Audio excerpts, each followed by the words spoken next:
Welcome to the Kitab Podcast. Today we are opening a door that, frankly, once you walk through it, it's very hard to see the world the same way again. That is a good way to put it. We're kicking off a special series for the Kitab Podcast. This is episode 1 of 20, covering Volume 1 of Whitney Webb's One Nation Under Blackmail. And it's a massive undertaking. This book, published in 2022, is, well, it's like a forensic audit of the American power structure. It's dense, it's disturbing, and it challenges, pretty much every standard story we have about corruption. And just to set the stage, we're not just doing a history lesson here. The reason we're starting this is to understand a name everyone knows, Jeffrey Epstein. Right. And the usual story you get on Epstein, the Netflix version, the news version, it's a very specific narrative. He's this lone wolf. A perverted anomaly. Exactly. A billionaire who went rogue, fooled the system, and got away with it until he didn't. He's treated like a glitch in the system. Yeah. But this book, Whitney Webb's book, it just throws a grenade into that narrative right on page 1. It asks, what if that's completely wrong? What if he wasn't a glitch in the system, but a feature of it? That's it. That's the hook. And that's the core thesis we're going to be unpacking. Webb argues that Epstein was not acting alone. He was the end product of a structure that's been cultivating this weird mix of organized crime, intelligence, and sexual blackmail for almost a century. And this isn't just speculation. The book opens with what feels like a smoking gun. We have to talk about Alex Acosta. Alex Acosta, who was the U.S. attorney in Florida for Epstein's first big case, and then he became Trump's labor secretary. Right. He's the one who gave Epstein that infamous sweetheart deal. The 2008 deal, yeah. Non-prosecution, barely any jail time. It made no sense to anyone. But later, during the Trump transition, Acosta reportedly explained why he did it. He told the transition team that he had been told to back off. And the specific words he used, which Webb highlights, is that he was told Epstein belonged to intelligence. Belonged to intelligence. That phrasing, it implies ownership, like he was an asset. Precisely. And Webb points out that, in the 90s and early 2000s, reporting on Epstein's ties to the CIA or Mossad was actually somewhat open. It was discussed. But then over time, that whole angle got pushed into the conspiracy theory box. So the mission here for this series is to look at the receipts, to show that this sordid union, as she calls it, between spies and criminals isn't new. It's the status quo.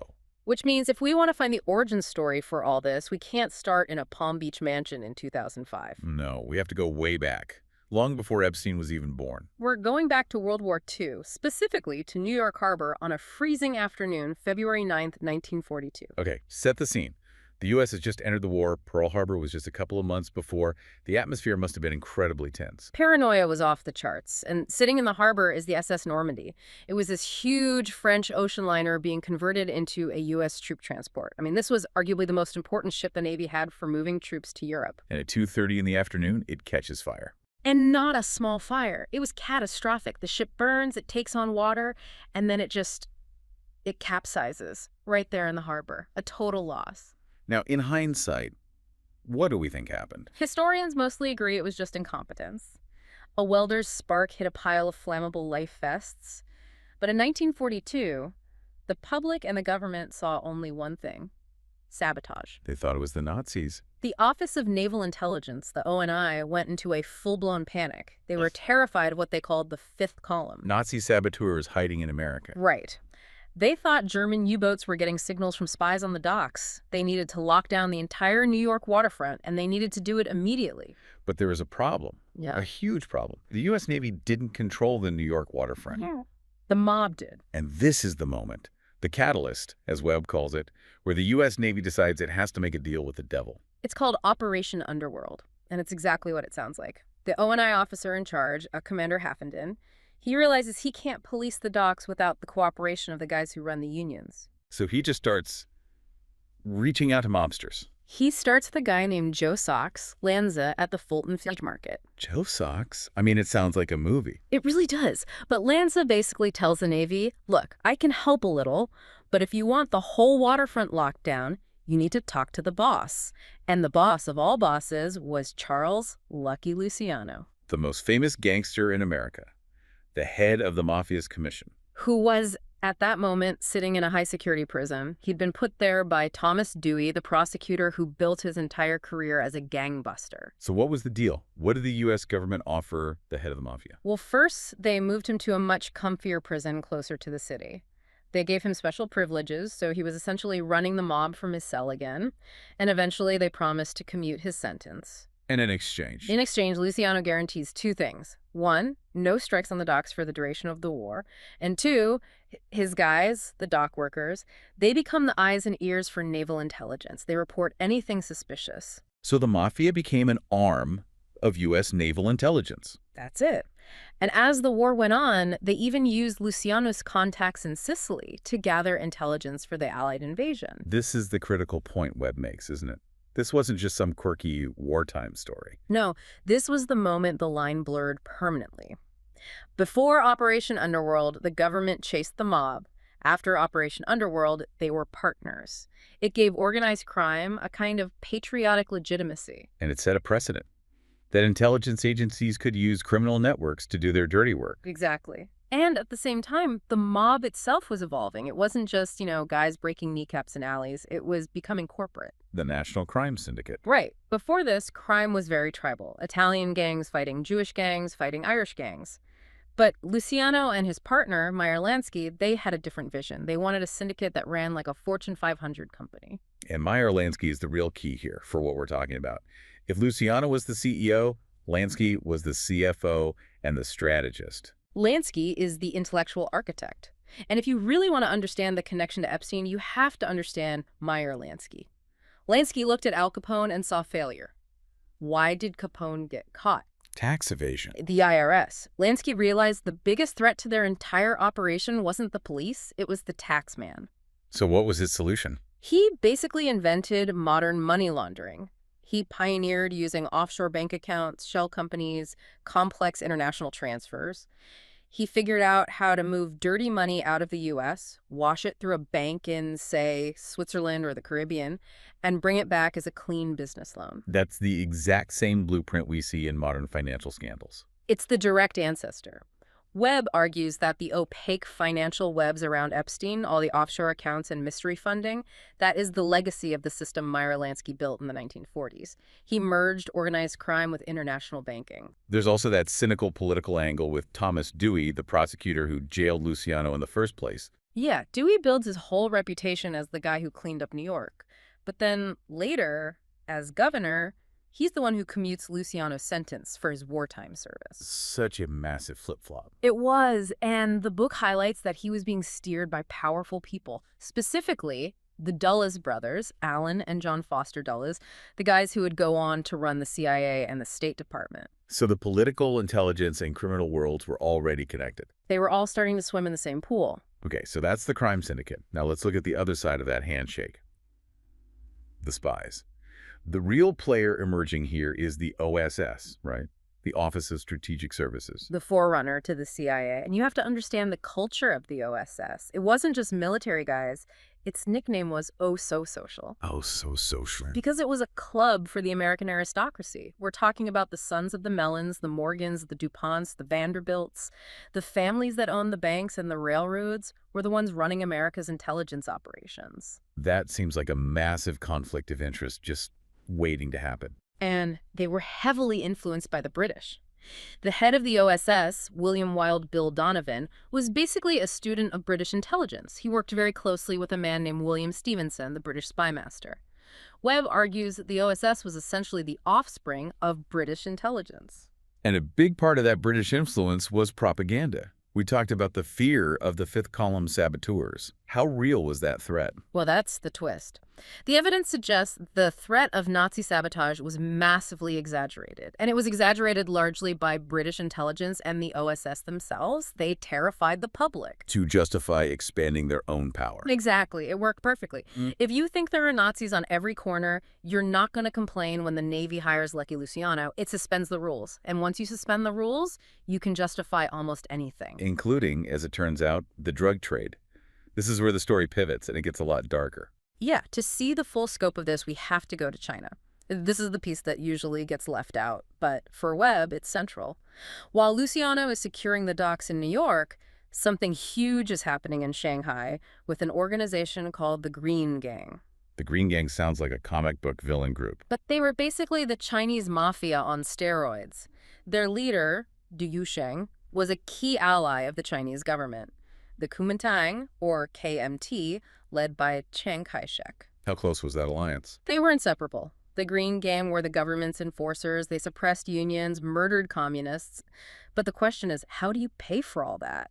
The KMT was fighting a civil war, and the Japanese, they needed cash. And the answer was opium. A monopoly on opium. Officially, the KMT told the West they were suppressing the drug trade. They even took money from the League of Nations and the Rockefeller Foundation to do it.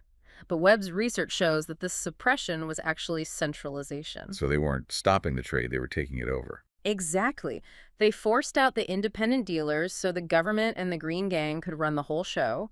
They created a state-sanctioned drug cartel to fund their military operations. So were the U.S. and Britain just naive about this? The evidence suggests they were complicit, and this is where the themes really collide. You have American mobsters traveling to China to help organize this global narcotics network. Wait, actual New York mobsters in 1940s Shanghai? Yes. Associates of Meyer Lansky and Arnold Rothstein, guys like George Uffner, traveling to Shanghai. They were setting up the logistics to move heroin from China to the U.S. But it's not just the mob. You have the legitimate corporate powers involved, too, like the Sassoons and the Keswicks. The Keswicks? Yeah. They controlled Jardine Matheson, the huge British trading company. A pillar of the British establishment. And members of the Keswick family were serving in British intelligence, the SOE, in China at the exact same time. So look at the triangle of power being formed. You have dynastic corporate power with the Keswicks. You have intelligence agencies with the OSS and SOE. And you have organized crime with Lansky and the Green Gang. And they're all operating in the same space. And the thread that binds them all together is the international drug trade? This is the takeaway, then. The intelligence agencies needed off-the-books funding, black budgets. The mob provided the product and distribution to generate that cash, and the corporate elite provided the banking and the logistical cover to move it all around. It breaks the model most of us have in our heads. We think of business, crime, and government as three separate things. But you're saying they merged. They formed an interdependent ecosystem, and that system runs on two things: black money and blackmail. If you're a government official working with a drug lord, you have dirt on each other. It creates a system of mutual protection. So let's circle back. The war ends in 1945. The Nazis are defeated. You'd think the U.S. Navy would say, thanks, Luciano, deal's over. You would think so, but that's not what happened. They doubled down. Well, Luciano gets apported to Italy, but he doesn't retire. He sets up a massive heroin pipeline from Europe to the U.S., and instead of stopping him, American intelligence continues to use his network. Why? Because now they have a new enemy. Communism. Exactly.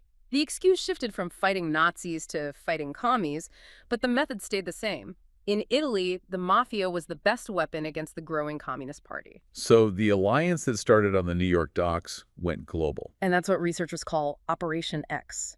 U.S. intelligence allowed and sometimes facilitated drug trafficking by their anti-communist allies, and all that drug money had to go somewhere. Into the offshore banks that Meyer Lansky built. And into corporate structures. It fueled a massive shadow economy. And this brings us back to Epstein.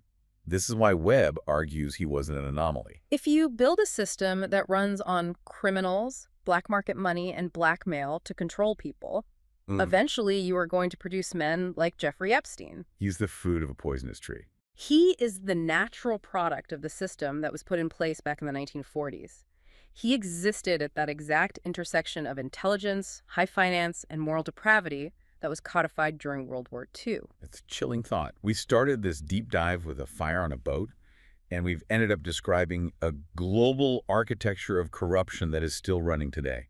And we are only in the 1940s. That's the scary part. This network didn't go away. It evolved. It got more sophisticated. So for everyone listening, the big takeaway from this first part is, when you hear about untouchable figures who seem to float above the law, don't look for the glitch. Look for the system. And realize that the underworld isn't some separate place. It's woven right into the fabric of the overworld. In our next deep dive, we're going to see what happens when this alliance really settles in after the war. We'll talk about how it expanded in the 50s and 60s and how it started to impact American politics directly. It's going to be a wild ride. We've barely scratched the surface. Thank you for joining us on this first episode of the Kitab podcast series on One Nation Under Blackmail. Stay curious and keep digging. See you in the next one.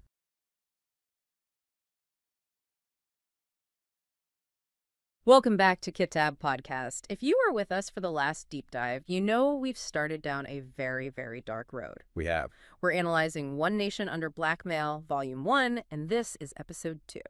And honestly, if you haven't heard the first episode, you should probably hit pause and go back, because we really set the stage. We did. We talked about Operation Underworld. That moment during World War II when the U.S. government, specifically naval intelligence, literally made a formal pact with Lucky Luciano, with the mafia. Right. And the deal, on paper, was simple. The mob protects New York's ports from any Nazi saboteurs, and in return, the government sort of looks the other way. And that's the story we're usually told. You know, it was a wartime necessity, a temporary thing. The war ends, the good guys go back to their agencies, the bad guys go back to their businesses, and everyone just stays in their own lane. That is the, let's call it the comforting version of history. It's a version with clear lines. Cops and robbers. But the pages we're digging into today, pages 18 to 28, they argue that the divorce never actually happened. Not only did it not happen, they moved in together. And that's the hook for today. What if, after the war, the CIA and organized crime didn't just stay allies? What if they fused into something new? A single entity some people call the Supermob. And this wasn't just some backroom alliance. This was a network that, as the book argues, stretched from the opium fields of Burma to the sound stages of Hollywood, and maybe even right into the White House. It sounds like a thriller, but we're looking at documented history. So let's start at the beginning of this chapter. The war is over, the world is trying to rebuild, but in the shadows, something called Operation X is getting started. What was that? Operation X is a term from the researcher Peter Dale Scott. And it describes this strategic decision made by U.S. intelligence. The CIA's predecessors, the Federal Bureau of Narcotics, the FBN. Exactly. And the decision was that fighting communism was, well, it was more important than fighting the drug trade. In fact, they realized that the drug traffickers themselves could be really useful. Yeah. They could be assets. Okay, hold on. Because publicly, the story was the complete opposite. Oh, completely. The government, especially Harry Anslinger at the FBN, was telling everyone that Red China was flooding the West with heroin. It was a communist plot. That was the line. A plot to demoralize America. But when you actually look at the intelligence reports, the shipping manifests from that time, the story just falls apart. The heroin wasn't coming from the communists. No. It was coming from our allies. It was coming from the Kuomintang, the KMT. The Chinese nationalists. The army we were backing against Mao's communists. They were the ones running the opium trade out of the Golden Triangle. And because they were our anti-communist proxies, the CIA and the FBN didn't just ignore it. They helped. They facilitated it. Logistics is the perfect word. Right. I mean, you have to remember, during the war, the OSS, which became the CIA, was deep in Burma. Right. And the commander there, a guy named William Piers, he openly admitted it. He said paper money was useless in the jungle. The local forces didn't want dollars. They wanted opium. They wanted opium. So the U.S. government literally used opium as currency to pay its assets. And you can't just turn off a pipeline like that once a treaty is signed. The infrastructure is already there. Precisely. The KMT retreated into that area, Burma, Thailand, Laos, and they just ramped up production.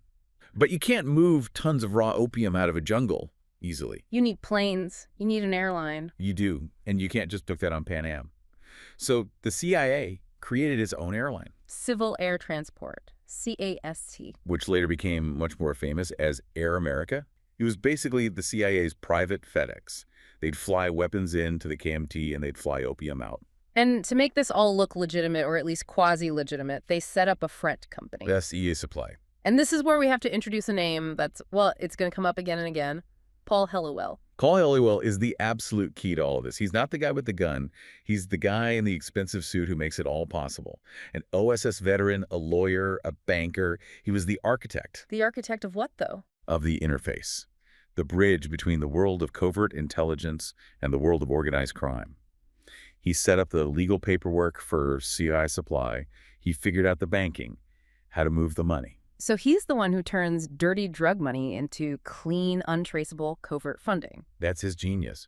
Without Helliwell, it's just a criminal enterprise. With Helliwell, it's a national security operation. Okay, so Helliwell is the clean corporate face of this. But on the operational side, you have someone, let's say, a lot less clean. George White. Oh, George White, yeah. He's a whole other story. He was a top agent at the Federal Bureau of Narcotics, the FBN, but he's basically on permanent loan to the CIA. The book calls him a wild man. And this is where we get into one of the darkest parts of CIA history. MK-Ultra. The mind control program. Right. And White's job was very specific. He was brought in to run field tests. They were developing LSD and other drugs, and they wanted to know how to use them for, interrogation, manipulation. And they weren't testing these on willing volunteers in a lab. No, this was Operation Midnight Climax. What a name. White set up these CIA-funded safe houses in New York, in San Francisco. He hired prostitutes to go out and lure random men back to these apartments. Just random guys from bars. Unwitting subjects. Completely unwitting. They'd come back, and someone would slip LSD into their drink. And George White would just watch. He'd be sitting behind a two-way mirror, often with a pitcher of martinis, just taking notes on everything that happened. The book says he had a portable toilet in there so you wouldn't have to leave his post during the action. Oh, that is just... It's incredibly disturbing. But what was the point? Beyond the sheer strangeness of it, why was the CIA funding this? It wasn't just about the drugs. It was research. It was R&D for sexual blackmail. The honey trap. They were perfecting it. How do you lure someone into a compromising position? How do you use sex, drugs, vice? How do you use that to break someone, to control them? So let's just step back and look at what we've built. You have Paul Halliwell in Asia building a global drug pipeline to fund secret wars. Right. And you have George White in San Francisco figuring out how to use sex and drugs as a weapon of blackmail. That's like they were building a toolkit. A toolkit for a parallel government, one that operates completely outside the law. Which brings us to the domestic side of the equation. We talked about the spies. Now we need to talk about the supermob. And I want to be really clear on this term, because when people hear the mob, they think of, The Godfather, guys with Tommy guns. Right, the Hollywood version. And the irony is, the supermob basically owned Hollywood, but we'll get there. No, the author Gus Russo defines this group very differently. These weren't street thugs. These were businessmen. Exactly. Mostly Jewish and Italian figures, a lot of them from Chicago, who figured out that, violence is messy.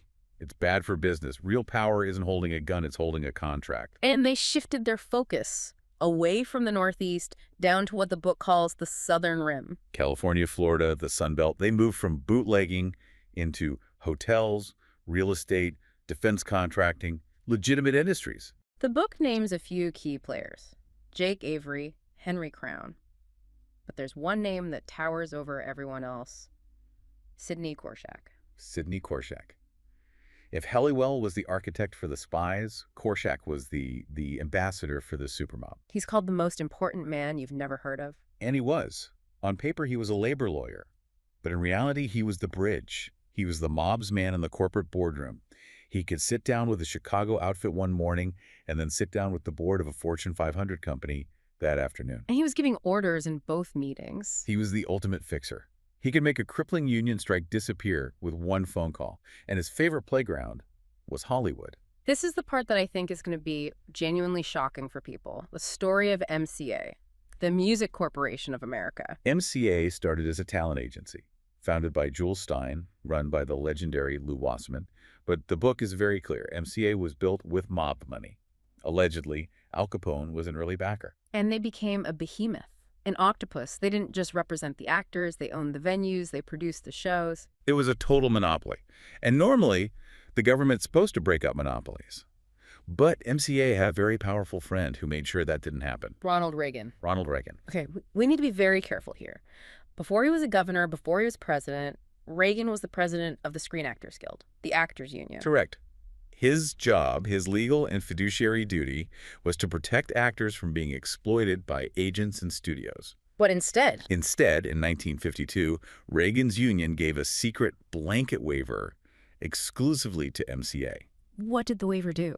It allowed MCA to do something that was forbidden for every other talent agency. It allowed them to also be a producer. Wait, so the company representing the actor could also be the company hiring the actor? Yes.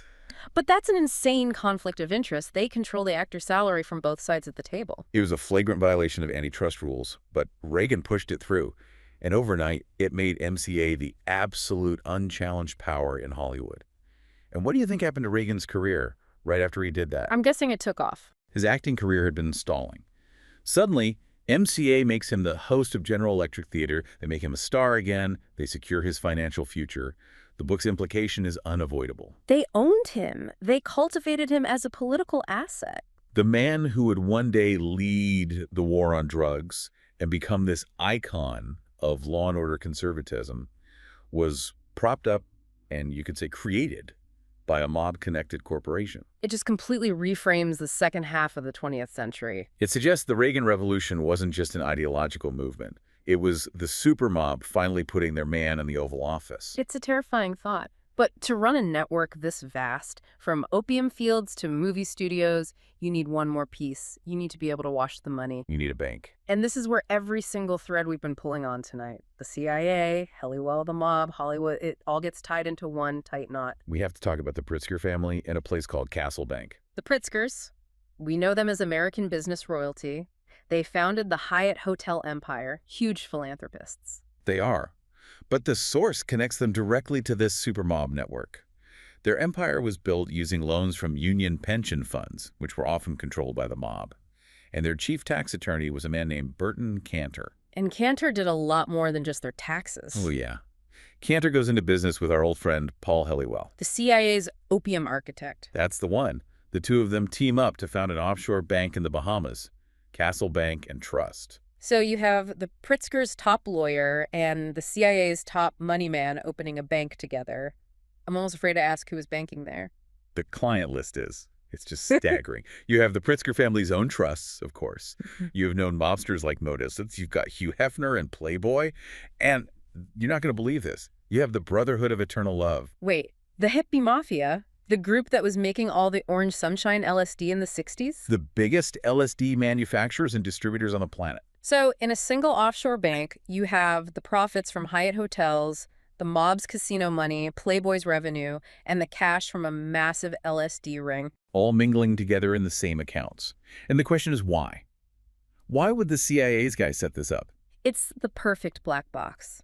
Plausible deniability for everyone. That, and it's a source of cash. If you're the CIA and you need to fund a secret war in South America, or an assassination attempt in Cuba, you can't just write a check from the U.S. Treasury. You need off-the-books money. Black money. And what better source of black money than a bank that's already full of untraceable cash from drug dealers and tax evaders? It's the perfect covert piggy bank. But surely the IRS or someone must have noticed this. A bank full of famous mobsters and celebrities. It seems like an obvious target. They noticed. They absolutely noticed. Yeah. In the 1970s, the IRS started an investigation called Project Haven, and they were closing in on Castle Bank. They were about to blow the whole thing wide open. So what happened? The CIA stepped in. Stop They it. went directly to the Department of Justice and forced them to kill the investigation. They cited national security. On what grounds? They admitted it. They put it in writing. Castle Bank was a funding channel for CIA covert operations against Cuba. If the IRS went through the bank's records, they would expose active intelligence operations and assets. So the DOJ dropped the case. The whole thing just died. That is the ultimate get-out-of-jail-free card. It's more than that. It creates a zone of total immunity. If you're a mobster or a corporation hiding your money at Castle Bank, you're now under the CIA's national security umbrella.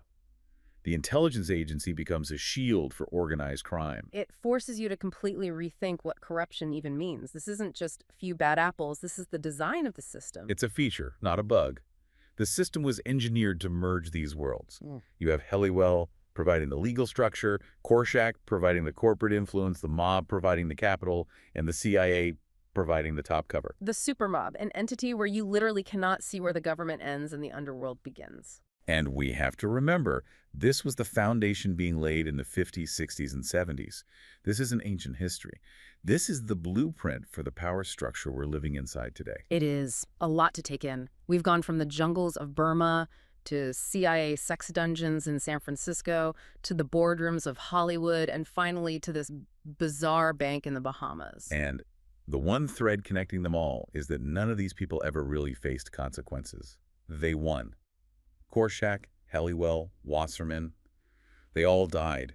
Powerful, respected, wealthy men. A sobering thought. We're going to have to leave it there. We've laid out the network. We've identified the key players. But we haven't really talked about what happens when this this machine feels threatened. And that's where we're going next time. In the next deep dive, we're going to see how this network of blackmail and power expanded, and what happened to the people who dared to get in its way. I'll leave you with one final thought. We've been talking about how this supermob blended crime and government back then, as if it's some historical event. But if they were that successful, if they managed to merge crime and state that perfectly, why would they ever stop? Did the supermob just disappear? Or did they just become the establishment? Or did they just become the establishment? Something to think about. Thanks for listening to this deep dive on Kitab Podcast. We'll see you for episode 3.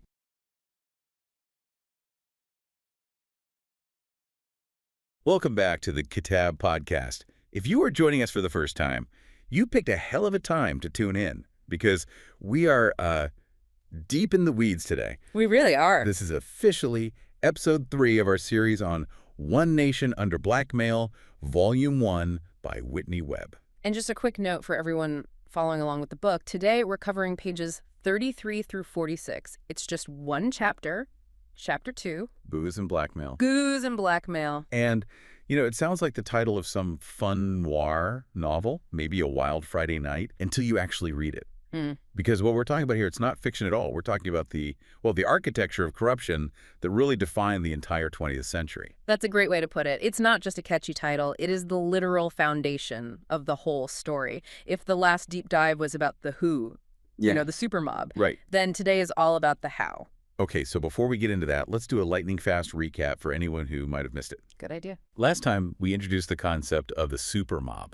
We talked about how right after World War II, you get this terrifying fusion of mobsters, politicians, and businessmen. Right. These weren't separate groups anymore. Not at all. They were controlling everything from Hollywood studios all the way to, like, the CIA-linked Castle Bank. It was that moment where organized crime stopped being an outsider to the system and really became a partner to the state. And today, we're zooming in on the specific tools that made that partnership possible. We're going to look at how these massive liquor barons, the Bronfman family and a rival, Louis Rosenstiel, used the immense wealth from prohibition to buy legitimacy. But more importantly, we're going to look at the currency they used when money wasn't enough. And that currency is blackmail. Specifically sexual blackmail. And I'm going to just tease the ending right now because it's honestly hard to believe even when you see the source material. It really is. We all know J. Edgar Hoover, the G-Man, the icon of American law enforcement, the guy who hunted Bonnie and Clyde and spent decades chasing communists. The man who was the face of American morality for half a century. Exactly. But the question this chapter poses is, what if the nation's top cop wasn't just ignoring the mob? What if he was compromised by them? Totally compromised. We're going to get to a really shocking allegation. It involves the Plaza Hotel, a blue suite, a fluffy dress, and J. Edgar Hoover being introduced to people as Mary.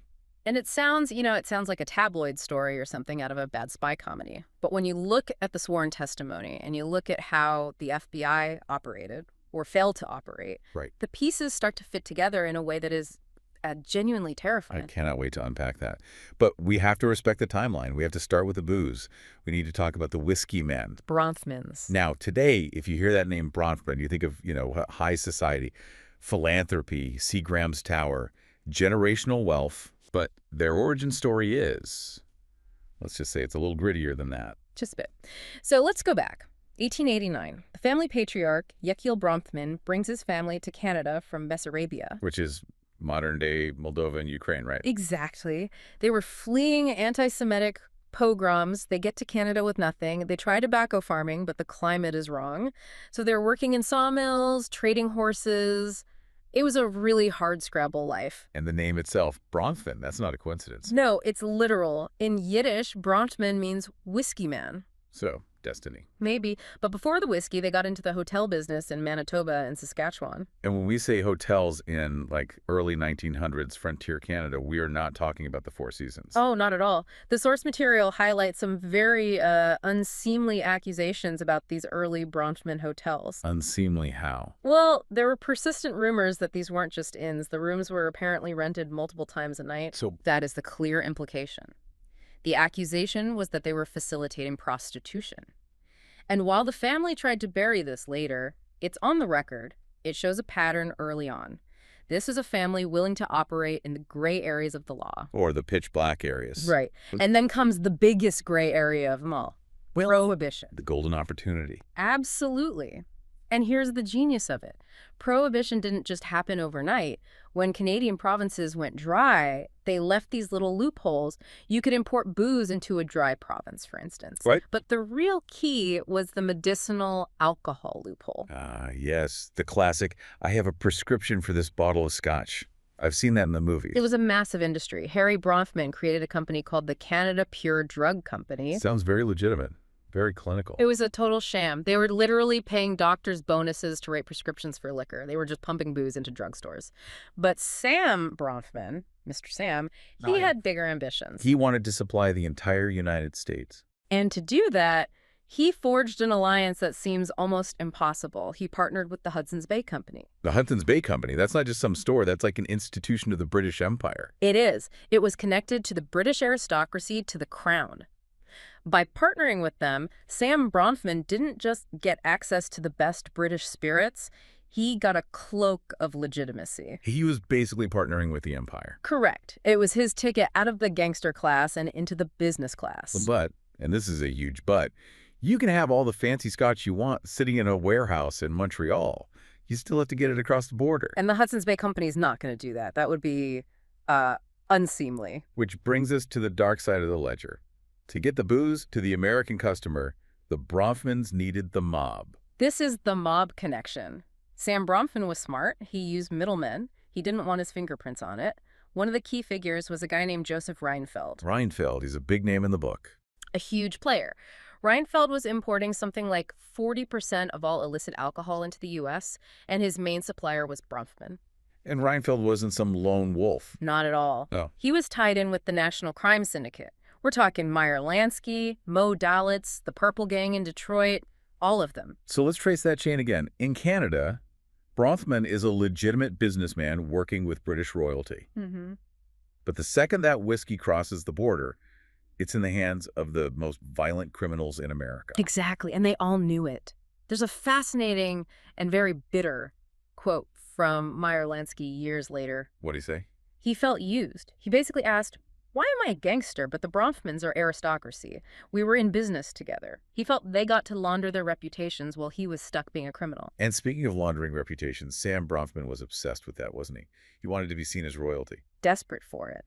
And this effort to scrub his history clean had, well, real consequences. The book details a chilling story about a biographer named Terence Robertson. This part reads like a spy thriller. It does. Robertson was hired to write a biography of Sam Bronfman. He did the research, went to New York, and he apparently found out too much. About the brothels, the mob ties. All of it. He calls a friend in a panic, says his life has been threatened, says he's being pressured to kill the story. And then he was found dead. Barbiturate poisoning. The manuscript was never seen again. Wow. It's a stark reminder that while they were wearing tuxedos, the foundation of that power was built on something very dangerous. So we have the Bronfmans, but they weren't the only game in town. We have to introduce the rival, Louis Rosenstiel. Ah, yes. Louis Rosenstiel, the head of Shenley Industries. If Bronfman was trying to hide his rough edges, Rosenstiel just, leaned into them. He's a character. A total character. High school dropout, former pinhooker, which is a laborer who rolls barrels. He was rough, loud, and frankly kind of a bully. But somehow this barrel roller becomes a titan of industry. And there's a very suspicious story about him and Winston Churchill. Incredibly suspicious. The official story is that Rosenstiel, a low-level salesman at the time, is on vacation in the French Riviera in 1922. Okay. And he has a chance meeting with Winston Churchill. Just bumps into him. Hello, Winston. Right. And Churchill supposedly tells him, prepare for the end of Prohibition. Mm-hmm. So Rosenstiel goes home, gets a massive loan from Lehman Brothers, which is also hard to explain, and starts buying up distilleries for pennies on the dollar. The implication being this wasn't luck.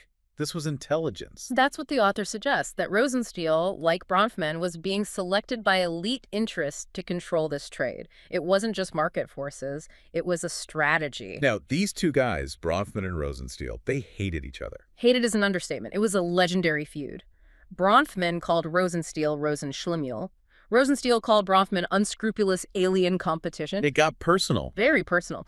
But while Bronfman tried to distance himself from the mob after Prohibition, Rosenstiel did the opposite. He leaned in. He maintained what was called a consortium. He was business partners with Meyer Lansky, close with associates of Al Capone. He socialized with them. Lansky even called Rosenstiel the Supreme Commander. Supreme Commander. That's a heavy title coming from Meyer Lansky. It speaks volumes about the power dynamic. Rosenstiel wasn't just working with the mob. In many ways, he was a leader within it. And this brings us to the really dark turn. Because Rosenstiel wasn't just selling booze. He was obsessed with information. He was paranoid and predatory. The book details how he bugged his own offices. He bugged his Manhattan townhouse from roof to basement. He recorded everybody. He was building a blackmail library. That's exactly what it was. He wanted leverage. And his right-hand man in all this, the infamous Roy Cohn. Roy Cohn, the guy from the McCarthy hearings who mentored Donald Trump, he just pops up everywhere in the shadows of the 20th century. He's the connective tissue of American corruption. Cohn and Rosenstiel were inseparable. And this relationship is what leads us to the most explosive allegation in this entire deep dive. The Plaza Hotel. Yeah. The Blue Suite. This all comes from the testimony of Susan Kaufman, Rosenstiel's fourth wife. She said living with him was like living with the command structure of organized crime. So she knew what was going on. Oh, she was right in the middle of it. And she described one specific incident that changes everything. Set the scene for us. It's 1958. Kaufman and Rosenstiel go to the Plaza Hotel in New York. They go to a specific suite 233, the Blue Suite. It was a permanent suite hosted by Roy Cohn. And who's at this party? According to Kaufman, the party was attended by young blonde boys, but the guest of honor was FBI Director J. Edgar Hoover. Okay. But he wasn't there in his G-Man suit. No. Kaufman testified under oath as she walked in and saw J. Edgar Hoover in a fluffy black dress with lace, wearing a wig and makeup, and Roy Cohn introduced him as Mary. Mary. Mary! Okay, let's just pause there. Because for years, the Hoover in a dress story has been treated like a joke, a rumor. A punchline. Right.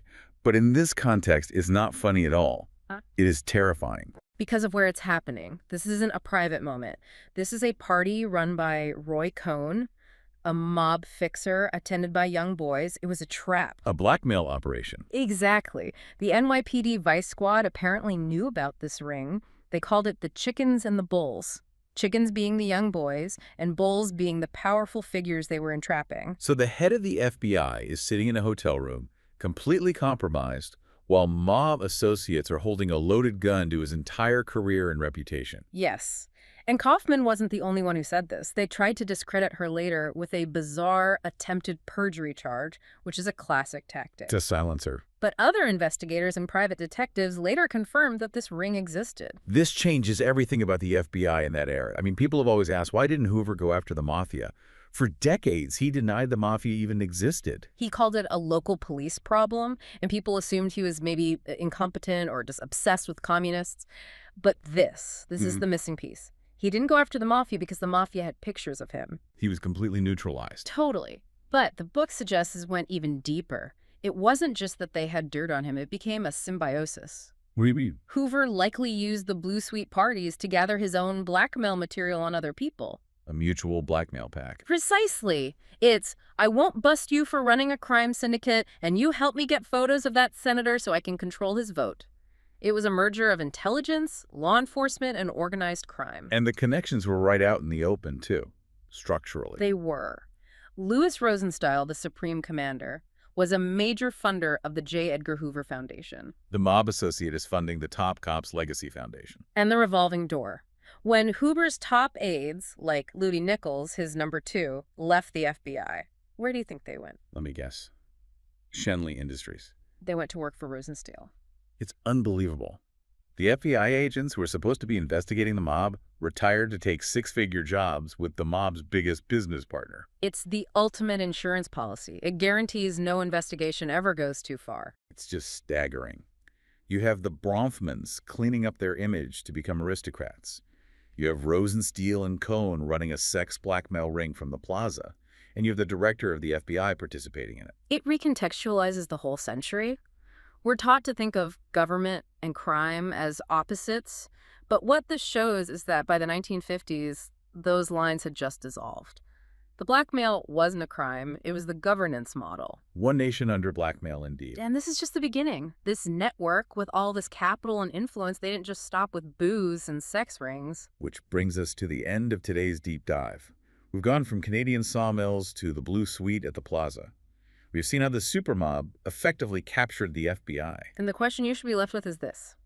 If the most powerful man in American law enforcement was compromised by a mob-run blackmail ring in the 1950s, how did that shape the entire political landscape of the Cold War? How many powerful people were controlled the same way? It makes you look at the history books very, very differently. It certainly does. And we are not done. In our next deep dive, episode 4, we're going to follow the money. We'll look at how these networks moved from booze and blackmail into international finance. Offshore banks, tax havens, how the dirty money became the foundation of the global economy. You will not want to miss it. Thank you for joining us on this deep dive into the Kitab podcast.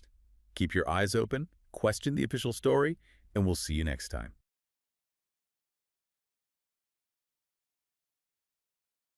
Welcome back to the Kitab podcast. We are diving deep into, well, the shadow history of power, and today, the story shifts gears pretty dramatically. It really does. We are officially on episode 4 of our series covering Whitney Webb's One Nation Under Blackmail, Volume 1.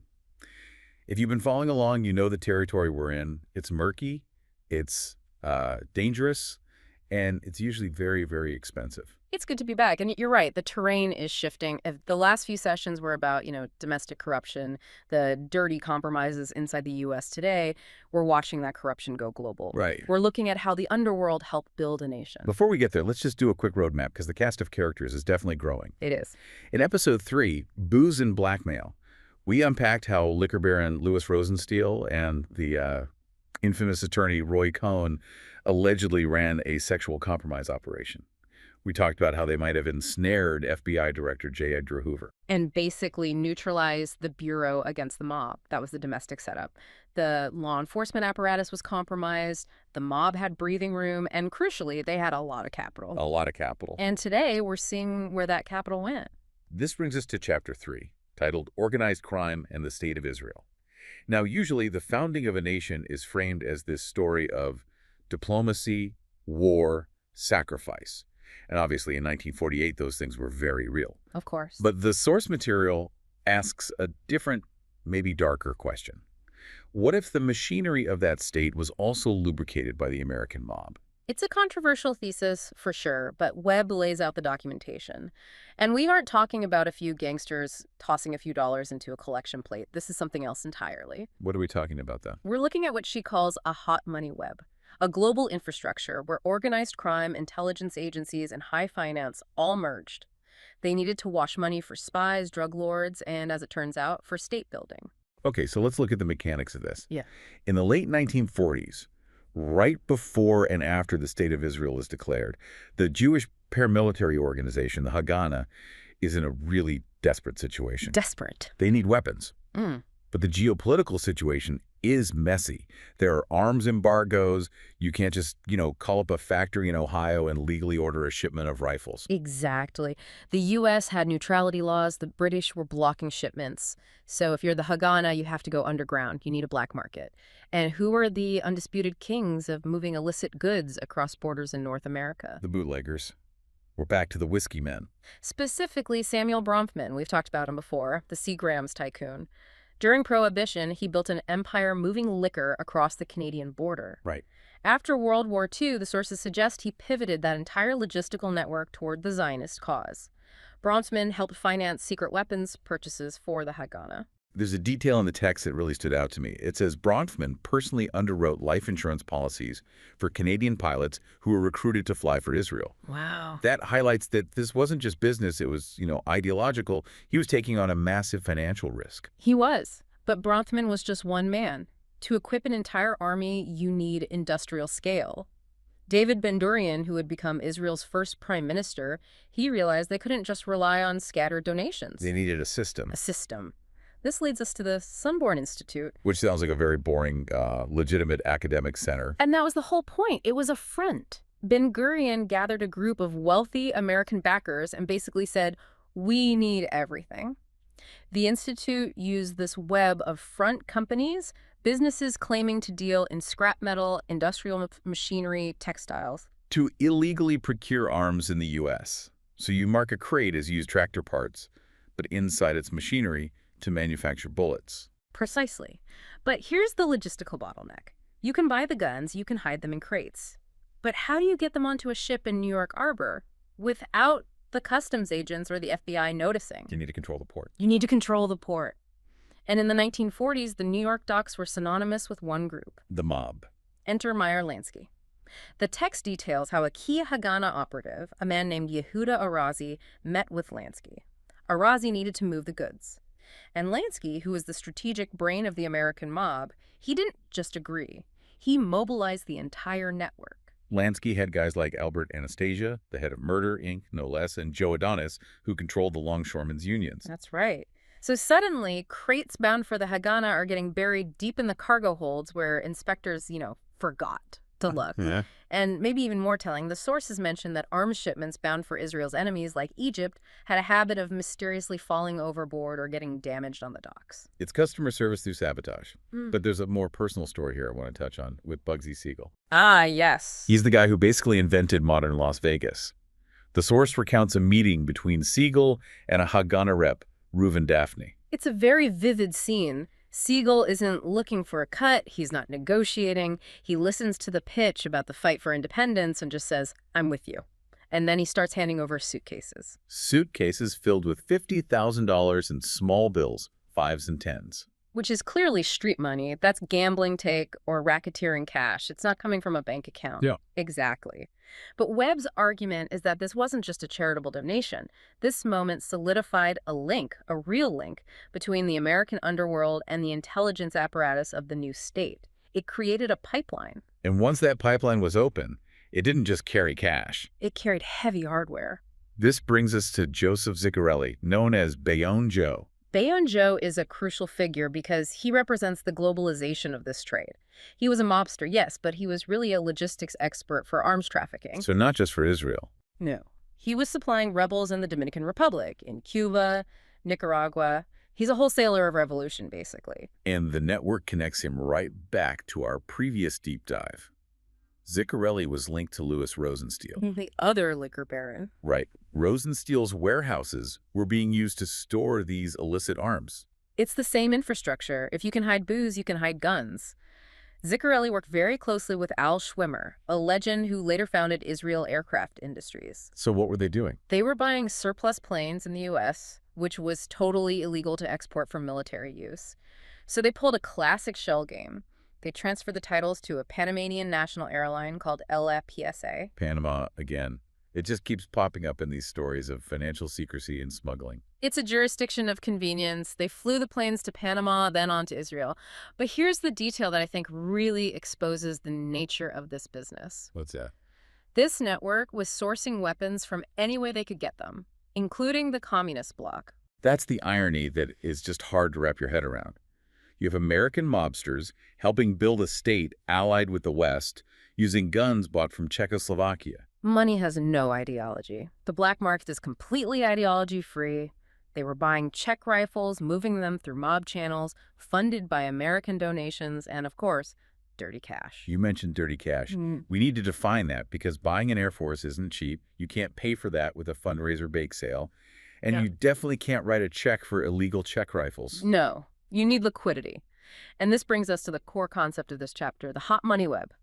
Gun running requires a constant flow of liquid cash. And the mob had a very specific problem. They had too much of it. This is the skim. Yes, the casino skim. In Las Vegas and later in Havana and the Bahamas, the mob would just take cash right off the top of the casino intake before it was ever counted for taxes. So we're talking about millions of dollars in loose bills. Millions. You can't just walk into a Bank of America and deposit that. You need a laundromat. A financial laundromat. So, okay, on one side, you have the mob with millions in dirty cash they need to hide. On the other, you have the State of Israel and its intelligence services needing millions in off-the-books cash to buy weapons. It's a perfect symbiosis. And the hub for all this was Switzerland, specifically the International Credit Bank, or ICB, run by a man named Tibor Rosenbaum. Rosenbaum's a fascinating character in the book. He's based in Geneva, but he has deep, deep ties to the Mossad. He is the bridge. Meyer Lansky's associates men like Ed Levinson and John Pullman would move that skimmed cash from the Vegas casinos offshore and then deposit it into the ICB in Geneva. And once it's in the bank, it's just numbers on a ledger. Exactly. It's clean. So the mob deposits the dirty money. What happens to it then? The ICB used that liquidity to finance the purchase of weapons and infrastructure for the state of Israel. The mob's dirty money effectively became the state's operating capital. And in return, the mob got a safe, secret place to stash their wealth, protected by Swiss banking secrecy laws and, those valuable intelligence connections. It creates this protected class of businessmen. I think Webb calls them the Miami Group. Right. These are men like Max Orovitz. Publicly, they're legitimate investors, philanthropists. They're building the Dan hotels in Israel. They're investing in oil companies like Rimrock Tidelands. But in reality, they're the financial interface for the Lansky syndicate. So it provides a cover of legitimacy. If you're a mobster, you want to invest in legitimate ventures to clean your money. But this Webb didn't stop at Geneva, did it? No, it extended to the Middle East, specifically to Beirut. Which seems so counterintuitive. In the 1950s and 60s, Beirut is, in the Arab world, technically hostile to Israel. Finance ignores borders, just like it ignores ideology. Beirut was the banking capital of the Middle East, and there was an institute there called Intrabank. What was Intrabank? The source describes it as a massive laundromat for everyone, arms traffickers, tax evaders, and even the CIA. And this is where the French connection comes in. Yes. The heroin trade. Heroin was flowing from Turkey to France to the U.S.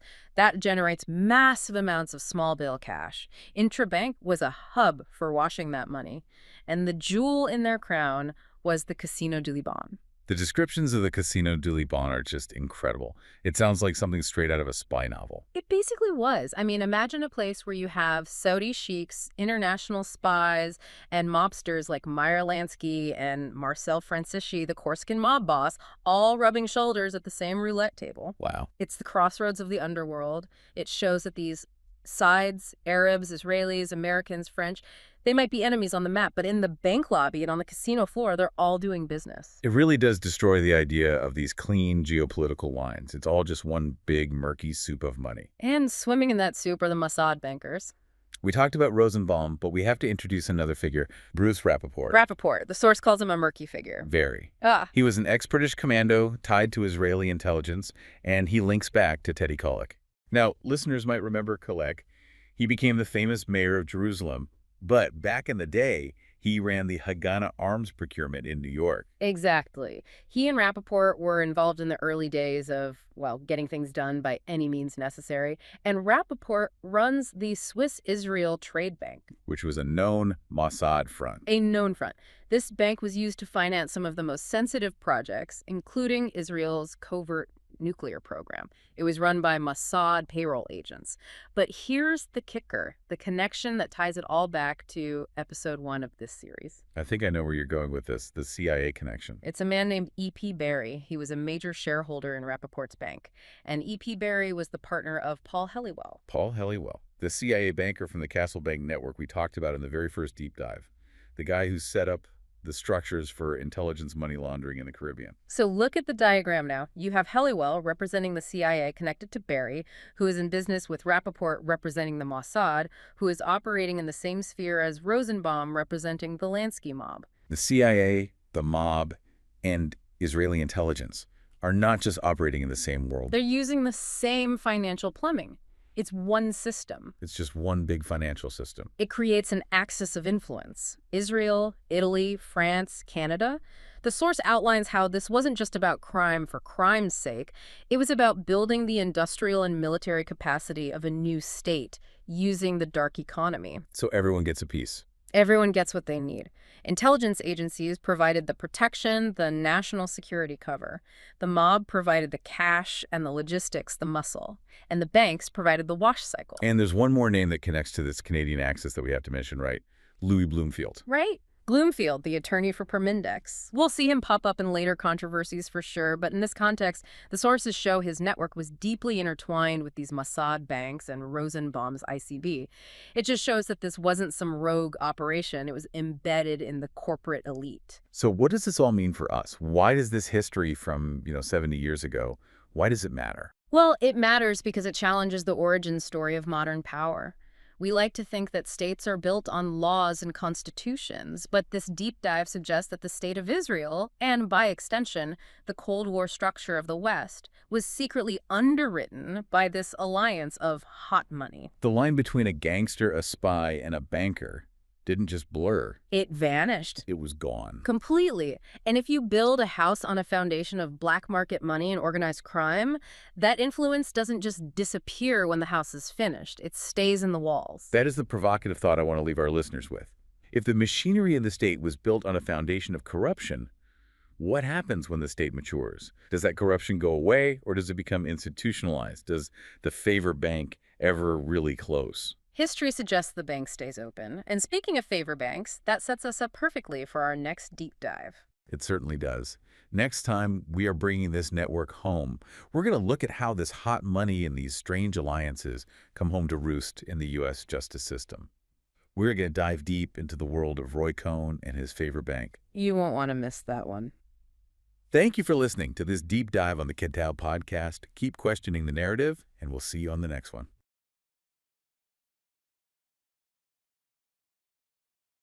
Welcome back to the Kitab podcast. I am very ready for this one. Today, we're opening the file on a man who, well, he practically defines the word fixer. He really does. We are tackling episode 5 of our series covering Whitney Webb's One Nation Under Blackmail, Volume 1. And if you thought our previous deep dives were intense, today we're zooming way in. We're moving from that macro level of, banks and agencies down to the granular. It's the street level. Exactly. How this underworld actually worked day to day. It's a great point. And just a quick recap for anyone maybe jumping in here. Last time, we explored the hidden history of organized crime's role in the founding of Israel. And that dizzying hot money web. Yes, that web of offshore banks. We saw how intelligence agencies and the mob were basically using the same financial plumbing to watch their cash. We established the infrastructure. Today, we're looking at one of the main operators, the interface, the man who lived right in the center of that web. We've mentioned his name before, usually sort of whispered in connection with J. Edgar Hoover. But today, he is the main character. We're talking about Roy Cohn.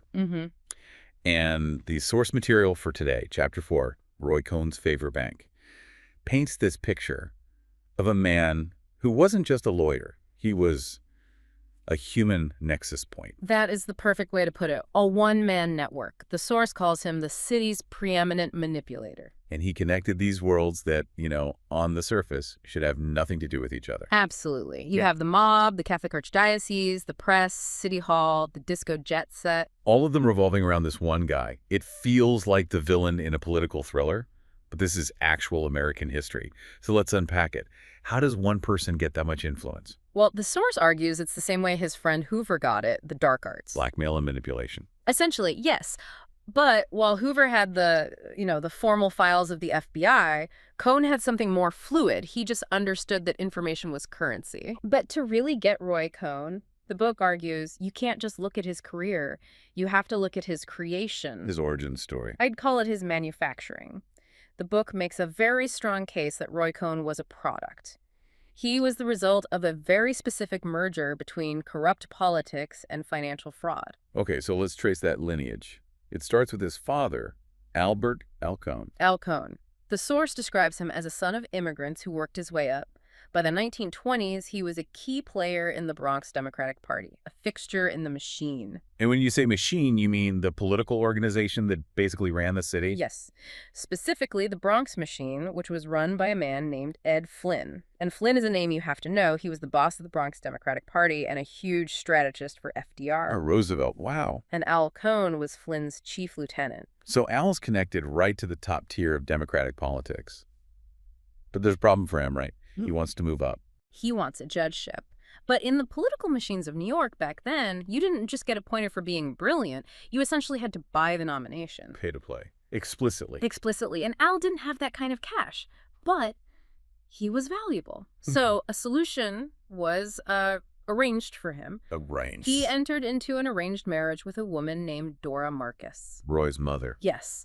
And the source material is incredibly blunt about this. It describes Dora as the ugly duckling daughter of a very wealthy banking family, the Marcuses. Okay. Her father, Joseph Marcus, basically made a deal. He'd provide the money and influence Al needed for the judgeship, and Al would provide the marriage and the status for his daughter. That is unbelievably transactional. It sounds more like a business merger than a family. It was a merger, and it worked. Al Cohn got his judgeship. He eventually moved up to the state Supreme Court. But this marriage didn't just bring money. It brought a young Roy Cohn into a world where that kind of transaction was the only thing that mattered. And this political machine that his father was a part of. We need to be clear here, because the book hammers this point. It wasn't exactly clean, was it? Oh, not even close. This is where you really see that union we talk about. The Bronx machine and the New York Democratic Party as a whole was inseparable from organized crime. Really? You had figures like Lucky Luciano with huge influence over Tammany Hall. Meyer Lansky was donating to Governor Al Smith's campaigns. That's wild. We think of the mob and the government as playing cat and mouse, not sitting at the same table. In this era, they were often feeding each other. The source details this fascinating and really scandalous case involving New York Mayor William O'Dwyer that shows exactly what Roy Cohn would have learned as a kid. O'Dwyer. He was the mob-linked mayor, right? That's the one. He was facing this massive corruption investigation, and there was a real threat that his meetings with mob boss Frank Costello were about to be exposed. Okay, so this is a huge problem. Huge. It threatened the entire Democratic Party structure. So what happens? Does he go to jail? No. This is where the power of the machine kicks in. Al Cohn's boss, Ed Flynn, went straight to the top. He met with President Truman. The President of the United States got involved in a local mayor's corruption case. To protect the party, yes. They orchestrated a conspiracy, a cover-up. Truman appointed O'Dwyer as the ambassador to Mexico. Wait, what? They made him an ambassador to get him out of the country? That sounds insane. It was a rescue mission. By making him an ambassador, they got him out of the jurisdiction of the investigation. It protected the parties, and I'm quoting here, unsavory alliances.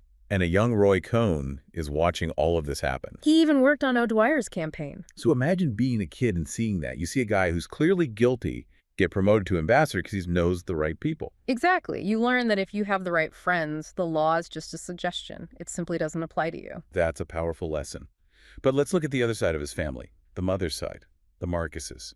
Because if his father's side was a masterclass in political corruption, the mother's side was a masterclass in financial fraud on a massive scale. So Roy's grandfather, Joseph, he founded the Bank of United States. And you have to pay attention to that name. Yeah, it sounds governmental, like the Federal Reserve or something. And that was the con. It was a private bank.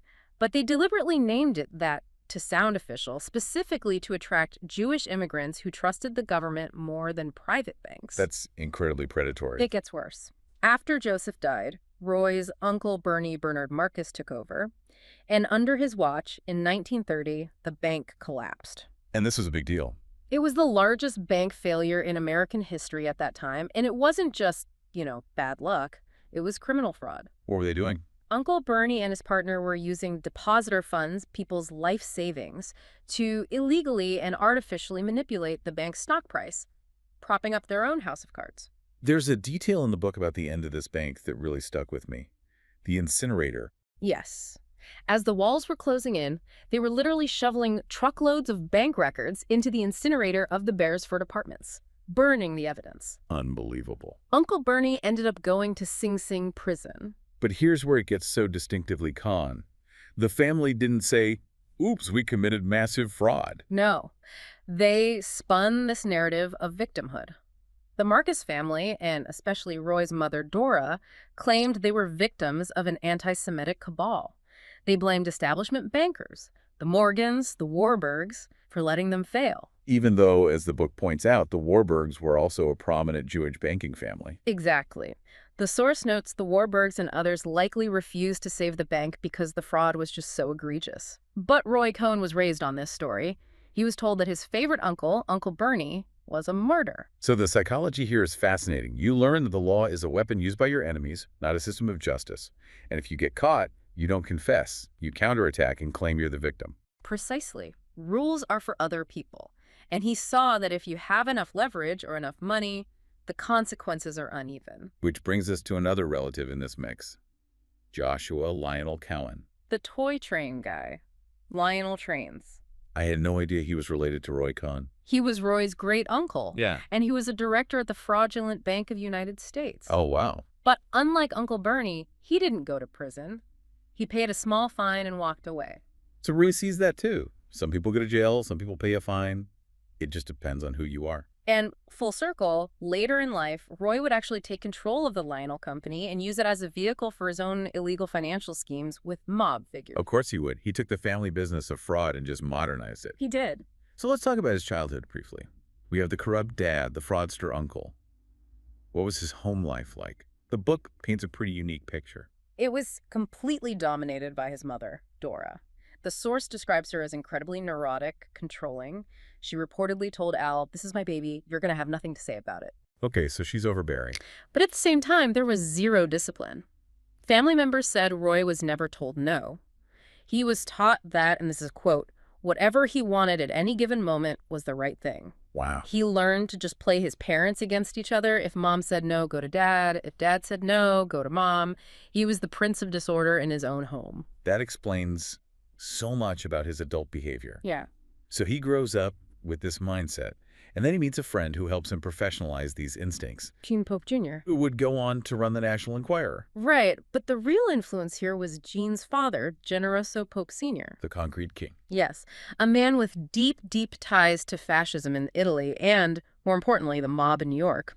Pope Sr. became Roy's mentor, and he taught Roy the single most important concept of his career, the concept that gives this chapter its name, the favor bank. Okay, define that for us, because favor bank sounds almost nice. It's not. It's a system of quid pro quo. It's not just about money changing hands. It's about trading influence. Gene Pope Jr. is quoted in the source saying, "We made deals. That's how judges got made, DAs, things like that. So how does it work in practice? You do a favor for me. Maybe you fix a parking ticket for my guy.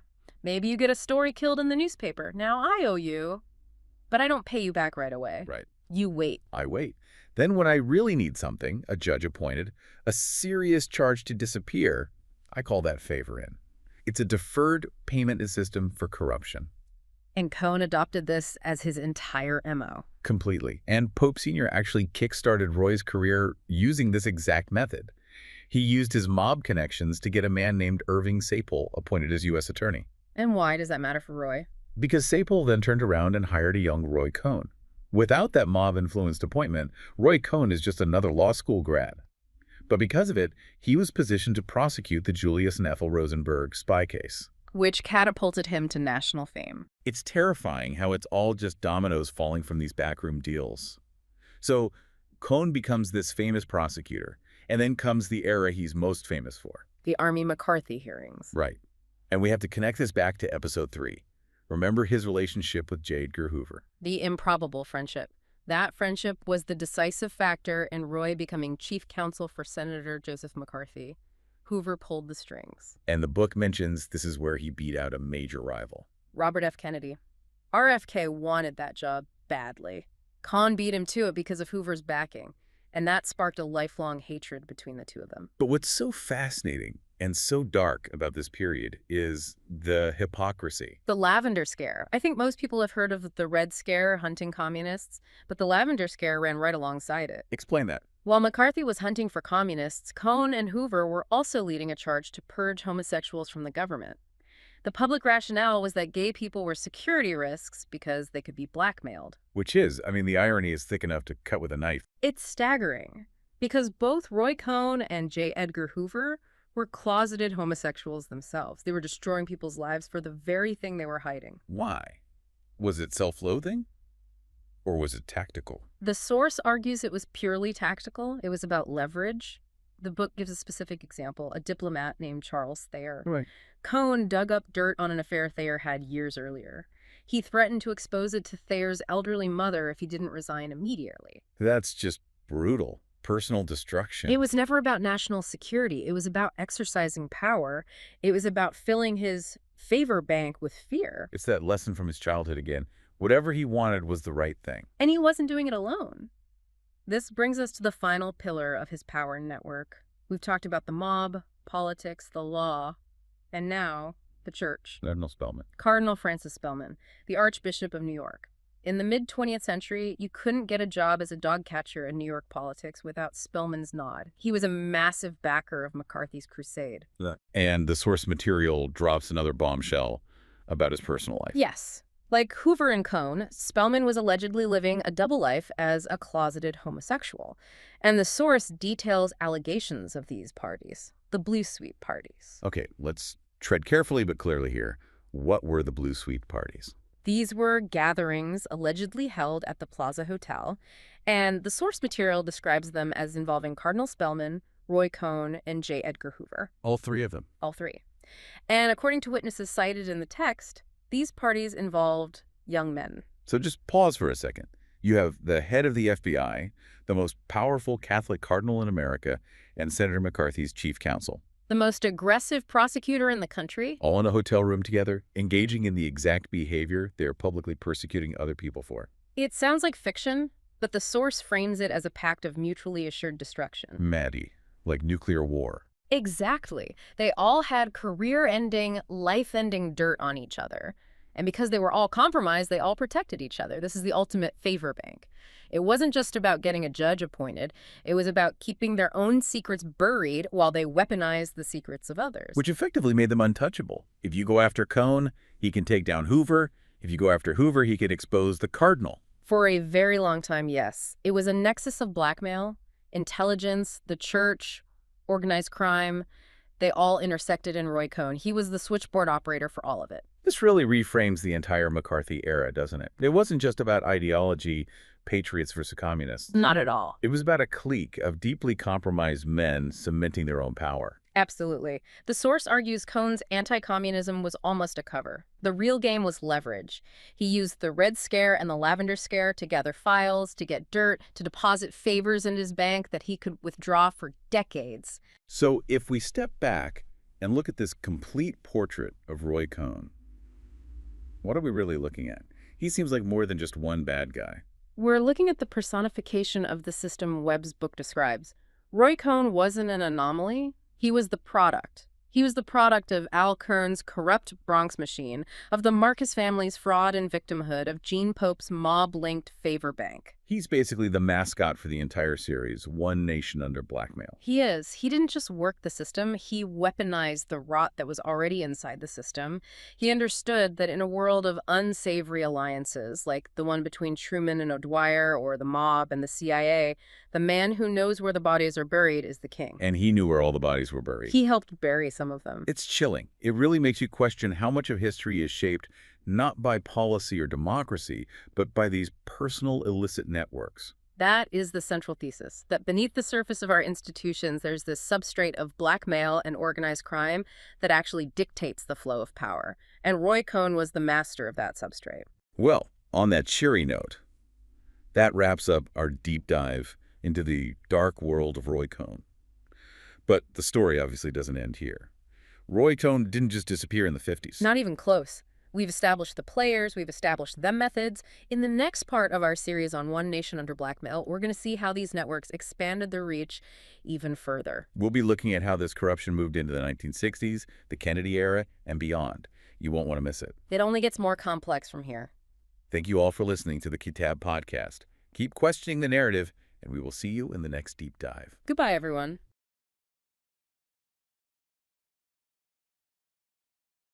The year is 1961.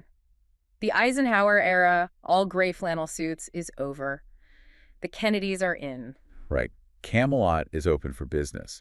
And there's this feeling in Washington that, the old ways are finally on their way out. But in the shadows, a war is just getting started. It's a war between the new Attorney General, who really wants to clean up the country, and a lawyer from New York who knows exactly where all the bodies are buried.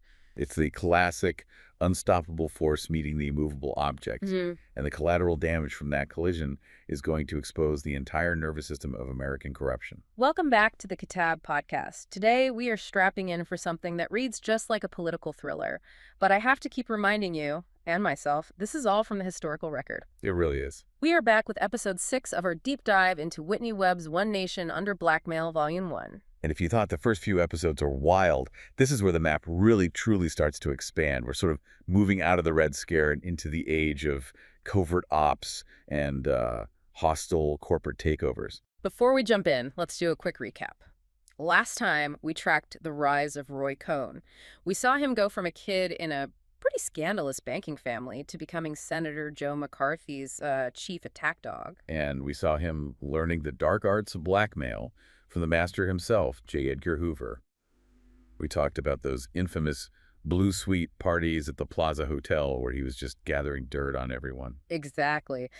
We established that Cohn wasn't just a lawyer, he was a broker of secrets, a fixer. But today, the whole atmosphere changes. The political winds have shifted violently against him. Because Robert F. Kennedy, Bobby Kennedy, is now the Attorney General. And if there was one person on Earth who hated Roy Cohn with a burning, just a visceral passion, it was RFK. Oh, it was deeply personal. I mean, they'd almost come to physical blows during the McCarthy hearings back in the 50s. Now Kennedy has the entire weight of the Department of Justice behind him. So that's the setup for today. It is the Get Roy Cohn era. The Justice Department is officially going to war. But what we're going to find out, and this is really the core mission of this deep dive, is that when the government tried to take Cohn down, they accidentally pulled the curtain back on this terrifying alliance. We're talking the mob, the CIA, corporate looters, and even the FBI all sharing the same playbook. The goal today is to unpack what Webb calls Roy Cohn's favor bank. We need to understand how he used blackmail, his mob connections, and these intelligence assets to survive an all-out assault from the United States government. So let's set the scene. McCarthy is disgraced. The Red Scare is cooling down. Roy Cohn packs his bags and heads back home to New York. Right. He joins a law firm, Sachs, Bacon, and O'Shea. And on the surface, he's the boy wonder of Manhattan. He's making tons of money, he's partying, he's all over the gossip columns. But he's looking over his shoulder, isn't he? He is. Because as soon as JFK takes office in 1961, Bobby Kennedy sets up a very specific unit at the Justice Department. He didn't have an official name on the door, but everyone in D.C. knew what it was. The Get Roy Cohn Squad. Exactly. And he wasn't doing it alone. He had Robert Morgenthau, the U.S. Attorney for the Southern District of New York. These two men, Cohn actually called them the two Bobbies, they made it their life's mission to put him in prison. Cohn himself said something about it, right? He did. He later admitted, "I knew when Bobby Kennedy was lurking nearby, nothing good could happen to me." So, okay, put yourself in his shoes. You're a private citizen. You have the Attorney General of the United States and the most powerful prosecutor in New York hunting you. I mean, they're auditing your taxes, interviewing your friends, digging through your trash. How do you possibly survive that? You survive by having friends who are even more dangerous than your enemies. And this is Cohn's crucial counter-strategy. He knew that as much as RFK hated him, J. Edgar Hoover hated RFK even more. The director of the FBI versus his own boss, the Attorney General? Precisely. Hoover saw the Kennedys as these, arrogant upstarts. He saw them as a direct threat to his personal fiefdom at the FBI. And frankly, he thought they were soft on communism. So Cohn becomes the bridge. He positions himself as the essential link between Hoover and that dark underworld that the Kennedys were trying to fight. The enemy of my enemy is my co-conspirator. To put it mildly. And get this, Hoover wasn't just offering moral support. According to the sources, Hoover was actively sabotaging his own bosses at the Justice Department. What do you mean? There's evidence that Hoover was feeding Roy Cohn the government's entire legal strategy before his trials even started. Hold on, just pause on that. The director of the Federal Bureau of Investigation is leaking the prosecution's playbook to the man they're trying to prosecute. That is exactly what the sources indicate. I mean, it's functionally treason to his office, but it shows you exactly where Hoover's loyalties really lay. He was protecting the favor bank.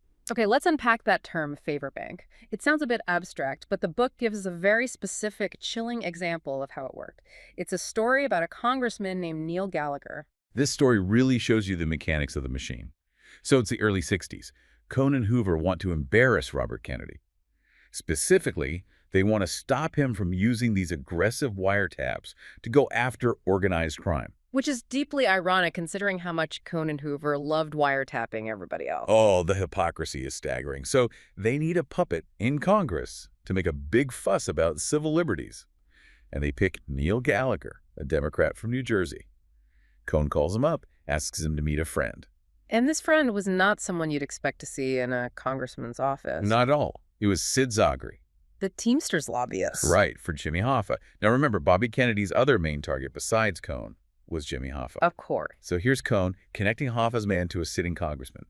Zagri walks in with this stack of dangerous documents, basically dirt on RFK's use of wiretaps. And where did this dirt come from? Straight from the FBI. Hoover provided the files to the Teamsters. to give to the congressman to attack the attorney general. It's a perfect corrupt circle. But Gallagher, he doesn't go for it, does he? No, he's smart enough to see he's walking straight into a trap. He kicks Zagri out of his office. He basically says, I am not getting in the middle of a war between the Kennedy brothers and J. Edgar Hoover. Smart move, but I have a feeling Roy Cohn didn't take no for an answer. Not even a little bit. Cohn calls Gallagher the very next day. And the tone is not friendly anymore. He tells him, you're going to be sorry. If you're not their friend, you're their enemy.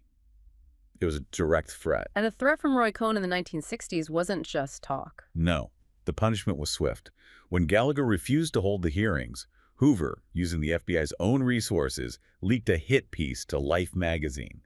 The story tied Congressman Gallagher to a mobster named Joe Ziccarelli. Bayonne Joe. That name definitely rings a bell. We talked about him in episode 4. We did. He was the mobster moving arms to the Dominican Republic and Israel, deeply tied into Louis Rosenstoll and that whole syndicate. So let's just trace this. The FBI director uses a Teamster lobbyist and Roy Cohn to threaten a congressman. When the congressman says no, the FBI leaks a story to the press linking that same congressman to mobsters the FBI is supposed to be investigating. It's the proof. It shows the FBI under Hoover was literally weaponizing the press to destroy any politician who wouldn't help Roy Cohn. Right. That is the favor bank in action, a closed loop of blackmail. And while all this is happening, the legal war is moving forward. The two Bobbies finally get their indictments, and the first big fight is the United Dye case. On paper, it's just a stock swindle, right? That's right. The charges were obstruction of justice and perjury. The government claimed Cohn had intimidated witnesses to cover up this massive pump-and-dump scheme involving the United Dye and Chemical Corporation. But as we've learned with Cohn, the charge is never the real story. Who was he actually protecting? The case centered on his relationship with Mo Dalitz. The godfather of Las Vegas, the guy who ran the Desert Inn. The very same. The government alleged that Cohn called Dalitz, who was on vacation in Europe, and demanded that he fly back to the U.S. to help intimidate witnesses into lying for him. Wow. That suggests Cohn had some real authority over a major mob boss. Or a partnership. I mean, the sources point out this wasn't just an attorney-client relationship. Cohn, Dalitz, and another associate, Eli Boyer, they were all original investors in the Sunrise Hospital in Las Vegas. They were business partners. Exactly. They were building hospitals together, which, by the way, are excellent vehicles for laundering money. So the government's argument was, look, Cohn isn't just his lawyer, he's part of the conspiracy. But he gets acquitted. How does he slip the net on this one? It got messy. The government's star witness was a man named Sam Garfield. But Cohn's defense team caught Garfield lying on the stand about a leniency deal he'd made with the prosecution. Ah, the classic blunder. And Cohn spun it brilliantly. He painted the entire trial as a Kennedy vendetta. He stood in front of that jury and said, look, they are so obsessed with getting me that they're making deals with criminals and encouraging perjury. He played the victim card. Perfectly. Yeah. And it worked. The jury acquitted him. But the two Bobbies were not done. They regrouped and came right back at him with a second case, the Fifth Avenue Coach Lines case. This one sounds a little less mob movie, more corporate drama. At first glance, yes. The charge was bribery and conspiracy. But this is where it gets really interesting for our purposes because we start to see the threads of intelligence agencies weaving into the story. The government found a money trail, didn't they? They did. They found a mysterious deposit of $500,000 into a bank in Belgium, a place called Jeffries Bank. And immediately after that deposit, $100,000 is routed directly into Roy Cohn's personal account. Okay, so on the surface, it looks like a kickback, a classic bribe. But let's dig into Jeffries Bank, because in this series, a bank is never just a bank. Never. Jeffries Bank was owned by a man named Arno Newman, who was a friend of Cohn's. But here's the twist Webb uncovers.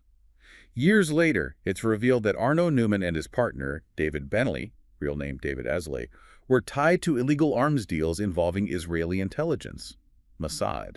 Whoa. So Roy Cohn isn't just washing money through some random offshore account. He's using a financial node that is directly connected to international intelligence operations. That's it, exactly. And remember, this is the early 1960s. We usually think of these kinds of networks appearing much later, in the 80s with Iran-Contra. But here's Cohn in 1963 using a bank that's already part of a covert intelligence network.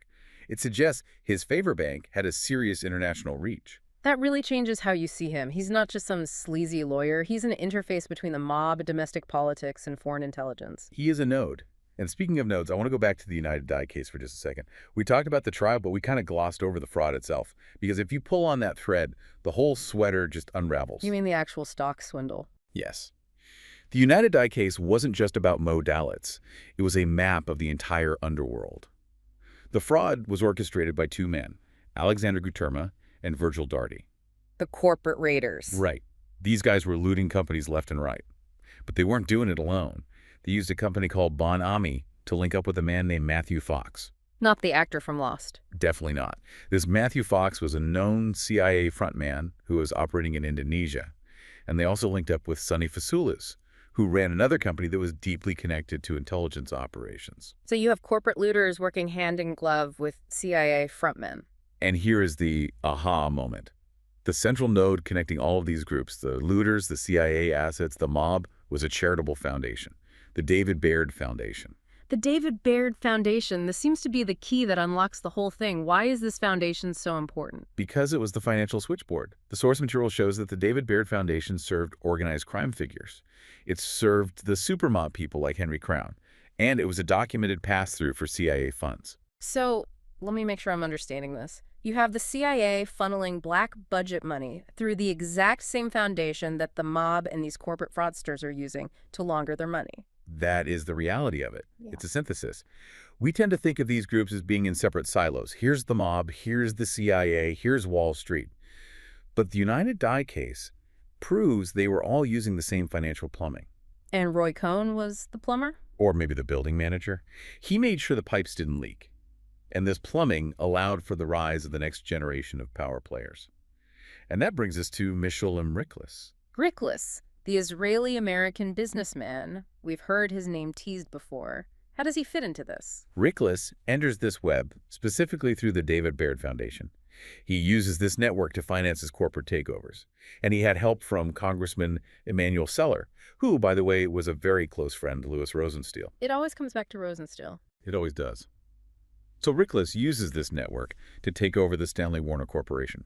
And this sets the stage for everything that comes later, because Riklis eventually buys Schenley Industries from Rosenstiel. And for anyone who might have forgotten, Rosenstiel was the liquor baron with the bugged townhouse, the man tied directly to the J. Edgar Hoover blackmail operation. Exactly. So when Riklis buys Schenley, he isn't just buying a liquor company, he is buying into this serpentine network. He's inheriting the whole infrastructure that connects organized crime delegates with lawyers like Cohn and intelligence assets like Matthew Fox and the Mossad agents at Jeffries Bank. It really paints a picture where these labels we use, like criminal, businessman, intelligence agent, they just don't mean anything. They're functionally the same entity. That's the key takeaway from the United Dye scandal. It wasn't just a fraud case.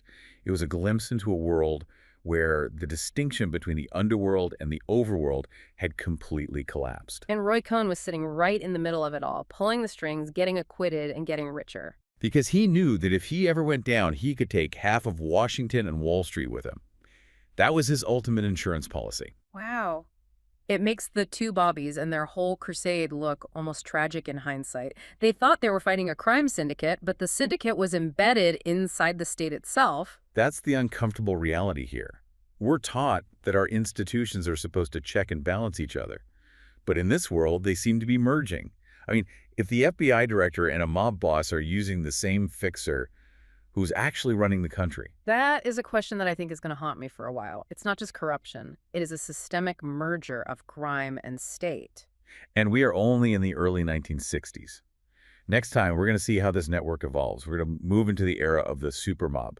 We're going to see how these financial games, this looting of companies via foundations, set the stage for the massive scandals of the 1980s. It only gets bigger from here.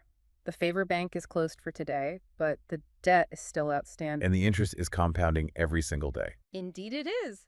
Thank you for listening to this deep dive on the Kitab Podcast. We'll catch you in the next episode.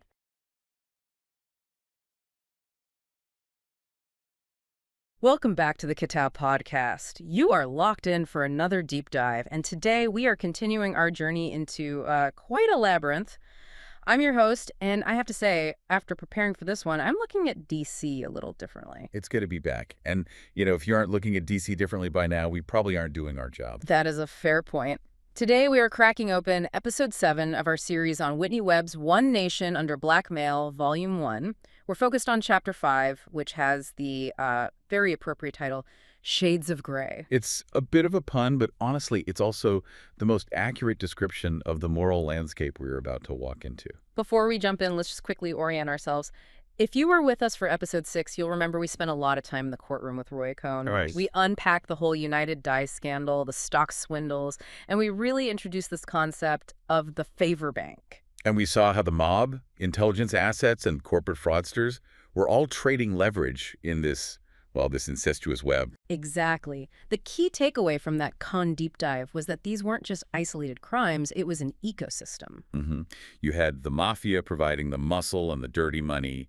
You had intelligence agencies providing the protection and the logistics. And then you had people like Cohn providing the legal shield for it all. And today, we're taking that concept of an ecosystem, and we are going to a very specific location. I want you to imagine you're in the heart of Washington, D.C. in the mid-1960s. Think smoke-filled rooms, heavy drapes, the clinking of glasses. We are walking through the doors of a very private, very exclusive venue, the Georgetown Club. And this isn't just a place where rich people went to eat steak and lobster. The Georgetown Club was, for all intents and purposes, the operational hub where the deep state, and I'm using that term very specifically here, to mean the permanent, unelected power structure held court. The guest list is. It's just insane. You've got CIA agents, mob-linked politicians, foreign spies, the architects of secret wars, all breaking bread together. And right in the middle of it all, there's one man, Robert Keith Gray. He's the protagonist of this chapter, isn't he? A fascinating figure because he just hides in plain sight. He really does. So let's start there. Who is Robert Keith Gray? On the surface, if you just look at his resume, he seems like the ultimate establishment guy. Polished PR executive, high-powered lobbyist. He looks like the guy you hire to fix a bad news cycle. But the source material describes him as a key node in a shadowy network. And to really understand him, we've got to go back to his origins. Where is he from? He comes from Hastings, Nebraska, joins the Navy V-7 program, which was basically a rapid officer training course, and he eventually lands in the Eisenhower White House. Okay, so working in the White House is prestigious, but it doesn't necessarily scream spooky. What was his job there? He was working under Sherman Adams, effectively as the appointment secretary to the cabinet. So Gray controlled the flow of patronage. He decided who got what job, who got access. And who was kept out. But here's the little detail that should, make your ears perk up. Gray was technically an accepted appointment from the Navy. Accepted appointment. Okay, that sounds like the driest HR term I've ever heard. Why does that matter? I know, right? But it's huge. Because in the context of the 1950s executive branch, an accepted appointment from the Navy to the White House that usually signaled an intelligence function. So he wasn't just a civilian staffer. No. It means he was on a detail that bypassed standard civil service rules. It suggests his role in vetting people wasn't just about, checking their references. It was about gathering intelligence and leverage. He's the gatekeeper. He knows everybody's secrets because he's the one reading their files before they get the job. Exactly. And this role positioned him perfectly for his next move. After the 1960 election, Kennedy wins, the Democrats take over, and Gray leaves the White House. He moves to the private sector. He joins Hill and Knowlton. Which is, even today, a titan in the world of public relations. The biggest. The biggest. But we need to adjust our understanding of what public relations actually means in this context. Hill and Knowlton wasn't just writing press releases for, consumer products. They were deeply embedded in the military-industrial complex. They represented the Aviation Industries Association, the Air Power League. So they're lobbying for the war machine. No, they are the voice of the war machine. But it goes so much deeper than that. The source material brings up a really shocking claim by a man named Robert Crowley.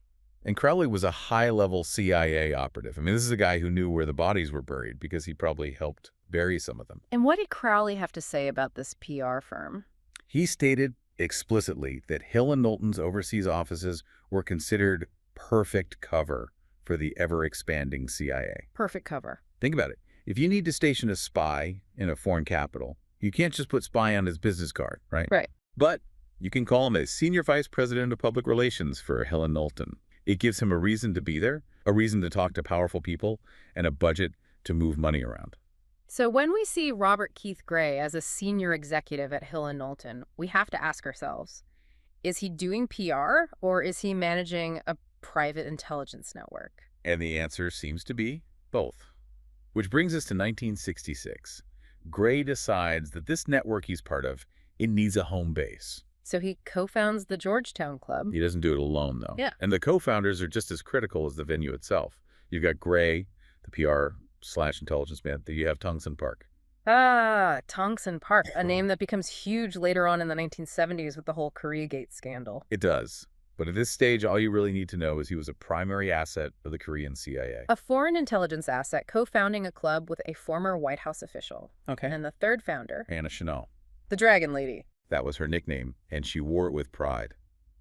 Anna Chanel was a force of nature. She was the widow of Claire Chanel, the legendary leader of the Flying Tigers from World War II. But she wasn't just a widow keeping her husband's memory alive. Not at all. She was the beating heart of the China lobby. I want to pause on that term, China lobby, because today, if you say someone is lobbying for China, you assume they're working for Beijing for the Communist Party.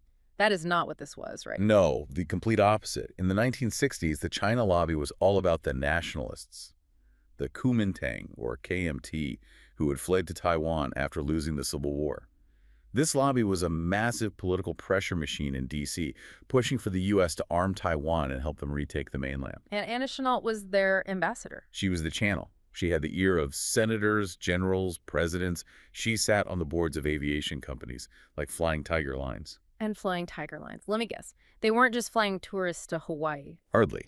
I mean, they were a cargo airline, but the board was stacked with individuals linked to organized crime, and the airline itself was used constantly by the CIA for off-the-books logistics, moving things the government didn't want on an official manifest. It's also worth noting that a certain future president is deeply tied into this specific lobby as well. Richard Nixon. Absolutely. During his so-called wilderness years, after he lost to Kennedy but before he won in 68, Nixon was practicing law. One of his biggest clients was Pepsi. Right. And through that Pepsi legal work, he was connected directly to the family of TV. Soon, who was the brother-in-law of Chiang Kai-shek, the leader of the KMT. It's all one big family. You've got Nixon, the CIA-linked PR man Gray, the Korean spy park, and the Dragon Lady Chanel. That's the membership committee of the Georgetown Club. It creates a picture, doesn't it? Yeah. But if we stop there, it just sounds like, political corruption. To understand why this is a thriller, we have to look at the operations. We need to talk about Operation Paper. And this involves another founder of the club, a General Graves B. Erskine. Correct, General Erskine. He ran the military wing of the survey mission to Southeast Asia, and he developed Operation Paper. Now, the official story is that this was about supporting KMT fighters who had been left behind in Burma and Thailand. These are the guys who got stuck on the wrong side of the border when the communists took over China? Exactly. They were stranded in the jungle, theoretically fighting a guerrilla war against the communists. Erskine wanted to send them supplies, and to do that, he marshaled the resources of a name that our listeners should know by heart by now. Paul Helliwell. Paul Helliwell, the OSS banker, the man who set up all those shell companies in Florida and the Bahamas. We talked about him extensively in the first couple of deep dives. He is the architect of the CIA's off-the-books finance. Yes. And Erskine used Helliwell's network, specifically a shell company called Sea Supply, to run guns and supplies to these KMT fighters in the jungle. Okay, so they're running guns to anti-communist rebels. I mean, that's pretty standard Cold War playbook. Why is this so significant? It's significant because of how the rebels paid for their own existence. These KMT fighters were situated right in the middle of what we now call the Golden Triangle. The center of the opium trade. The absolute center. Yeah. And to fund their resistance and, frankly, to get rich, they monopolized that opium trade. So by supporting them, by sending them guns and logistical support, American intelligence was essentially building the infrastructure for the global heroin trade. That is the inescapable conclusion. Operation Paper wasn't just a military operation. It was the nexus where U.S. intelligence became complicit in drug trafficking. The CIA provides the planes via Helliwell's shell companies. The KMT provides the opium. And the men organizing this, Erskine, the people connected to Helliwell, they aren't hiding in some bunker. They are sitting in the Georgetown Club having a drink with Robert Keith Gray. It's chilling. You realize that the war on drugs and the people running the drugs were essentially attending the same dinner party. It just blurs the line between national security and criminal enterprise until the line. It just vanishes. And speaking of that blurred line, let's look at the rest of the membership list. It's a real rogues gallery. You have the club manager, Norman Larson. He previously worked for H.L. Hunt, the Texas oil tycoon who famously funded massive right-wing causes. Then you have General Charles Willoughby, MacArthur's old intelligence chief. Willoughby is a scary character, often described as a fascist sympathizer, heavily involved in private intelligence networks that spied on Americans. But the name that really jumps off the page, the one that feels like it's ripped right out of a movie script, is Edwin P. Wilson. Edwin Wilson, yeah. Later in history, in the 1980s, the media would brand him a rogue CIA agent. The story was that he went crazy, went off the reservation, and started selling explosives to Libya, the whole bad apple theory. Right. But looking at the Georgetown Club, that seems to completely dismantle that theory. Completely. You see, the official story about the club was that the CIA sent Wilson there to monitor it. They claimed they were worried about Tongson Park's influence. So basically spying on the spies. But the source material suggests they were much closer than that. They were partners. Wilson went into business with Robert Keith Gray. They traveled to Taiwan together. Gray actually sat on the board of Wilson's CIA front company, Consultants International. Wait, hold on. Gray, the PR man, sat on the board of the CIA front company. Yes. And here's a detail that I just love. Wilson's maritime operations for the CIA, a secret unit called Task Force 157, were run out of offices physically adjacent to Gray's offices at Hill and Knowlton. They were neighbors. They shared a wall. They shared a wall. Yeah. So the idea that Gray was just some civilian and Wilson was just monitoring him it's laughable. They were operating in tandem. It implies that the Georgetown Club wasn't being watched by the CIA. It was being used by the CIA. Wilson wasn't a rogue agent. He was the interface between the agency's off-the-books operations and the private sector. Exactly. Okay, so we have the spies, we have the lobbyists, we have the drug runners. But this ecosystem isn't complete without the money. We need to talk about the mob. How does organized crime fit into a fancy D.C. social club? Through Texas and through insurance. The chairman of the Georgetown Club was a man named Clark Thompson, a powerful Texas congressman. But his real power didn't come from his vote. It came from his marriage. He married into the Moody family of Galveston, Texas. And for anyone who doesn't know the history of Galveston? It was the Sin City of the South long before Vegas even took off. The Moody family controlled an empire, and at the center of it was the American National Insurance Company, or ANACO. This company is the key to the mob connection. ANACO. ANACO was deeply intertwined with organized crime interests. Their lawyer was Morris Schenker. Morris Schenker, Jimmy Hoffa's lawyer. The very same. Schenker was the bridge between the Teamsters, the mob, and legitimate business. And under his guidance, ANACO funneled millions and millions of dollars in loans into Las Vegas casinos. The Stardust, the Aladdin, the Fremont. Let me get this straight. The chairman of the Georgetown Club, Clark Thompson, is married into a family whose insurance company is bankrolling the mob's casinos in Vegas. Correct. But watch the 6 degrees of separation here. It gets even tighter. We have to connect this back to intelligence. On the board of ANACO was a man named George Eccles. Okay, George Eccles. Eccles was also affiliated with American Banker's Life in Miami. Now, take a wild guess. Who was the chairman of American Banker's Life? Please don't say Paul Helliwell. It was Paul Helliwell. Unbelievable. It always circles right back to Helliwell. It always circles back to Helliwell. And remember, from previous deep dives, American Banker's Life was a conduit. It was used to funnel money to the Exchange and Investment Bank in Geneva, which was a known wash cycle for Meyer Lansky's mob money. So, look at the synthesis here. The Georgetown Club sits at the exact intersection. You have CIA drug money coming in from Helliwell's operations in the Golden Triangle. You have mob casino money coming in via ANACO and the Moody's. And you have political lobbying power through Gray and Chennault. It's a washing machine. A washing machine for money, for influence, and for intelligence. It completely shatters the idea that these were separate worlds. We often think, oh, the mob is over here, the government is over here, and maybe they trade favors. No.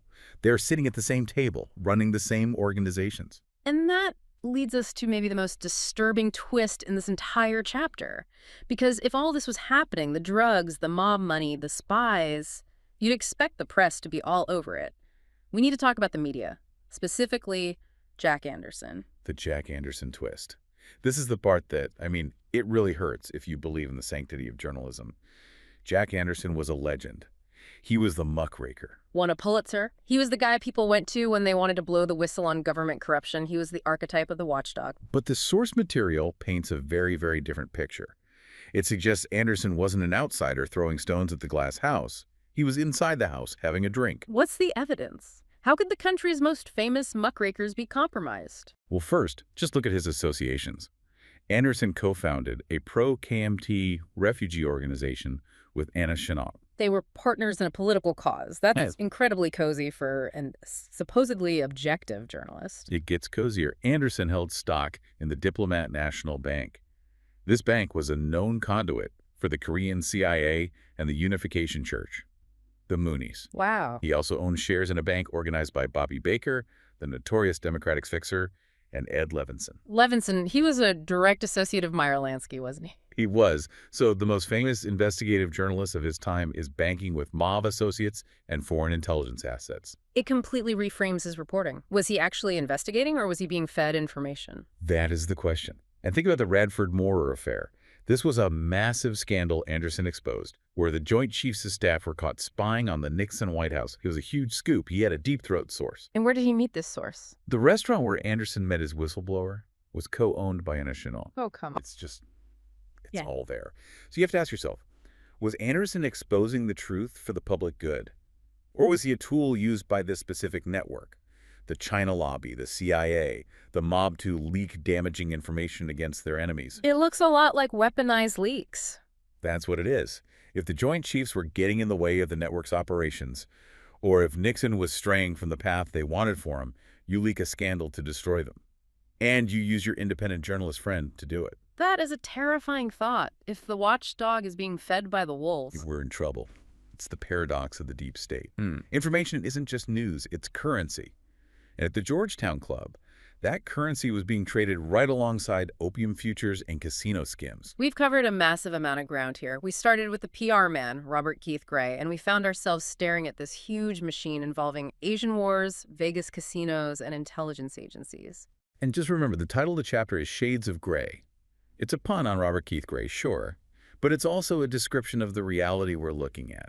There are no black hats and white hats here. There's just this murky gray zone where government power, criminal money, and intelligence operations all fuse together. It really drives home the theme of Whitney Webb's book, doesn't it? We're not looking at a government that has been infiltrated by crime. We're looking at a system where that distinction doesn't really exist. Exactly. The Georgetown Club wasn't an anomaly. It was the prototype. It was the operational hub where the deals were made that defined the entire Cold War era. So as we wrap up this deep dive, what is the one thought you want the listener to really walk away with? I want them to think about that connection between the media and this intelligence network. If Jack Anderson, the hero of transparency, was financially tied to the mob and the KCIA, and if the big PR firms like Hill and Knowlton were covers for the CIA, who is telling the American public the truth? It makes you question everything you read in the history books. And maybe more importantly, if they had that much leverage over that many people, where did the blackmail stop? That is the question we are going to keep asking. Next time, on episode 8, we are going to follow the money even further. We're going to look at what happens when these networks decide they need a bank of their very own. You think the Georgetown Club was wild? Just wait until we get to the banking scandals. It's going to get complicated, but we'll break it down. Thank you for listening to the Kitab Podcast. This has been The Deep Dive. We'll see you in the next one.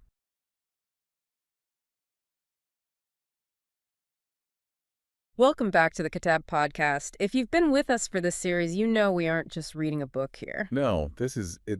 It's more like an archaeological dig, isn't it? It really is. A dig into the darkest bedrock of the American power structure. We're working our way through Whitney Webb's One Nation Under Blackmail, Volume 1. And this is officially Episode 8. Episode 8. Yeah, we are definitely past the point of no return now. We really are. And just to, get everyone oriented, because the cast of characters is getting pretty big, let's do a quick rewind. Good idea. Last time in our deep dive, we walked through the doors of the Georgetown Club. Right. The ultimate Washington VIP room, where you had spies, powerful lobbyists like Robert Keith Gray, and mob-connected figures all just mingling. It was the social hub where the overworld of politics shook hands with the underworld of organized crime. The cocktail party before the storm, basically. Exactly. But today we're leaving the cocktail party. We are stepping into the operational machinery. We're covering Chapter 5, Shades of Gray. And honestly, the whole feeling of this chapter is just pure noir. It's a thriller. because we're about to tackle the biggest, most iconic political scandal in American history. Watergate. But not the Watergate you were taught about in civics class. Oh, definitely not. The story we all know is, a few bumbling burglars break into the Democratic National Committee to bug the phones. Supposedly to help Nixon win an election. He was already winning by a landslide. It never really made sense. I mean, why take that kind of risk? Why send in high-level guys for such low-level intel? It didn't make political sense. And that's where Webb presents this alternative thesis, a much darker one. Which is, what if the break-in wasn't about politics at all? What if it was about, of all things, a prostitution ring? And sexual blackmail. And what if Watergate was really just the visible explosion of a hidden war between the White House and the U.S. military's most secret intelligence units? That's the hook. A battle for control over the ultimate weapon. Blackmail files. And to understand this, we have to introduce a new character, a man they called the Blonde Ghost. Ted Shackley. Yeah. If you want to understand the dark side of the CIA in that era, the 70s, the 80s, you really have to understand Ted Shackley. Okay, so let's unpack him. Who was he really? He's sort of the archetype of the Cold War spy master who just decides the rules don't apply to him. He starts his career in post-war Berlin, classic trenchcoat spy stuff. At the frontier of the Cold War. Exactly. But his real education, the one that really matters for our story, happens when he moves to Miami. The JM Wake station, right. Correct. In the early 60s, Shackley is running JM-Wave. And this isn't some desk job. This is the CIA's massive secret station dedicated to overthrowing Fidel Castro. Wow. It employed thousands of Cuban exiles. It was, for all intents and purposes, a private army. But the crucial detail the book highlights isn't the paramilitary stuff. It's the money. This is where he meets Paul Helliwell. Yes. The OSS vet, the mob's banker. Helliwell mentors Shackley in what they call covert finance. He teaches him how to use front companies, how to move money off the books, how to make dirty money clean for black ops. And that changes everything for him. It changes everything. He learns this really dangerous lesson. If you can fund your own operations, you don't need to ask Congress for permission. That's a terrifying idea. A self-funded intelligence agency with zero oversight. And he takes that knowledge with him, right? The book says in 1966 he moves to Vientiane, Laos. And Laos was. Wild is an understatement. It was the epicenter of the secret war and the hub of the Golden Triangle opium trade. So he becomes station chief there. He does. And he brings his team from Miami guys like Thomas Kleins and Richard Secord. You're going to hear those names again, all the way up to Iran-Contra. They were like his wolf pack. A secret war funded by opium money. That just sounds like a recipe for absolute corruption. He created a culture of total impunity. But here's where it gets really interesting about Shackley's management style. In 1968, he moves to run the station in Saigon. Okay. And there's this specific allegation in the book that is just jaw-dropping. It says Shackley kept dossier blackmail books on the private lives of his own superiors. Wait, your own bosses? Yes, including the CIA director at the time, William Colby, and General Creighton Abrams. The text suggests he collected information on their sexual affairs. So blackmail wasn't just a weapon against the Soviets. It was an internal management tool. Exactly. Government by blackmail isn't just a title, it's the operating system. If you wanted job security or to make sure your rogue ops weren't shut down, you needed leverage. Shackley got that better than anyone. So you have Shackley, the blonde ghost, building this private intelligence empire, but he can't do it alone. He needs a vehicle, right? Something to operate through that doesn't have a CIA logo on it. Right. And that brings us to a group called Task Force 157. Never heard of it. What was it? Well, officially, it was a clandestine unit of naval intelligence. On paper, their job was to monitor Soviet shipping. And in reality? In reality, it was this bureaucratic gray zone, answering to both the Navy and the CIA. And into this gray zone steps another key figure, Edwin Wilson.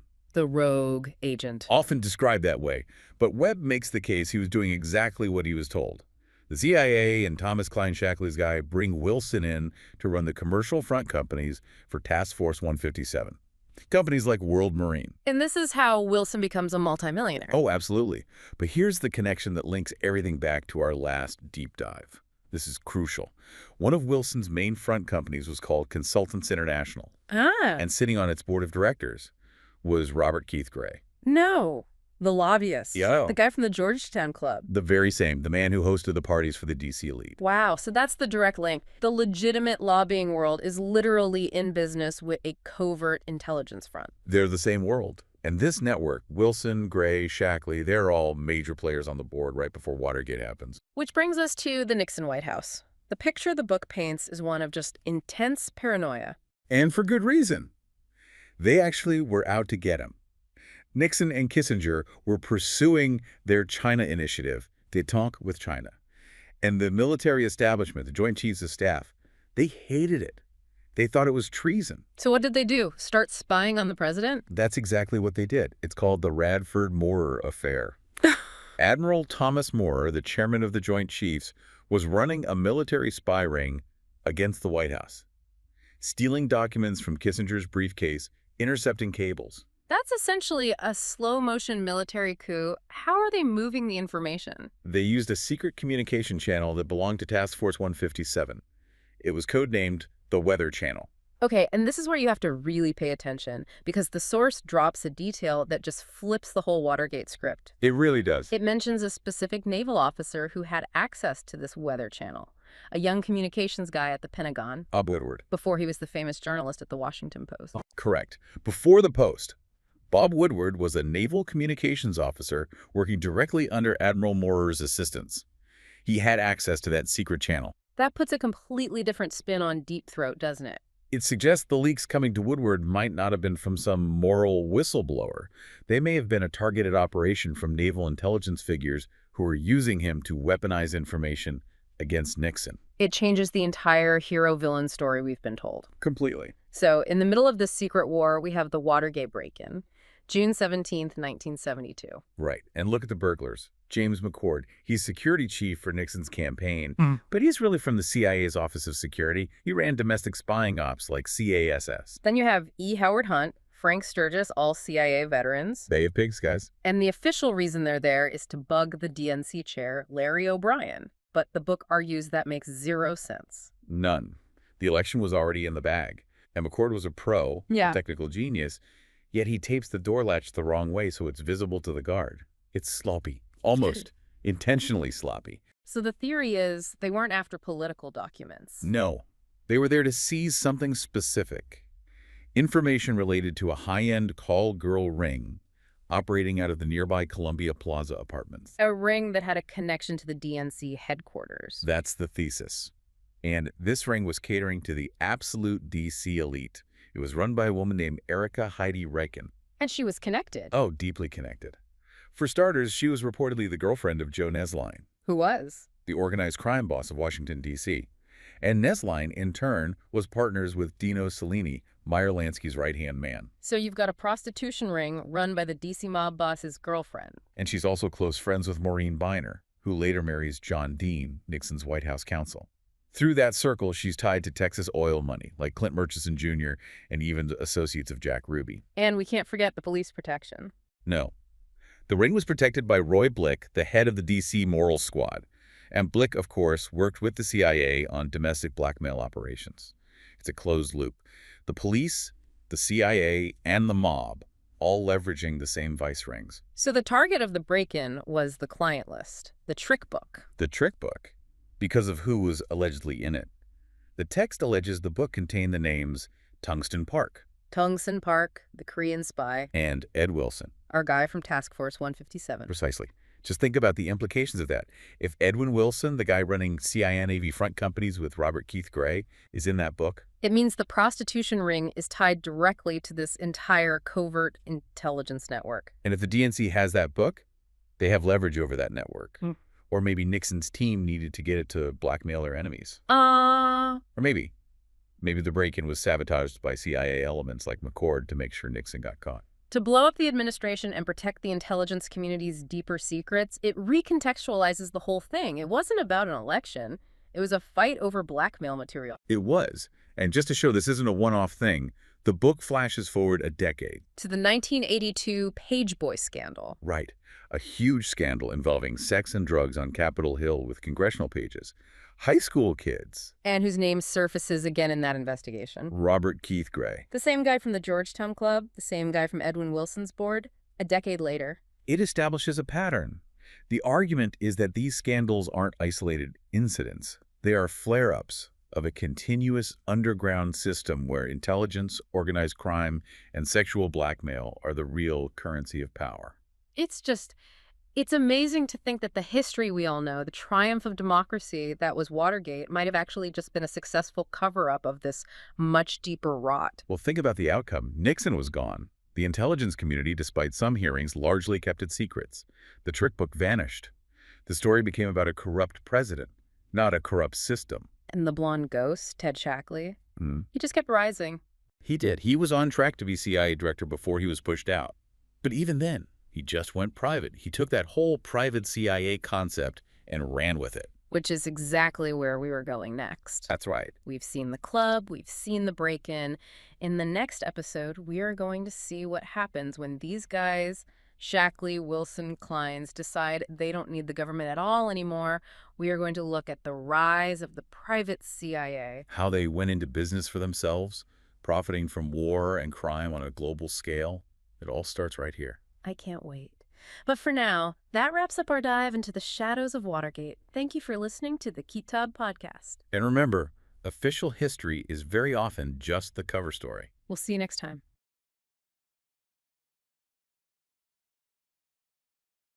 Welcome back to the Kitab Podcast. If you've been with us for this series, you know we like to go deep. We certainly do. And today is episode 9 of our deep dive into Whitney Webb's One Nation Under Blackmail, Volume 1. It's good to be back.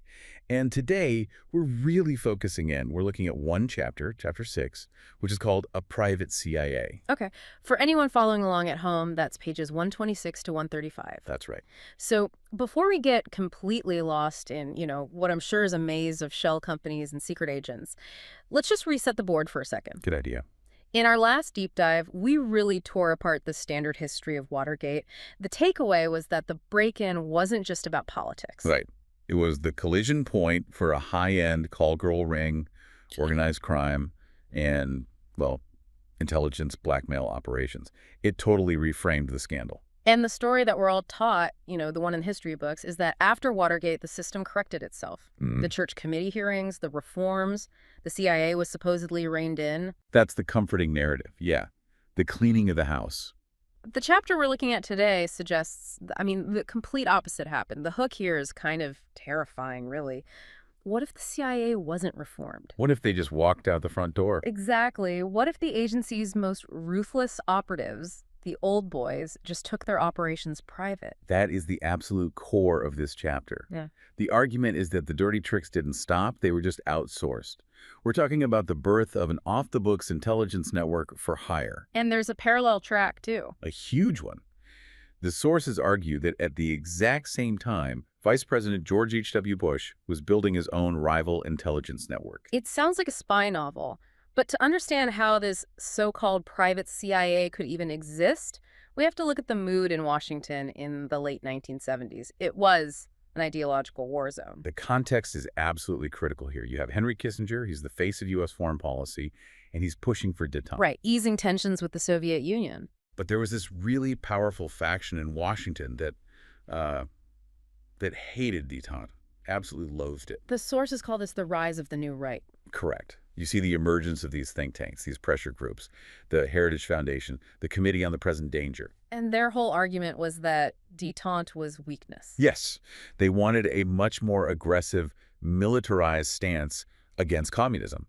And what that does is it creates a huge market, a market for people willing to bypass government red tape to fight the good fight, law or no law. So you've got the demand for off-the-books action, but you still need a push, a catalyst, to get those operatives out of the government and into the private sector. And that catalyst has a name, Admiral Bobby Ray Inman. The reformer. He's a reformer in this story, yeah. He becomes director of naval intelligence, holds posts at the NSA, the CIA. He looks at this old boy network and basically decides it's time for a purge. And his number one target was a specific unit. Task Force 157. Task Force 157. TF-157. On paper, it was a Navy unit. In reality, the sources describe it as having gone completely rogue, a mini CIA inside the Navy. Inman just shuts it down. And in doing that, he kicks out a key operative named Edwin Wilson. Edwin Wilson. He's a name that's going to come up a lot, often painted as this lone rogue agent, but it's more complex. And he doesn't just go play golf? Not at all. This purge is the moment the private CIA is actually born. Wilson is out, but he has very deep pockets. And he teams up with a legend of the Cold War, Ted Shackley. The blonde ghost. The one and only. Shackley sees the writing on the wall with these reforms. He retires from the CIA in '79, and he essentially goes into business with Wilson. So Shackley has the tradecraft, the connections. All the operational know-how. And Wilson brings the money. And together they start building an intelligence agency that has zero congressional oversight. Precisely. So what did this agency actually do? I mean, they didn't waste any time getting their hands dirty. The notes mention the Nugan Hand Bank almost immediately. Yeah, Nugan Hand is a rabbit hole all on its own.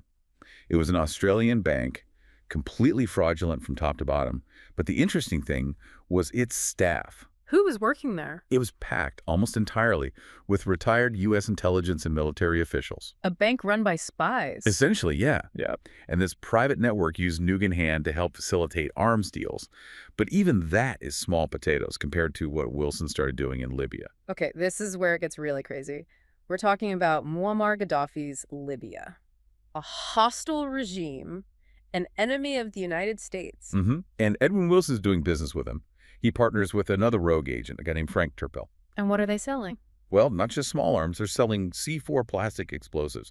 They're selling red-eye surface-to-air missiles. They are arming an enemy of the state with military-grade weapons. For a profit.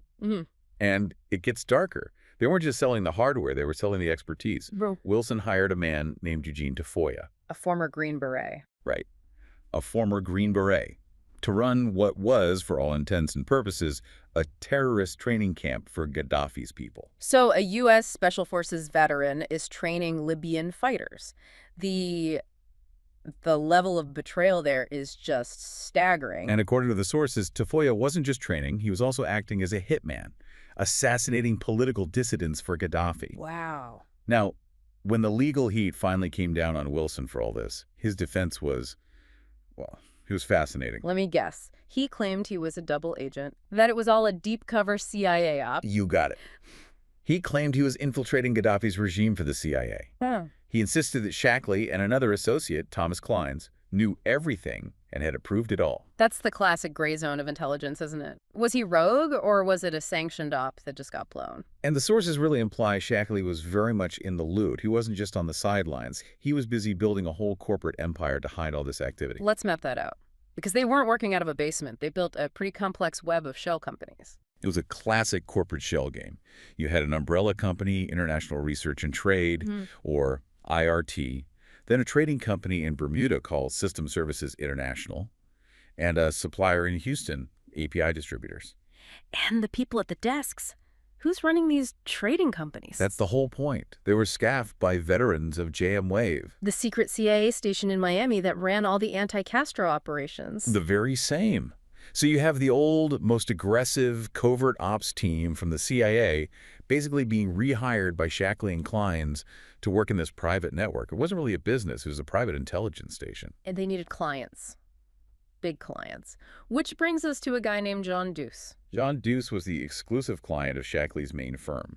An oil trader, but murky is, putting it lightly. He was a sanctions buster. His main job was moving oil to apartheid South Africa when no one else would touch them. He worked with Mark Rich, another infamous name. That's right. And there's this one detail in the book about Deuce that, just shows how small this world is. The Epstein connection. Yeah. The book notes that Deuce later married a woman named Frances Jardine, who was an ex-girlfriend of Jeffrey Epstein. It's just another one of those threads connecting these networks of intelligence, finance, and, well, compromised people. So Deuce is one client, but they found an even easier way to make money with a company called EATSCO. EATSCO, Egyptian American Air Transport and Services Corporation. This is where the grift becomes enormous. Okay, what was the scheme? The company was co-owned by Thomas Clines from Shackley's crew and an Egyptian intelligence officer. The Pentagon was selling billions of dollars in weapons to Egypt, and it was financed with U.S. loans. So U.S. tax dollars. Exactly. EATSCO just inserted itself as the middleman for shipping. They got the exclusive contract to transport all these weapons. So they're overcharging to ship U.S. weapons to Egypt and getting paid by U.S. taxpayers to do it. It was a license to print money. They were skimming massive profits off these taxpayer-funded arms deals. So they're getting rich off government contracts while operating outside of government control and using that money to fund a private network that's arming Libya. That's the loop. And it just kept expanding. Which brings us to Panama and a new player named Neil Livingstone.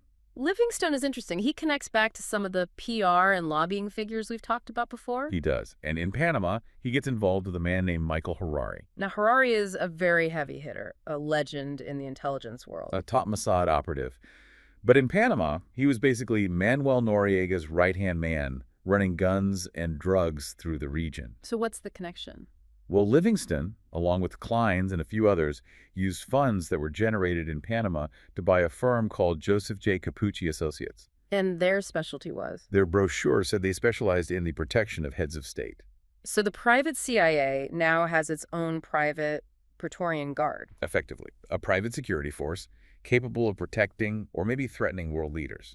It's an incredible consolidation of power. You have weapons, oil, logistics, and now a private army. And this is where the narrative pivots. Because while Shackley and his crew are building this mercenary empire, the sources claim a rival network is being built. By the vice president. By Vice President George H.W. Bush.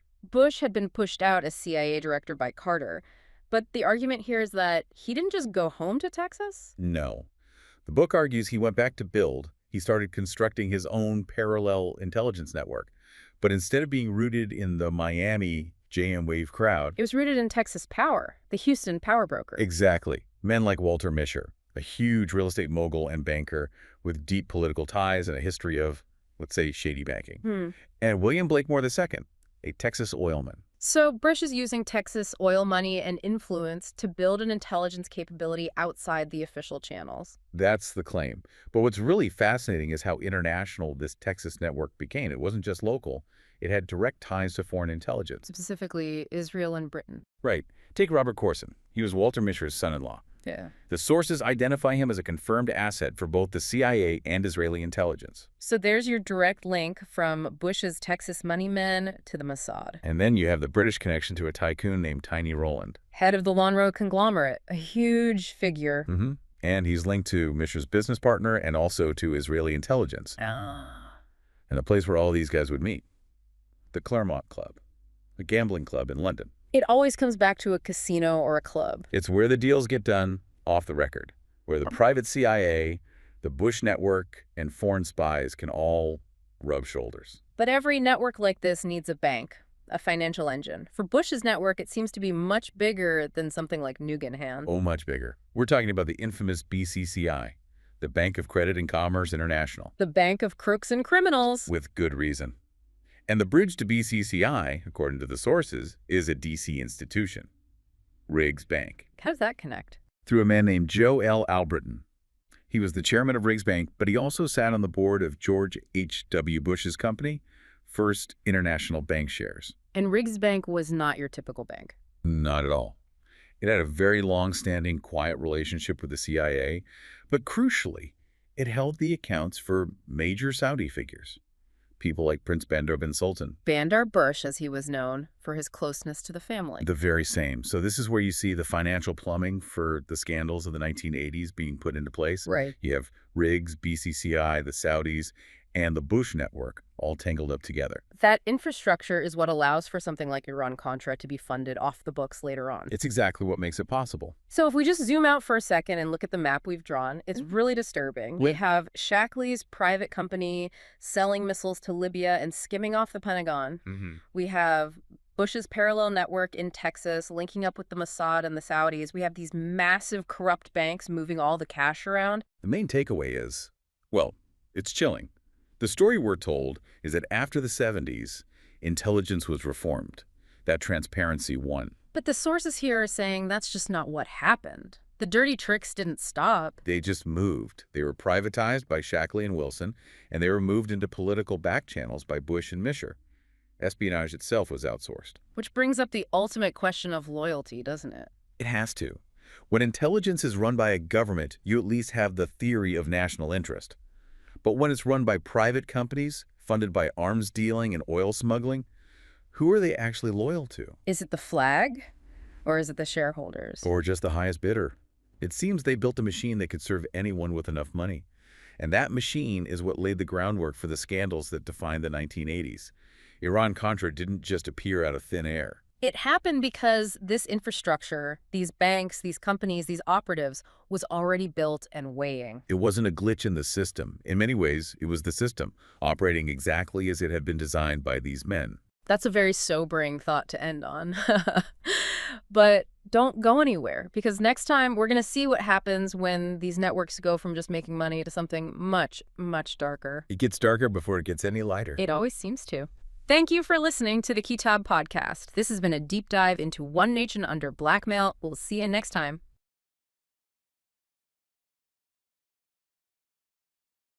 Welcome back to the Kitab Podcast. We are deep diving into the shadowy architecture of power today. We really are. We're continuing our investigation into Whitney Webb's One Nation Under Blackmail, Volume 1.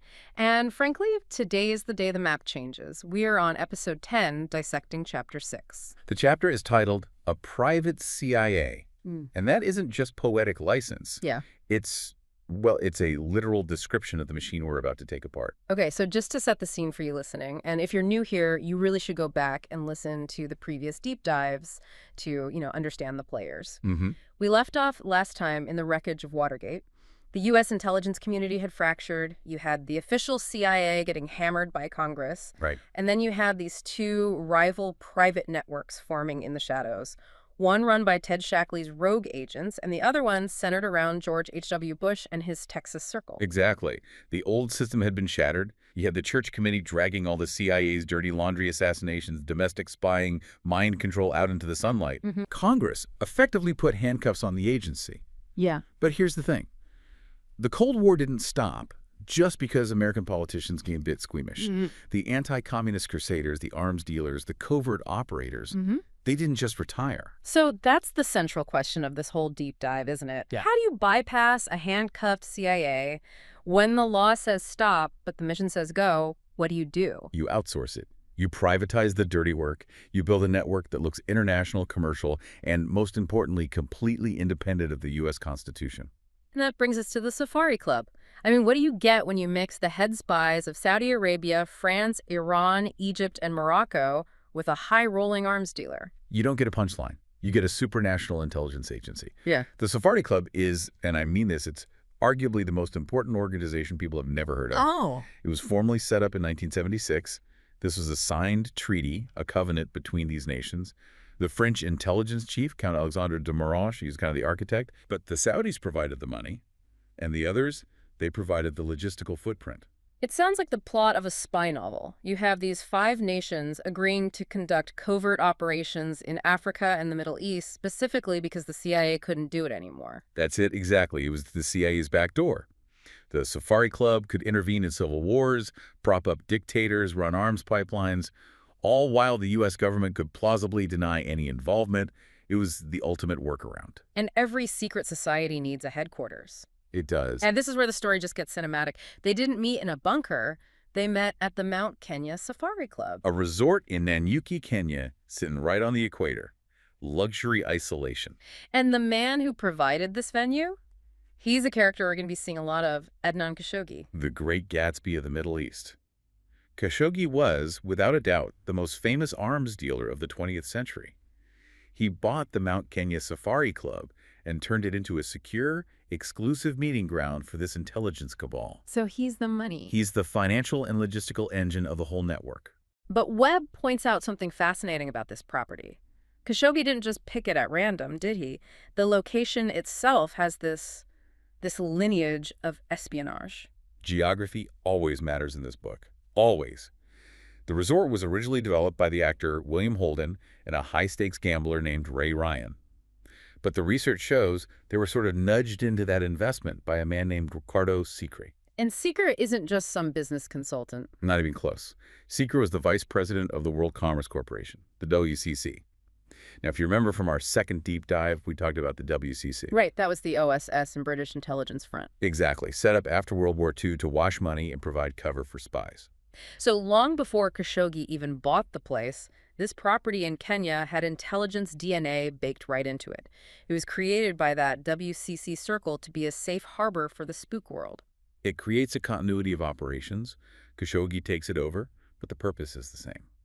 A place where let's say, the overworld of elite finance and the underworld of covert ops can meet comfortably. Speaking of that meeting point, Khashoggi didn't run this operation alone. He needed a bridge to the American establishment and, maybe darker still, to the American mob. And this introduces us to Edward K. Moss. Edward Moss. On paper, he was just Khashoggi's public relations manager. He was the guy smoothing things over with the press in Washington and New York. But in reality, Moss was a longtime CIA asset. He was cleared for Operation ZR Emery. Which is a very specific, very aggressive clearance. It is. ZR Major was the CIA's program for political action and sabotage against Castro's Cuba. And if you know anything about anti-Castro ops in the 60s, you know it was a joint venture between the CIA and the Mafia. You can't have one without the other. Precisely. And Moss was deeply tied to the Cellini brothers, Dino and Eddie Cellini. I mean, these guys were Meyer Lansky's right-hand men. They ran the casinos in Havana before the revolution. They were the gold standard of organized crime. So let's just trace that circle. You've got Khashoggi, the Saudi arms dealer. His right-hand man is Edward Moss, a CIA asset who works hand in glove with the Meyer Lansky syndicate. Yes. It explicitly links the Safari Club network to organized crime. And it links them to the methods of organized crime. And this is where it gets really dark. The source material highlights a pretty nasty aspect of Moss's work. There are allegations, backed by FBI and CIA files, that Moss and Khashoggi used sexual corruption as a tool. This is the honey trap mechanism we've talked about. It is. There was a rumor that Julia Cellini, who was Moss's mistress and the sister of the mobster Dino Cellini, ran a secretarial service in New York and D.C. Secretarial service in very heavy air quotes. Yeah, very heavy quotes. Yeah. The implication is that this service was really a front for illicit activities. They'd use it to entrap powerful politicians, businessmen. You get them in a compromising position, you record it, and you own them. It's not just vice for the sake of vice. No, it's blackmail as a form of governance. And that's a theme that just runs through this entire series. Blackmail isn't a crime. It's the currency of this shadow network. If you have the control file, you pull the strings. And that brings us to the man who would eventually hold all the strings in the 1980s, William Casey. Future CIA director under Reagan. But in this chapter, we're looking at his origin story, and it really does explain why he operated the way he did. It does. Casey is the archetype of the private CIA. He was a devout Catholic, a Knight of Malta, a fervent anti-communist. But his career began way back in the OSS London station during World War II, working under David K.E. Bruce. He was known as Donovan's troubleshooter. He was. He was propelled right into the inner sanctum of the intelligence aristocracy, the Mellons, the DuPonts. He learned very early on that intelligence work, high finance, and elite social circles were all the same ecosystem. You use Wall Street to fight wars. That was his belief. After the war, he becomes a high-powered lawyer, a venture capitalist, and then eventually Nixon appoints him chairman of the SEC. The Securities and Exchange Commission. Which is pretty ironic, right? Putting the ultimate insider in charge of regulating the markets. And this is where the story pivots into a full-on thriller. You have Casey, the regulator, on a collision course with Robert Vesco, the king of white-collar crime. The Detroit Kid. Vesco is a fascinating villain. He orchestrates this hostile takeover of iOS investors' overseas services. We have mentioned iOS before. It was a massive offshore mutual fund created by Bernie Kornfeld. But by the time Vesco got his hands on it, it was already a washing machine for the underworld. It was tied to Tibor Rosenbaum. The Mossad-linked banker we talked about in episode 4. Right, and corporate raiders like James Goldsmith. So Vesco takes over this massive pot of unregulated cash and just loots it, starts moving hundreds of millions into shell companies and offshore accounts. And naturally, the SEC has to investigate, so William Casey launches a probe into Robert Vesco.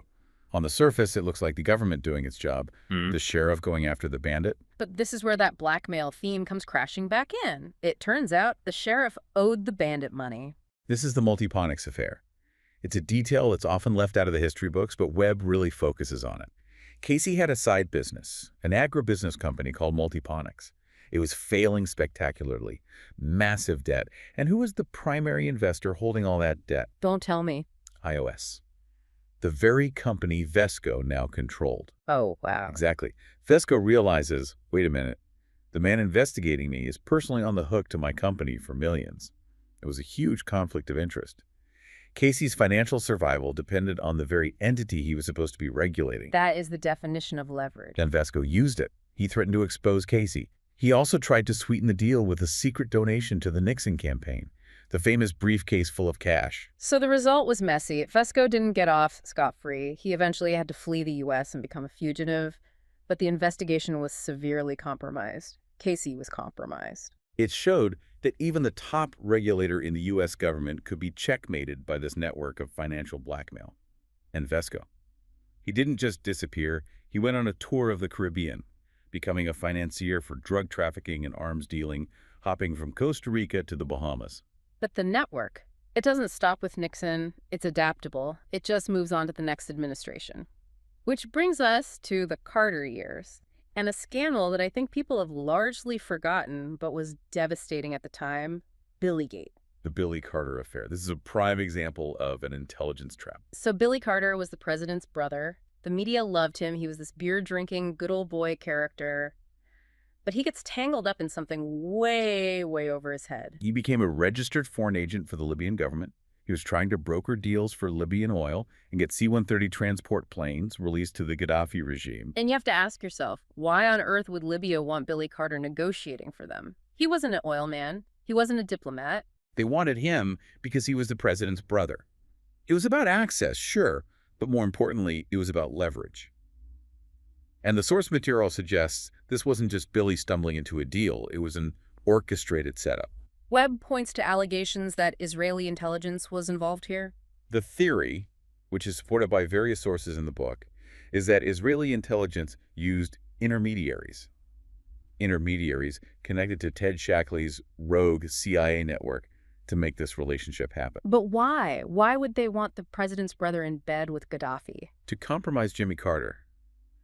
You have to remember, Carter was putting immense pressure on Israel over the Camp David Accords and settlements. He was seen as a problem by the hardliners. So by facilitating the Billygate scandal, They created a massive political liability for the president. They encouraged the target to commit the crime just so they could expose it later. It destabilized the presidency, using a family member as a pawn. it was a soft coup. And it worked. The scandal contributed significantly to Carter's weakness going into the 1980 election. But what blows my mind is the corporate machinery behind all of this. It wasn't just spies whispering in ears. There was a hard infrastructure of banks and companies making these oil deals happen. We have to talk about the charter company. The charter company is the private CIA. It was run by a man named Raymond Mason, but Webb describes it as essentially a vehicle for the DuPont family's interests in Florida. The same DuPonts we linked to the OSS and the intelligence establishment earlier? The very same. So the charter company acquires a firm called Carey Energy. This brings us to Edward Carey, the brother of the New York governor. But the key connection here is Carey's link to the Kouloukounis clan. The Greek shipping dynasty. Yes, and the Kouloukounis family connects everything. They had deep intelligence ties.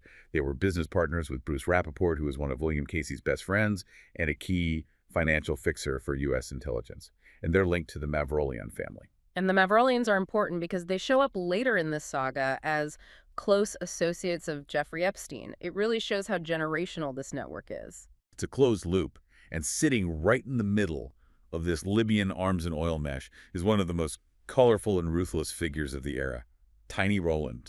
Tiny Roland, the head of Lonro, a British conglomerate so aggressive that a prime minister called it the unacceptable face of capitalism. Roland was a corporate buccaneer.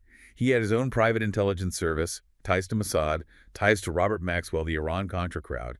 His subsidiary, Tradewinds, was the logistics arm. They were the trucking company for the deep state. Essentially. Tradewinds was shipping weapons to Libya, but who were they shipping them for? For Edwin Wilson. And just to close the circle, Edwin Wilson was a key member of that rogue CIA faction led by Ted Shackley, the very people who had gone private after Watergate. So just look at the synthesis. It is terrifyingly complete.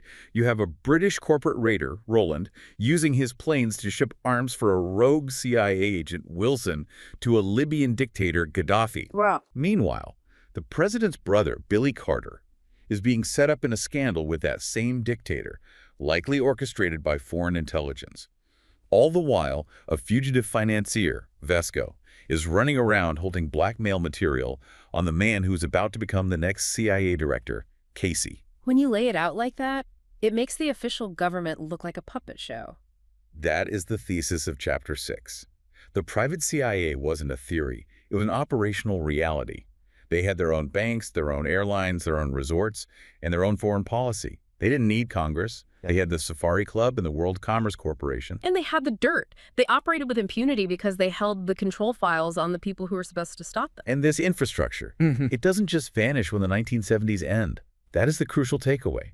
This network, Casey, Shackley, the financial fronts, the blackmail apparatus, they ride into power with the Reagan administration. They move from the shadows into the White House. Exactly. The October surprise, the Iran-Contra affair. These are not aberrations or accidents.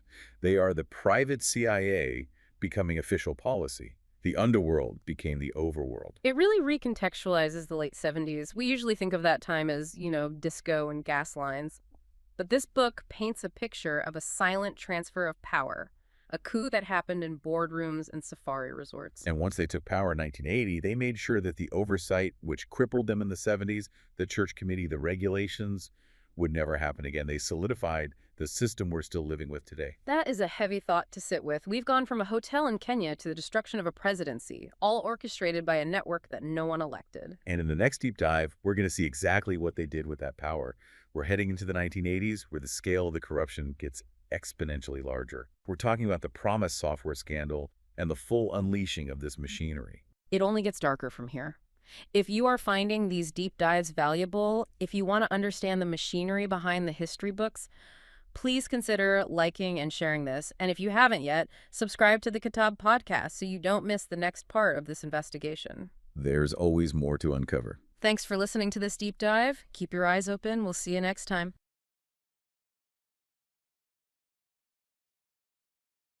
Welcome back to the Kitab podcast. You're joining us for another deep dive into One Nation Under Blackmail, Volume 1. Today, we're on Episode 11, and we're digging into Chapter 7. And the title really says it all, A Killer Enterprise. It really does. Killer Enterprise might even be, a bit of an understatement. If you thought the last few chapters were dark, this is where the story goes completely black. It's intense. So just to get everyone back up to speed, because this web is getting really, really dense, last time, we looked at the Safari Club. That private intelligence network, right, run by Saudi Arabia, France, a few others, all to get around the U.S. Congress. Exactly. And we tracked the rise of CIA Director William Casey and the financial predator Robert Vesco. We saw how their schemes really just plagued the Carter administration and basically set the whole table for Iran-Contra. Right. We sort of established the players, the political stage. But today, we need to talk about the plumbing. We have to talk about the financial engine that allowed this underworld to really seize control of the overworld. Okay, so I want you to picture a bank. But erase that image of a teller window or, a mortgage application. I want you to imagine a financial institution that was built from the ground up to handle things that no legal bank would ever touch. We're talking about laundering money for the Medellin cartel. We're talking brokering arms deals for terrorists, trafficking nuclear secrets, and even facilitating prostitution rings. And buying politicians. That's the real key. This wasn't just some criminal bank. It was a political weapon. And the twist that really just anchors this whole chapter is that it wasn't some rogue operation fighting the system. No. All the evidence suggests this bank was actually a clandestine arm of the CIA from day one. We are talking, of course, about the infamous BCCI, the Bank of Credit and Commerce International. The Outlaw Bank, or some investigators later called it the Bank of Crooks and Criminals International. So let's crack this open, because the story begins with a man who, on paper, seems like this great visionary, but in reality was running something much, much closer to a cult, Agha Hassan Abedi. Abedi is such a complicated figure. He was a Pakistani banker, an advisor to the ruling families in the UAE, and he sold BCCI to the world as, the World Bank for the Third World. Which is a great pitch. It sounds noble, revolutionary even. It was brilliant marketing, but inside the bank itself, it was almost like psychological warfare. The source material talks about this very bizarre corporate culture. There was this specific memo they circulated to all employees. Well, the one with the Michelangelo print. That's the one. Okay. Michelangelo's creation of Adam, the hand of God reaching out to man. But the memo didn't talk about interest rates. It said, and I'm quoting here, BCCI is a power, a spirit, a desire. It claimed the bank was related to cosmic power and the will of God. That's not something you find in a normal employee handbook. No, and it was all designed to demand total submission. You weren't just a banker, you were part of a family, a movement. And that cosmic loyalty was essential because of what the bank was really doing. The journalists Beatty and Gwynn said BCCI had two faces. Right, this is the operational structure. So phase one is the public side. It's shiny, it has offices in London and Hong Kong, it does charity work. It looks completely legitimate. Absolutely. But hidden behind that was phase two, the Black Network. The Black Network. It sounds like something out of a spy novel, but this was a real formal part of the bank. It was a global service provider for the intelligence and criminal underworlds. The Black Network handled the physical movement of gold, it handled arms trafficking, and maybe most terrifyingly, it handled nuclear proliferation. This is the connection to A.Q. Khan, right? Yeah. The father of Pakistan's nuclear bomb. Precisely. The BCCI Foundation was funneling money directly to the institute that was a front for A.Q. Khan's nuclear program. So you have a commercial bank that is literally underwriting the spread of nuclear weapons. And it gets even grimmer. We have to talk about the girls. The Black Network wasn't just moving dangerous materials, it was moving people. This is probably the most disturbing part. The sources are explicit. They detail how BCCI officers, one guy in particular, Sani Ahmed, managed the procurement of what they called, euphemistically, singing and dancing girls. These were teenagers. Teenagers trafficked from Pakistan and other places and then provided to ruling families and other VIPs in the Middle East. So it's a high-end sex trafficking ring, basically, operating out of the bank's corporate offices. And that serves two purposes. One, it keeps the clients happy. And two, and this is so crucial for the story, it creates compromat. Blackmail material? If you provide the entertainment, you own the secret. You own the person.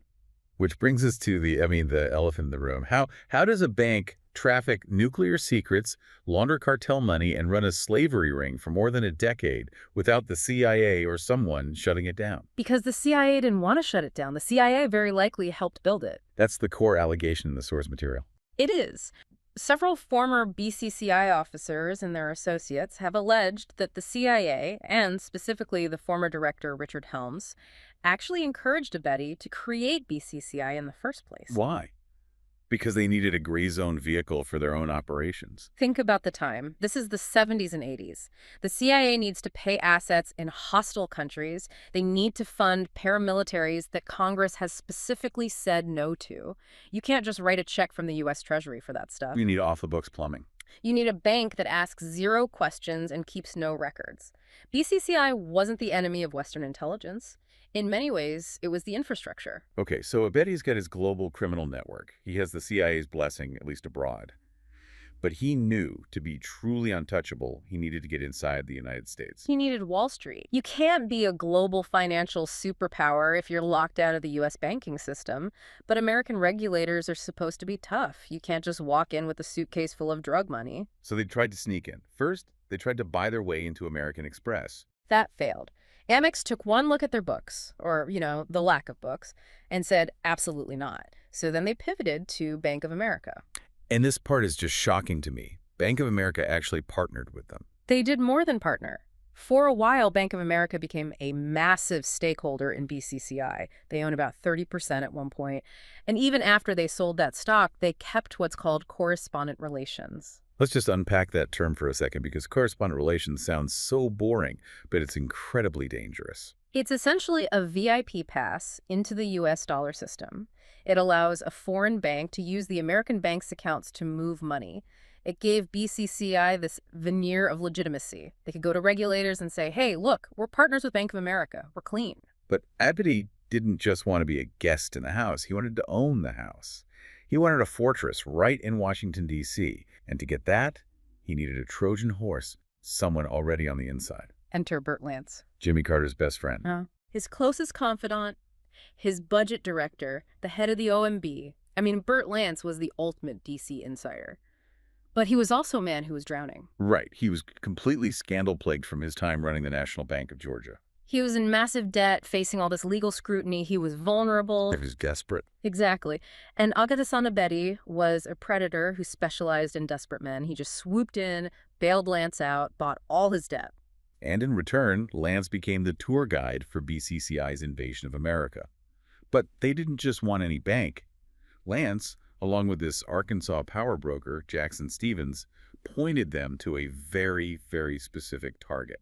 A bank called Financial General Bankshares, or FGB. And this is the part of the chapter that just stops you cold. There are thousands of banks in America. Why were BCCI and all these powerful people around them so obsessed with buying this one specific bank in D.C.? It wasn't about the balance sheet. No. It was about what was in the filing cabinets. See, before BCCI even made their move, another man tried to take over FGB. A guy named Armand Hammer. The head of Occidental Petroleum. Yeah. The guy with all the shady ties back to the Soviet Union. That's him. And Hammer was very, very explicit about why he wanted FGB.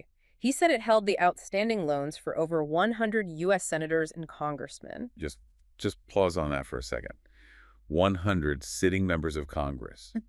To get those loans, they would have had to submit detailed financial statements. Their net worth, all their assets, their debts, real estate, any embarrassing liabilities. If you own the bank, you own the leverage. Hammer basically admitted he had blackmail in mind. Yeah. He wanted that data. It's a capture mechanism. If you hold the mortgage on a senator's house and you know he's overextended, you own his vote. That is the literal definition of one nation under blackmail. So when Hammer's takeover bid failed, BCCI stepped right in to seize that exact same prize. They wanted the blackmail file. But FGB's management, they weren't stupid. They saw what was happening. They sued to stop it. They knew this was a hostile takeover by a shadowy foreign bank. Which meant BCCI had to bring in the heavy hitters, the architects, to cover their tracks. Clark Clifford and Robert Altman. You cannot get more establishment than Clark Clifford. Former Secretary of Defense, advisor to multiple presidents. I mean, if Washington, D.C. had a king, it was Clark Clifford. And BCCI hired him to be the public face of this takeover. And his job basically was to lie. His job was to sell a complete fiction. Clifford and Altman, they went to the Federal Reserve, they went to all the regulators, and they looked them right in the eye and said, BCCI is not buying this bank. It's just a group of wealthy, independent Middle Eastern investors who happen to use BCCI as a consultant. The nominees. The front men. Exactly, the front men. But when you actually look at who these independent investors were, the CIA connection just screams at you all over again. One of the lead investors was a man named Kamal Adam. We know that name. He was the head of the Safari Club. The former head of Saudi intelligence, a co-founder of the Safari Club, and the CIA's #1 liaison in the entire Middle East. So the guy buying the bank that holds all the congressional blackmail material is the head of the Foreign Intelligence Network we just talked about in the last deep dive. Correct. And another key investor was Mohammed Irvani, an Iranian billionaire. And guess who was personally helping Irvani with the paperwork for this takeover? Don't tell me. Richard Helms. The former CIA director. The former director of the CIA. So you have the former head of the CIA helping the front man for a criminal bank buy a U.S. bank that holds leverage over Congress. It's unbelievable. You have Clark Clifford telling the Fed there's nothing to see here, while Richard Helms is in the background, literally moving the chess pieces. And they built this whole maze to hide it all. Clifford and Altman set up all these shell companies with names like Credit and Commerce, American Holdings, based in the Netherlands Antilles. Just layers and layers of paper to hide the simple fact that BCCI was the real owner. And it worked. The Fed actually approved the sale. FGB was renamed First American Bankshares. It worked. And you have to ask yourself, how could the regulators be that blind? Well, Catherine Austin Fitts, who later served as an assistant secretary of housing under George H.W. Bush, she reviewed these documents years later. And her assessment was blunt. What did she say? She said there is no way this happened without the full knowledge and complicity of the Federal Reserve and the White House. No way. That doesn't just imply incompetence. That implies the U.S. government, or at least powerful people within it, wanted this to happen. They wanted the black network to have a home base in the Capitol. They wanted that dirty money and that blackmail leverage available right there inside the Beltway. So once they have the bank, once First American is up and running under secret BCCI control, how do they keep the political heat off? Because people were starting to ask questions, journalists were sniffing around. They did what they always did. They paid up. They bought immunity. And we mentioned the Jimmy Carter connection through Burt Lance earlier. But it didn't stop when Carter left office. No, it actually ramped up. Abedi and BCCI became mega donors to Jimmy Carter's post-presidency projects. They funneled huge donations to the Carter Presidential Center. They funded his Global 2000 project. It's the ultimate form of reputation laundering. You're moving drug money with one hand, and you're funding humanitarian work with a beloved former president with the other. It creates a perfect shield. I mean, who's going to investigate the nice philanthropist who flies around the world on a private jet with Jimmy Carter? It buys you legitimacy. And to be fair, it wasn't just Democrats they were buying. The corruption was bipartisan. Oh, absolutely. The source material points out this one specific, deeply ironic connection on the right. Money from First American, the BCCI, front flowed to the Chiefs of Police National Drug Task Force. Wait, the anti-drug task force? An anti-drug task force. And that task force was headed up by Senator Orrin Hatch. So a drug laundering bank is funding a police anti-drug task force that's run by a U.S. senator. The irony is almost literary, but it worked. It bought them silence. It just brings us right back to that bizarre memo from the beginning. BCCI is a power. They understood that in the American system, power is transactional. If you own the debts, if you fund the charities, if you hire the most famous lawyers, you become untouchable. For a while, at least. They operated this killer enterprise inside the U.S.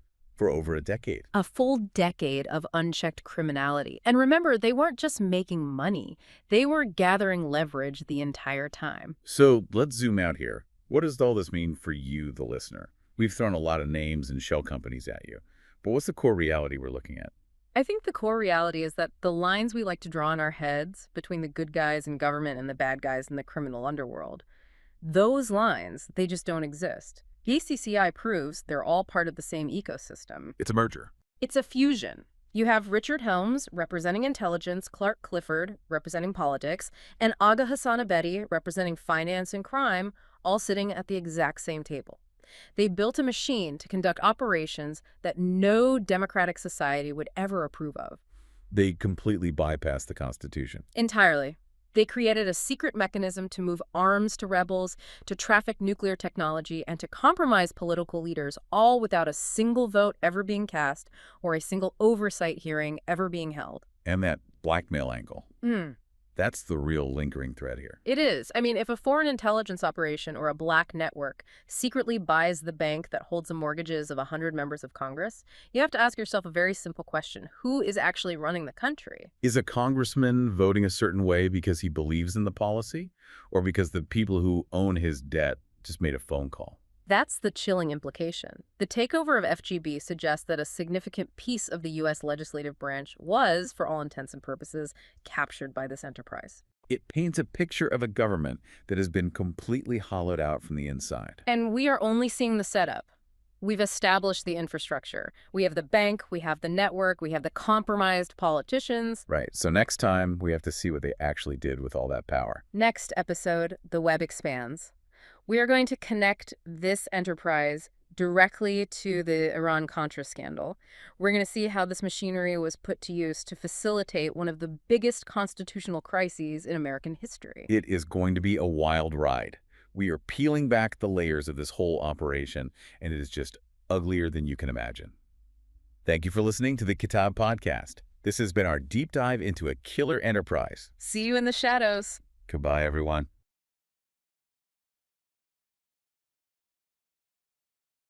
Welcome back to the Kitab Podcast. We're diving back into the labyrinth today. We really are. This is the deep dive for episode 12 of One Nation Under Blackmail, Volume 1. And honestly, if you thought our discussions on banking were wild, you better buckle up. It really does escalate quickly here. We're moving from the corporate boardroom into the jungle, quite literally. We are looking at a chapter titled A Killer Enterprise.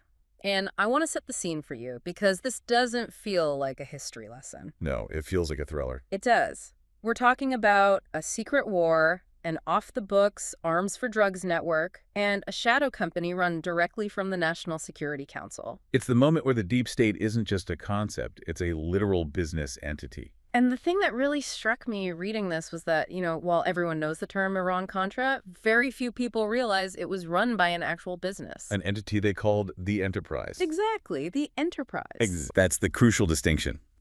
But before we get lost in the weeds, we should probably orient ourselves based on our last deep dive. Right. We spent a lot of time on BCCI. The Outlaw Bank. The bank that broke every single rule. We established that BCCI was this financial hub for intelligence agencies, for criminals, for, well, anyone who needed to move money quietly. That infrastructure is what we need to remember. Because those shady banks and intelligence connections are exactly what enabled everything in this chapter. You can't have the enterprise without the financial plumbing of a place like BCCI. So our mission today is to unpack Chapter 7. We're going to trace how the CIA, when told no by Congress, just decided to, privatize a war? That's a good way to put it, yeah. We'll meet the key players, the secret flight paths, and this shocking European network they called the Nebula. But let's start at the beginning, the political hurdle. The Boland Amendment. This is the context you absolutely need to understand the desperation. In the early 80s, the U.S. Congress passes a series of laws, and they all culminate in the Boland Amendment. It effectively says to the CIA and the Department of Defense, you cannot use federal funds to overthrow the government of Nicaragua. They cut off the money for the Contras. Full stop. And usually in, the civics class version of history, that's where the story ends. Congress holds the purse strings. But here, CIA Director William Casey has a very different reaction. He doesn't stop the war. He just outsources it. He realized that if the U.S. government couldn't legally run the operation, he needed a partner who could. And the first version of this was something called Operation Black Eagle. Black Eagle.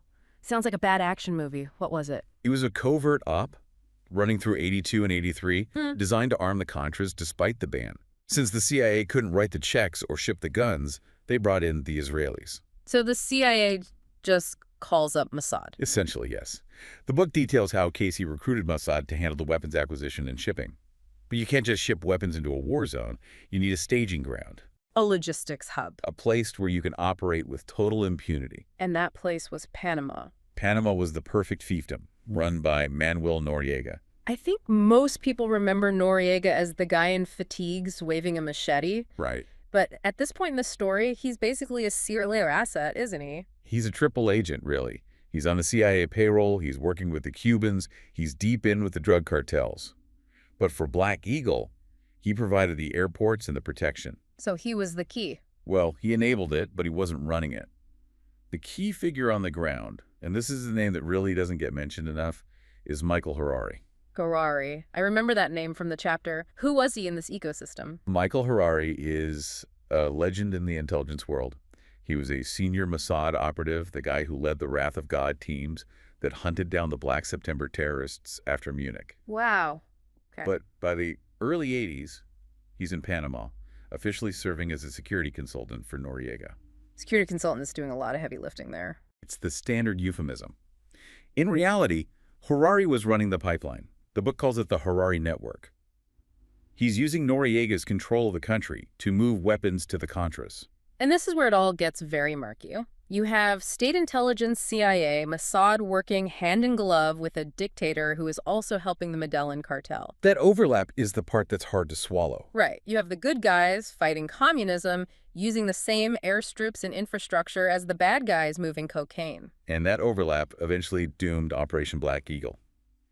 Noriega just became a massive liability. He was too corrupt. It wasn't just corruption, he was smart. He started gathering blackmail on U.S. officials, recording meetings, keeping files. He knew that if he had dirt on the CIA, he was untouchable. So Casey realizes he has a problem. Black Eagle is too messy. He needs a system he can control more directly. He needs to bring it in-house, but keep it off the books. And this is where the star of the whole scandal enters the picture, Oliver North. North is the guy everyone remembers. The uniform, the testimony. But at this point, he's just a staffer at the National Security Council, right? He's Casey's protege. Casey tasks him with building a self-sustaining system. And this is the birth of the Enterprise. When they call it the Enterprise, is that a metaphor? No, that is literally what they called it. And you have to understand the structure. This was not a rogue government unit. It was a business. A for-profit business. A private commercial entity designed to make a profit. The philosophy was, if we make money on covert operations, we can use that profit to fund more covert operations. It's a perpetual motion machine for war. But Oliver North is a Marine. He's not a CEO, who's actually running the business side. For that, they tapped into the network we've talked about before, the private CIA crowd. The two men running the show were Richard Secord and Albert Hakim. Okay, break them down. Why them? It's the perfect marriage of skills. Secord was a retired Air Force Major General. He knew logistics, how to move massive amounts of cargo quietly. And Hakim? Hakim was an Iranian-born businessman who understood bribery and international finance. But the key is where they came from. They were connected to the blonde ghost, Ted Shackley. They were Shackley's boys. Right. They came up through his networks in Laos and Vietnam. The Enterprise is basically an offshoot of Shackley's private CIA concept. So they were taking the methods they learned in Southeast Asia and just applying them to Central America. Off-the-books wars funded by illicit trade. Exactly. Okay, so they have the company structure, the logistics guy, the finance guy, but you can't start a business without capital. They need cash. And this is what leads us to the Iran part of Iran-Contra, the arms for hostages deal. This is the part that's always so confusing. The U.S. has an embargo on Iran. Iran is the enemy. Why are we even talking to them? Desperation on both sides. Iran is in a brutal war with Iraq, and they need American spare parts for their air force. And in return, Hezbollah is holding 7 American hostages in Lebanon. So the deal is, we give you missiles, you tell Hezbollah to release the hostages. That's the pitch. Israeli officials and an Iranian arms dealer named Manoucher Ghorbanifar approached the U.S. with this idea. But there's a huge problem. It's illegal. It's illegal. The U.S. government can't just write a check to the Pentagon to buy the missiles. They need money up front. They need bridge financing. Bridge financing. That sounds like something you get for a mortgage. Think of it like a payday loan for a covert war. They needed someone to front the millions of dollars to buy the weapons, ship them to Iran, and then wait to get paid back. It's a high-risk float, and who has that kind of cash and is willing to take that risk? Adnan Khashoggi. The arms dealer we met in the BCCI episode. The very same. Khashoggi puts up the initial millions, and crucially, he uses his accounts at BCCI to move the money. So there's the engine. That's the engine. Without BCCI's willingness to move these huge, suspicious sums, the whole deal dies on the table. So Khashoggi fronts the money, the missiles go to Iran, Iran pays him back plus a profit. But where does the Contra part come in? This is the twist. It's called the diversion. The Enterprise wasn't just facilitating a swap. They were marking up the price. They were charging the Iranians way more than the missiles actually cost. An Israeli advisor, a man named Amiram Nir, suggests to Oliver North, "We have all this extra profit. What do we do with it?" And North says, we send it to Nicaragua. Precisely. They are overcharging the Ayatollah to fund anti-communist rebels in Central America, bypassing the U.S. Congress completely. It's devious, but from a criminal standpoint, it's brilliant. But here's my question. How do you hide that? I mean, we're talking millions of dollars. The IRS tracks $10,000 deposits. You need a plumber, a financial plumber. For the Enterprise, that man was Willard Zucker. Zucker was a tax lawyer, wasn't he? He was, but he wasn't doing 1040s for suburban families. He managed a firm in Geneva called CSF. Zucker had deep ties to the old iOS network and the fugitive financier Robert Vesco. He was a master of the shell game. So how does a firm like that actually hide money? It works by breaking the link between the money and its owner. Zucker set up a shell company called Lake Resources. Lake Resources sounds like a water utility company. Boring by design. Oh. Lake Resources had an account at Credit Suisse in Geneva. But here's the trick. The account isn't in Oliver North's name. It's not in Sequard's name.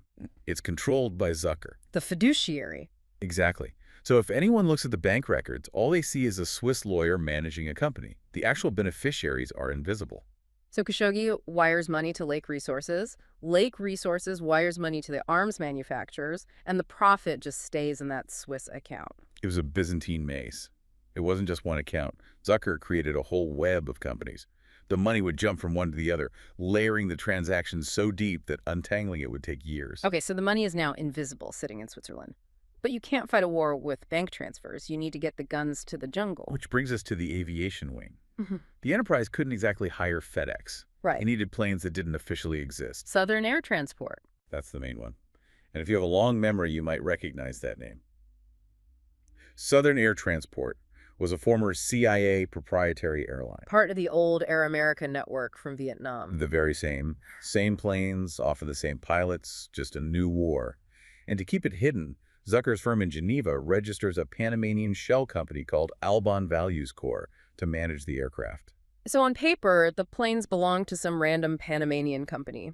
In reality, they're the private air force of the Enterprise. And they need a base to land these planes.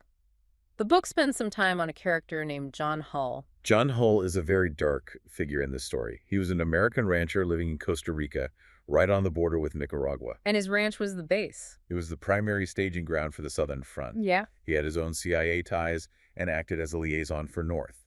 Pilots would fly into his ranch, land on these private airstrips, offload weapons, refuel. But there's a darker side to that, isn't there? Yes, there were persistent allegations, cited in Senate reports, that pilots landing at Hull's ranch were offloading guns and then loading up cocaine for the return trip.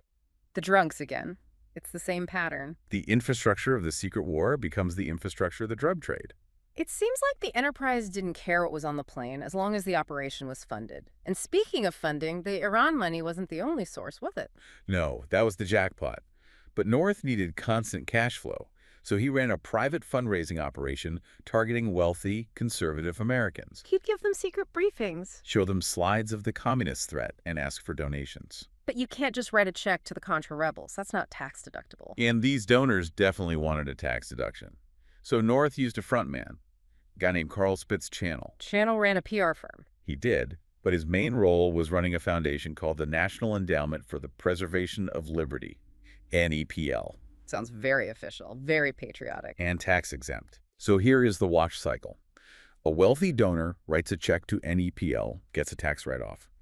NEPL then takes that money and wires it to a company in the Cayman Islands called IC Inc. And where does IC Inc. send the money? Straight to Lape Resources in Switzerland. No, so it funnels right back into Zucker's control. It's a classic money laundering loop, turning tax-deductible donations into assault rifles.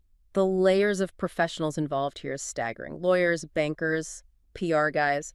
But then the book takes this turn that I really wasn't expecting. We leave Central America and go to Belgium. This is the section on the Nebula. The Nebula. It sounds like a Marvel villain organization. What is this? It comes from a confidential Belgian police report.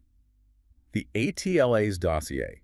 This wasn't a conspiracy blog. It was a serious investigation by Belgian authorities into a network of their own elites. Elites involved in what? Organized crime, fraud, arms trafficking. And the dossier explicitly links this Belgian network to Iran-Contra. It states that weapons from the Iran-Contra affair were transferred to the Contras via this European network. It just opens up a whole new dimension to the scandal. So it wasn't just a U.S.-Israel operation. It was plugged into a European criminal underground. Who are the main players in this nebula? The central figure identified in the dossier is a diplomat named Felix Przyborski. But the dossier portrays him as a ringleader of a network involved in diamond fraud, narcotics, and arms. And what matters is who he knew. The connections are always the key. The dossier highlights the overlap between Przyborski's circle and the banking world we've been tracking. For instance, his son worked for the lawyer of Bruce Rappaport. Rappaport, the Swiss banker in the BCCI orbit, the guy close to Bill Casey. Correct. So you have a direct link between the Belgian criminal network and the CIA's favored banker. But it gets more specific. The dossier alleges that the Nebula used Edmund Safra's Republic National Bank for special transfers. Safra, we talked about him way back in episode 4. One of the most powerful bankers in history. He was. And this is where the web gets very tight. We have the Iran-Contra arms network using Safra's bank. And as the book points out, we know from other sources that Edmund Safra's name appears in Jeffrey Epstein's Black Book. Whoa. Let's pause and map that out. We are connecting the arms smuggling network of the 1980s to the banking network surrounding Jeffrey Epstein in the 2000s. That is the continuity the author is pointing toward. It suggests these aren't isolated scandals. We tend to view history as the 80s had Iran-Contra and the 2000s had Epstein. But when you look at the financial plumbing... The banks like Republic National, the lawyers, the offshore networks, it's the same infrastructure. It's like we're looking at a supranational elite. They aren't loyal to a country. They're loyal to the deal. That's the definition of the nebula. It's a merger of aristocracy, diplomacy, and organized crime.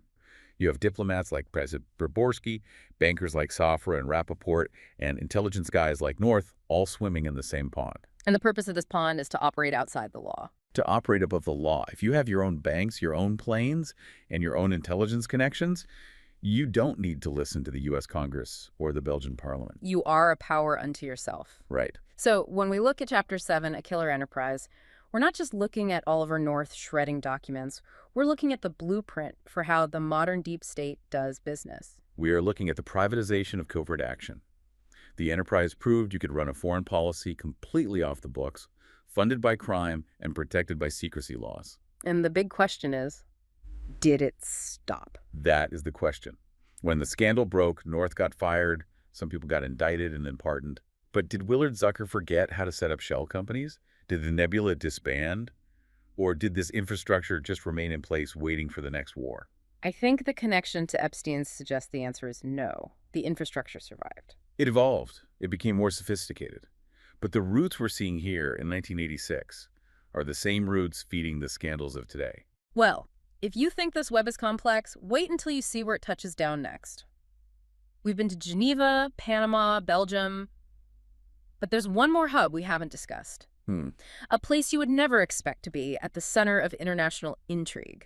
A small airport in the American South. Arkansas. Next time, we're going to look at what happens when this network intersects with the highest levels of American political power in a town called Mena. That is going to be a wild ride. But for today, we're going to leave you with that image of the Enterprise, a killer business running a secret war. Thanks for listening to this deep dive on the Kitab podcast. We'll see you in the next one.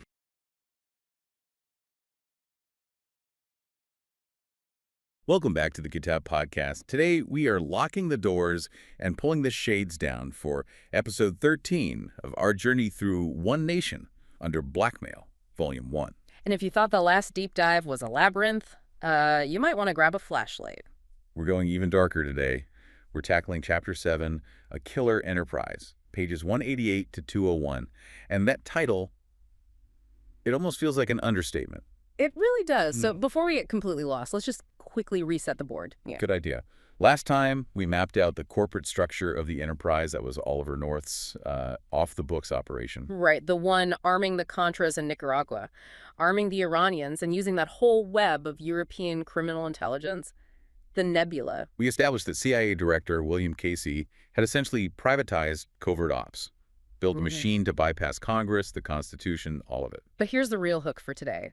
We all think we know the Iran-Contra story. We sold arms to Iran, we funded rebels in Nicaragua. But what if that is, like, literally only half the picture? That's the part that just stopped me in my tracks. Yeah. Because the source argues that while Oliver North is busy arming Iran, a rival faction, inside the exact same administration, is secretly arming Iran's mortal enemy. Iraq. It sounds like something out of a spy novel. It really does. You have the U.S. government actively playing both sides of the brutal Iran-Iraq war. But it wasn't just some cold, calculated geopolitical move.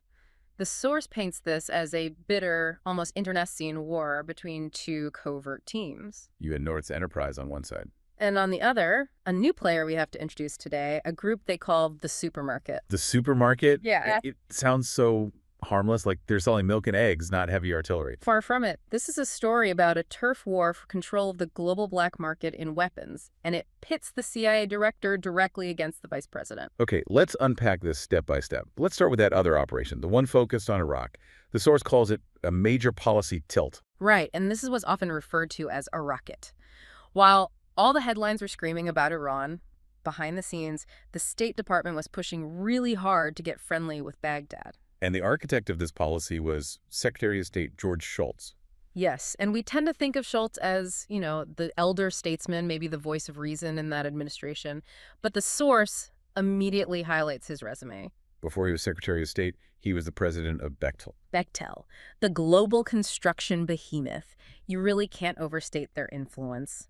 And at this particular moment, Bechtel had a multi-billion-dollar dream. They wanted to build a pipeline. The Aqaba pipeline. Exactly, a massive oil pipeline running from the Kirkuk oil fields in Iraq all the way across the desert to the port of Aqaba in Jordan. So Saddam could get his oil out without having to go through the Persian Gulf, where Iran was threatening a blockade. It was a huge strategic and financial prize. So if you're George Shultz, normalizing relations with Iraq isn't just about grand strategy. It's also about securing a massive contract for your old company. The revolving door spinning at top speed. And he wasn't exactly subtle about it. In late 1983, early 1984, he sends a special envoy to Baghdad to go shake hands with Saddam Hussein. And that envoy was Donald Rumsfeld. Donald Rumsfeld. I mean, you can see the footage, the two of them smiling, looking like old friends. But the thing that always gets me is that the administration knew for a fact that Saddam was using chemical weapons at that exact moment. Oh, they knew. The intelligence was crystal clear. But the tilt toward Iraq and maybe the pipeline deal took precedence. There was just one big problem: Saddam Hussein himself.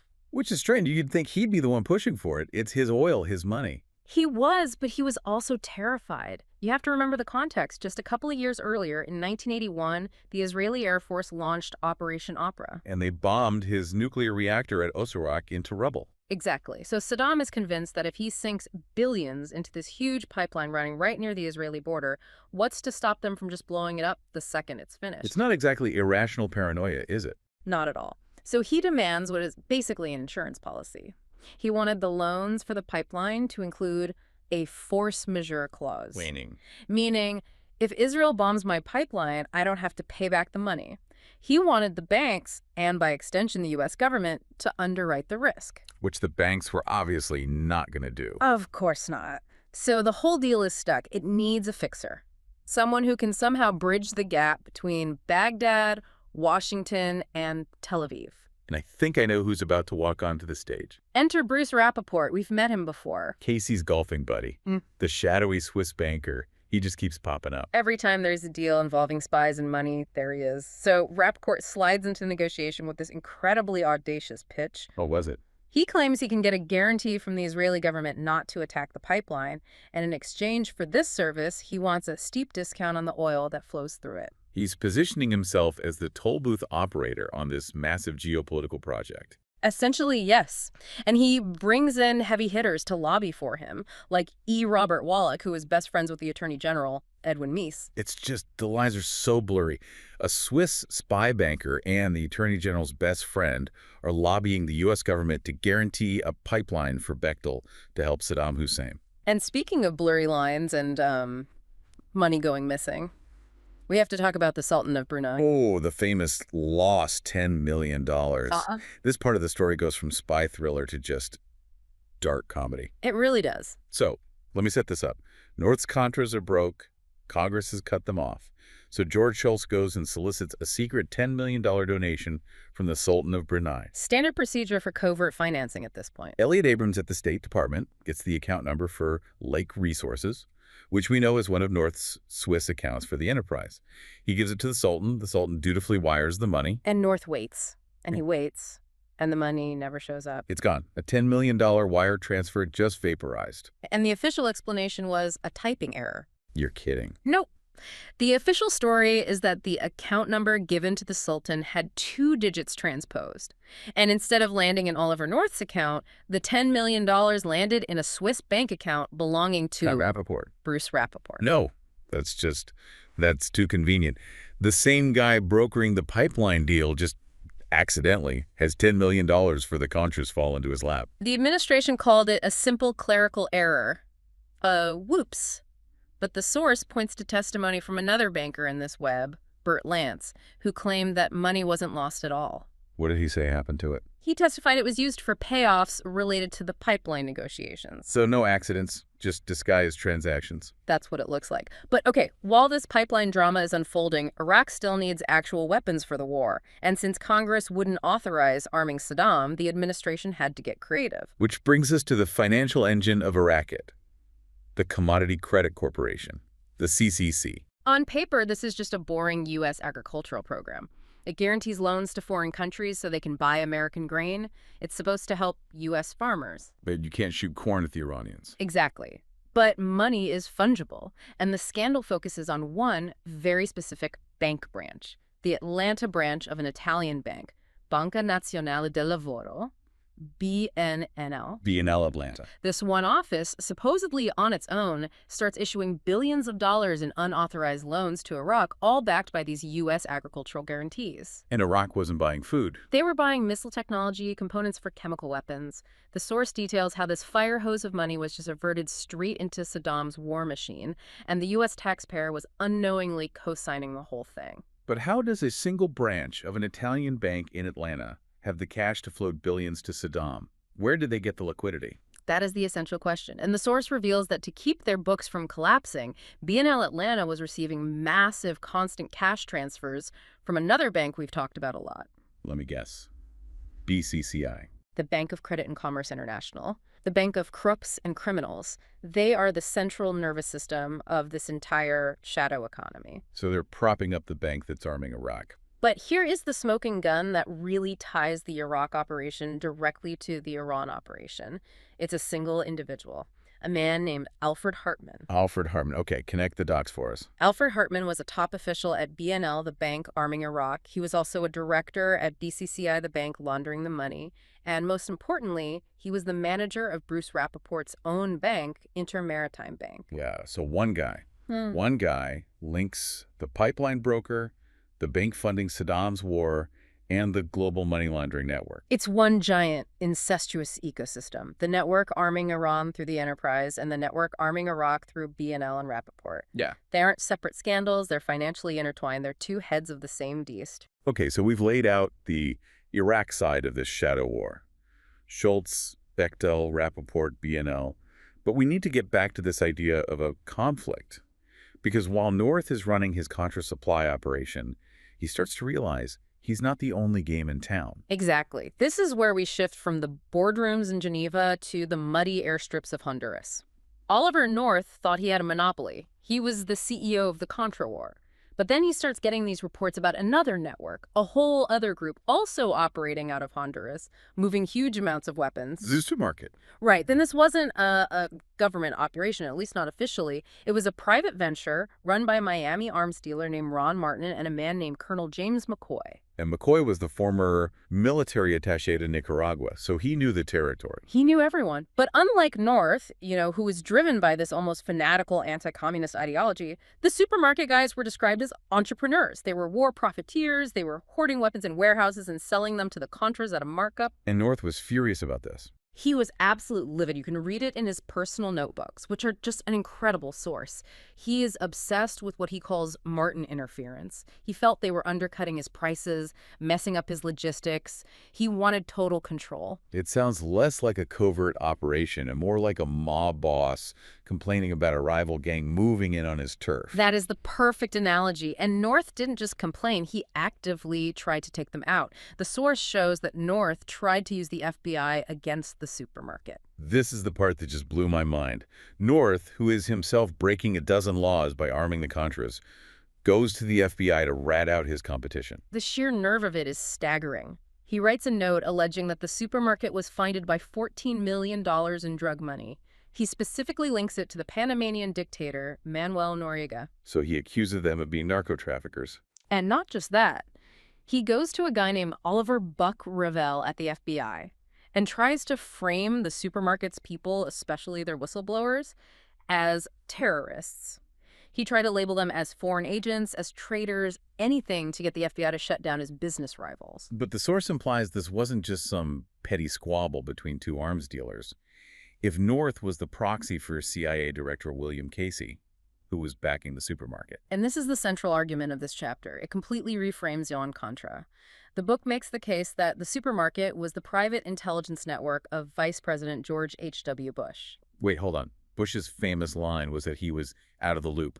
The evidence here suggests he wasn't just in the loop, he was running the rival franchise. And to see it, you have to look at the people on the ground. You have to talk about Felix Rodriguez. The legendary CIA operative, codename Max Gomez, the guy who hunted down Che Guevara. That's him. Rodriguez was brought into the Contra operation officially to help North. But once he got to El Salvador, he didn't report to North. In fact, they absolutely hated each other. So who was he reporting to? He reported directly to a man named Donald Gregg, and Donald Gregg was the national security advisor to Vice President Bush. So you have Casey's man, North, and Bush's man, Rodriguez, supposedly the same team, but Rodriguez is actually cutting North out. Completely. He eventually took over the tactical command in El Salvador and just pushed North out of the picture. And here's the real kicker. The source cites a lawyer who stated that Felix Rodriguez had a business relationship with the supermarket. So if Rodriguez is Bush's man on the ground, and Rodriguez is tied to the supermarket, then the supermarket is the vice president's operation. And the book draws other connections too, right? Back to Bush's inner circle in Texas. A very tight circle. There's a Houston developer and alleged CIA asset named Robert Corson. A whistleblower testified that this Corson was a business partner of Ron Martin, the head of the supermarket. And Robert Corson was the son-in-law of Walter Mischer. And Walter Mischer was a massive political power broker in Texas and a very close friend and partner of George H.W. Bush. The degrees of separation are basically zero. It's not even 1 degree. It paints a totally different picture of the whole scandal. This wasn't just a few rogue agents running amok. This was, in effect, a civil war inside the executive branch. You had the Casey faction, the Enterprise, fighting the Bush faction, the supermarket, for control of the covert arms trade. And that rivalry, that shadow war, is probably what caused the whole house of cards to collapse. Precisely. When you have two rival intelligence networks tripping over each other, creating conflicting paper trails, sabotaging each other, eventually things start to leak. The Iran-Contra scandal wasn't uncovered because of good government oversight. It was uncovered because the thieves started fighting over the loot. It's just a terrifying thought. The CIA director and the vice president running parallel, privatized foreign policies using who knows what money, competing for market share in a war zone. Who was actually in charge? And amid all that chaos, legitimate governance just seems to have stopped. Key decisions weren't being made in the Oval Office. They were being made in bank vaults in Geneva and on airstrips in Honduras. We've covered the guns, the oil, the banks, the rivalries, but there's one piece of this we haven't touched on yet. These networks didn't just move weapons. They were also built on controlling information. And the source hints at a piece of technology that ties all of this together. And that is the perfect segue to the next massive piece of this puzzle. The Enterprise and the supermarket weren't just entangled in arms dealing. They were also, it seems, involved in the theft of incredibly powerful surveillance software. The PROMIS software. That's the one. In our next deep dive, we are going to investigate the Octopus. We'll look at how the theft of this global tracking software seems to connect these very same corrupt networks to the mysterious death of a journalist named Danny Casolaro. If you thought the banking schemes were complex, just wait until we get into the software that was designed to track every transaction on the planet. It's a whole new and much darker layer of this deep state. I cannot wait to unpack that. Thank you for listening to this deep dive on the Kitab podcast. Keep your eyes open, and we'll see you next time.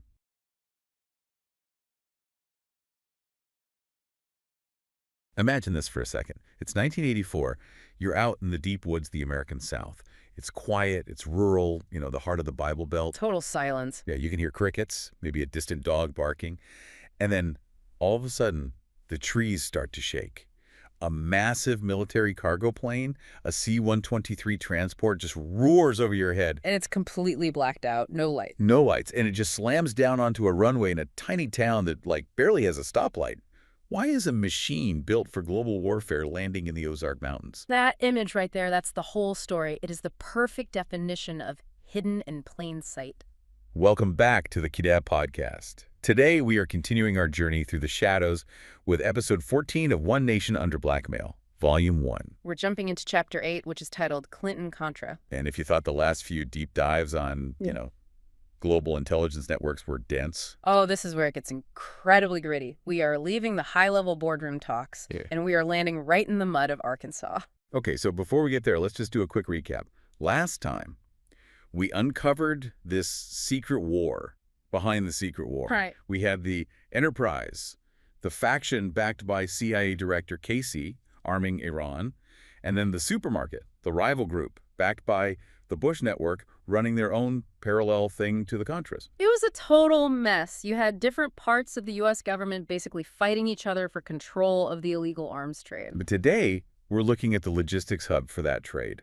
And it wasn't in Washington, it wasn't in Langley. No, it was in Mena, Arkansas. And the man flying those blacked-out planes was this larger-than-life character, Adler Berriman Seal.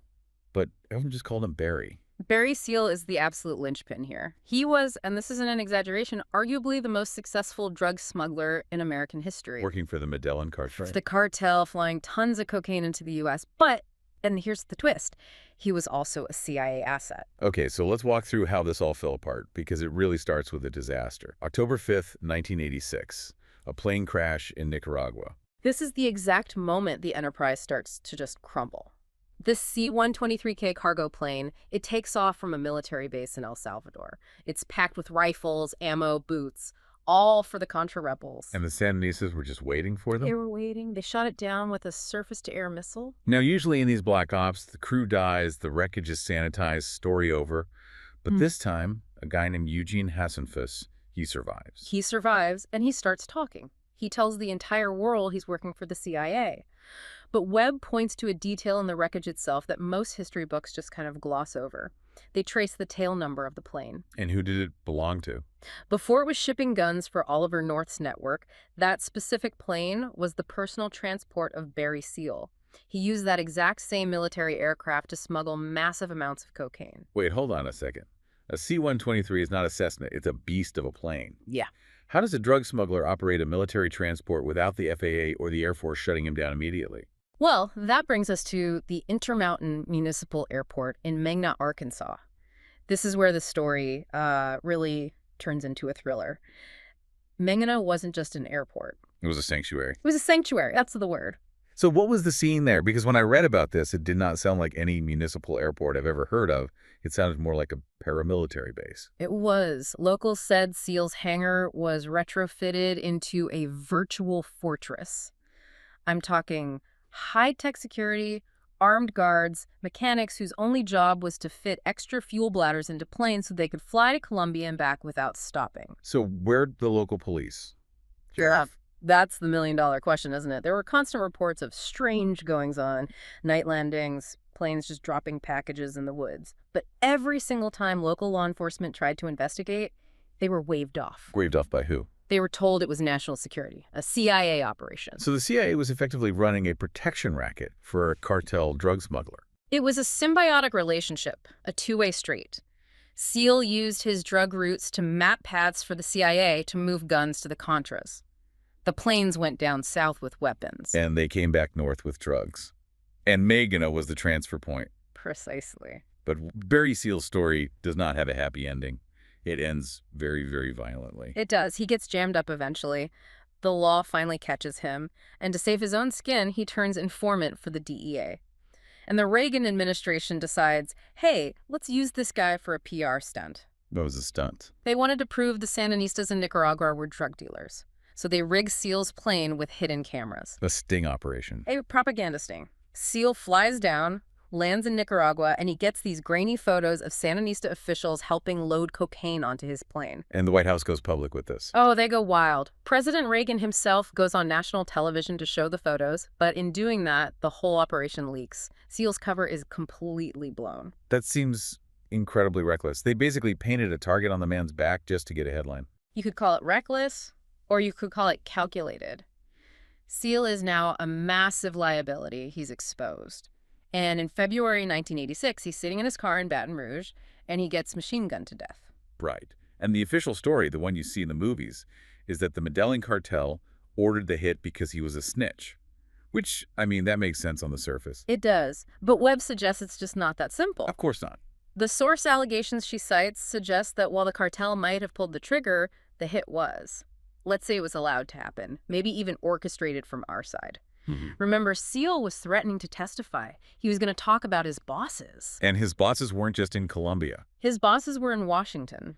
And there's a key piece of evidence that supports this idea of government complicity. What happened right after he died? The body wasn't even cold before the FBI and the IRS were all over his property. They didn't just look for fingerprints. They seized everything. Boxes and boxes of documents from his car, from his offices. And the IRS writes a report. They write a report on his finances. And get this. It was titled The Contra-Mena Connection. The Contra-Mena Connection. Yeah, that is an incredibly specific title for a tax audit. It's an admission, right? And that report was immediately buried, classified, to protect national security. If this was just about a drug dealer dodging taxes, why would you invoke national security? It implies the Treasury Department knew where the money was going. So Seal is dead. The documents are gone. You'd think the Mena operation would just shut down. Right. Too much heat. You'd think. But it didn't. It just evolved. Webb details how after Seal's death, new players came into the game. Suddenly you had these Australian companies popping up out of nowhere, Southern Cross Aviation, multi-trade. Australian companies in rural Arkansas. That seems random. It sounds random, but it's part of the tradecraft. They brought in C-130s even bigger than Seal's planes, and one of those planes was later seized for arms trafficking. And when they traced the undership. It led back to a front company owned by an unnamed Israeli living in Panama. Wow. So you've got Arkansas, Australia, Israel, Panama, all connected.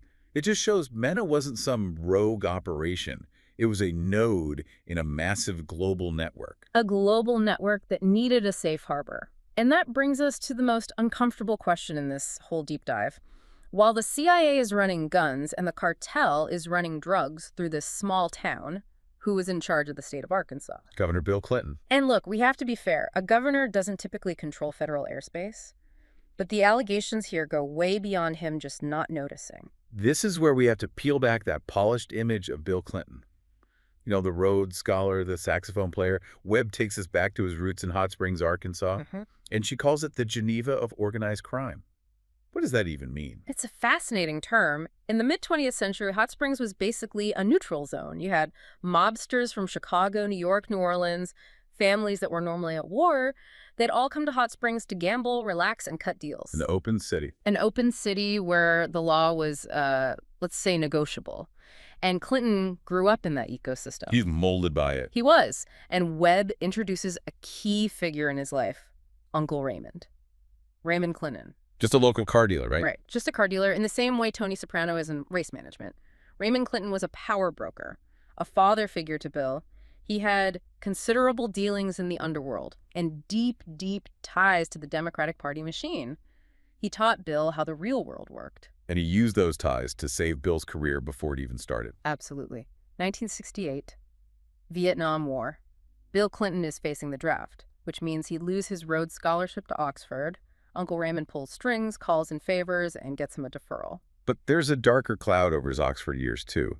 Webb gets very specific about this CIA informant allegation. This is very controversial, but it fits the pattern. The allegation is that while Clinton was at Oxford, he was recruited for something called Operation CAOS. Operation CAOS. Break that down for us. It was a huge illegal domestic spying program the CIA was running. Their goal was to infiltrate the anti-war movement, student groups, find foreign influence. The claim is Clinton was providing intel on his fellow students and activists in Europe. So the deal was, you spy for us, and we'll protect your draft status and help your political career. A classic quid pro quo. It establishes a relationship with the intelligence community right at the start of his adult life. So when he's governor and the CIA needs a favor in Mena, he's already on the team. But this isn't just a theory. We have witnesses, people who were literally there. I want to talk about L.D. Brown. Yes. L.D. Brown is a huge problem for the Clinton didn't know story. He was an Arkansas state trooper on Clinton's personal security detail. He was in the inner circle. And he tells a story that, honestly, it sounds like it's from a bad movie. It's almost too wild to be true. It really is. Brown claims Governor Clinton actively encouraged him to join the CIA. But not just that. Clinton supposedly helped him edit his application essay. The governor is copy editing his bodyguard's application to be a spy. And the essay topic was drug smuggling. You cannot be serious. Pop is the testimony. And it gets crazier. Brown gets accepted. The CIA sends him on a mission. And who is his point of contact? Who does he meet with in Mena? Barry Seal. Barry Seal. So you have the governor's bodyguard flying drug, runs with the smuggler the governor's protecting.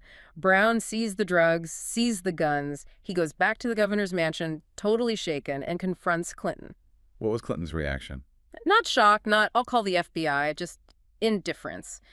Brown said that's when he knew it was all sanctioned from the top. That is just damning. But there's one more witness who takes this to a whole other level. A man named Terry Reed. Terry Reed was another operative. He set up a training base for Contra pilots in Nella, Arkansas, about 10 miles from Mena, right there in the woods. And Reed had a CIA handler, a guy from Washington. A man who called himself Robert Johnson. Reed describes this Johnson guy as the one giving the orders, the direct link to the White House. So Reed is meeting with this mysterious handler.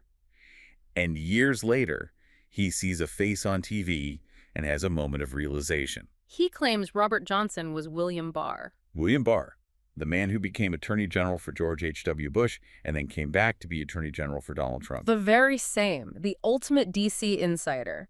Reed alleges that Barr was personally on the ground in Arkansas overseeing these black ops. And there's a specific quote from a meeting between this Johnson character and Bill Clinton that Reed recounts. And for me, this is the thesis of the entire book. It's a chilling moment. This is apparently after Bill's brother, Roger, got busted for cocaine and things were getting messy. Johnson, or Barr, sits Clinton down and basically tells him to get his house in order. He tells the governor he's on the short list for high office, for the presidency, as long as he plays ball. And he calls them what? He calls Clinton and his associates fathers of the new government. Fathers of the new government. That just stops me in my tracks. It implies the government we see, the one we vote for, is just a front. And the real power is this coalition of smugglers, spies, and political fixers. It suggests a grooming process. That Clinton wasn't just a lucky politician who caught a break. He was selected. He provided the territory, Arkansas, and in exchange, he was given the path to the White House. And we mentioned Roger Clinton, Bill's brother. We have to talk about the money side of this because you can't move that much product without a financial network. And that brings us to Dan Lasater. The bond daddy. Dan Lasater was this slick, high-flying bond broker in Little Rock, one of Clinton's biggest campaign donors.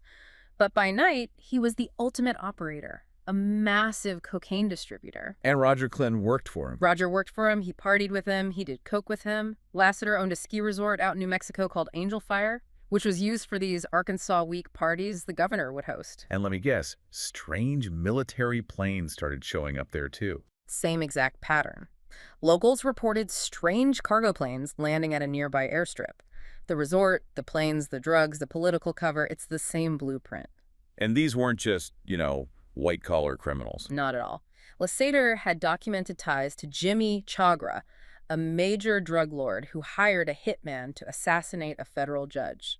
These are incredibly violent people, and they're at fundraisers with the governor of Arkansas. It's just overwhelming when you stack it all up.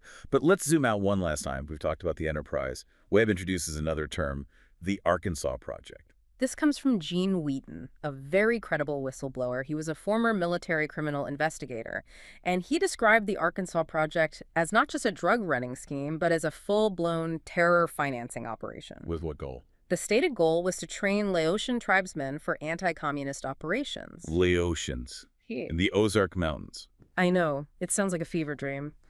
But the U.S. used the Hmong people in Laos during Vietnam, so the idea was to reboot that capability. But the funding mechanism is what really matters here. Wheaton claimed the money was being laundered through the Seoul, Korea branch of BCCI. Okay, we have to pause on BCCI. For anyone who hasn't gone down that rabbit hole, what was it? BCCI, the Bank of Credit and Commerce International. But the joke in the intelligence world was that it really stood for the Bank of Crooks and Criminals International. It wasn't really a bank. It was a criminal enterprise designed to move money for terrorists, spies, and drug cartels. It was the financial bloodstream of the deep state. And Wheaton says this bank was funneling money into Arkansas. Into Arkansas, through donors like Nelson Bunker Hunt, the Texas oil tycoon we've mentioned before. Wheaton draws a direct line from Carl Jenkins, a top CIA officer, to Bobby Ross, who was a close associate of Barry Seal. It's a straight line from the CIA's top brass to the drug smugglers on the ground in Mena, all funded by the world's dirtiest bank. It paints a picture of Arkansas not as a state, but as a rogue nation-state operating inside America, a sovereignty-free zone where the Constitution didn't really apply because the mission was all that mattered. And the man presiding over that zone went on to become the 42nd president of the United States.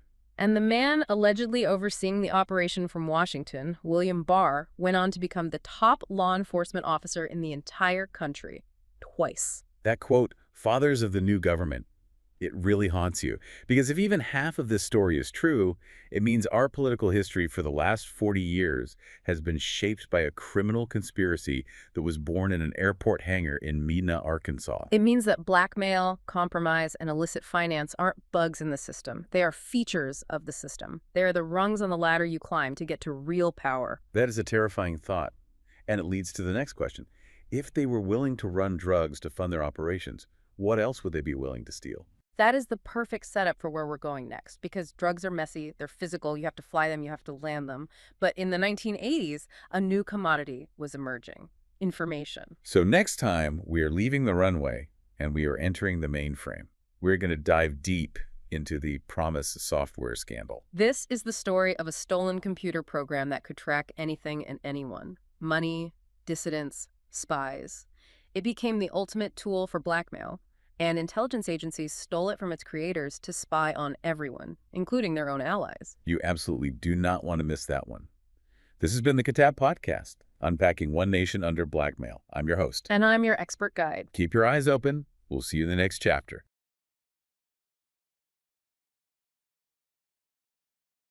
Hello and welcome back to the Kitab Podcast. We are jumping straight into the deep end today. This is episode 15 of our series on One Nation Under Blackmail, Volume 1. It's good to be here.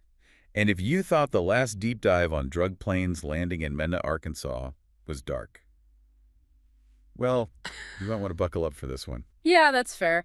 Last time we were on the tarmac, watching the guns go out and the drugs come in. Today we're sort of leaving the airport and walking straight into the bank. Right. We're following the money. We're looking at the financial engine that made that whole CIA-protected operation run. Exactly. The engine. And this isn't, I mean, it's not a simple savings account we're talking about.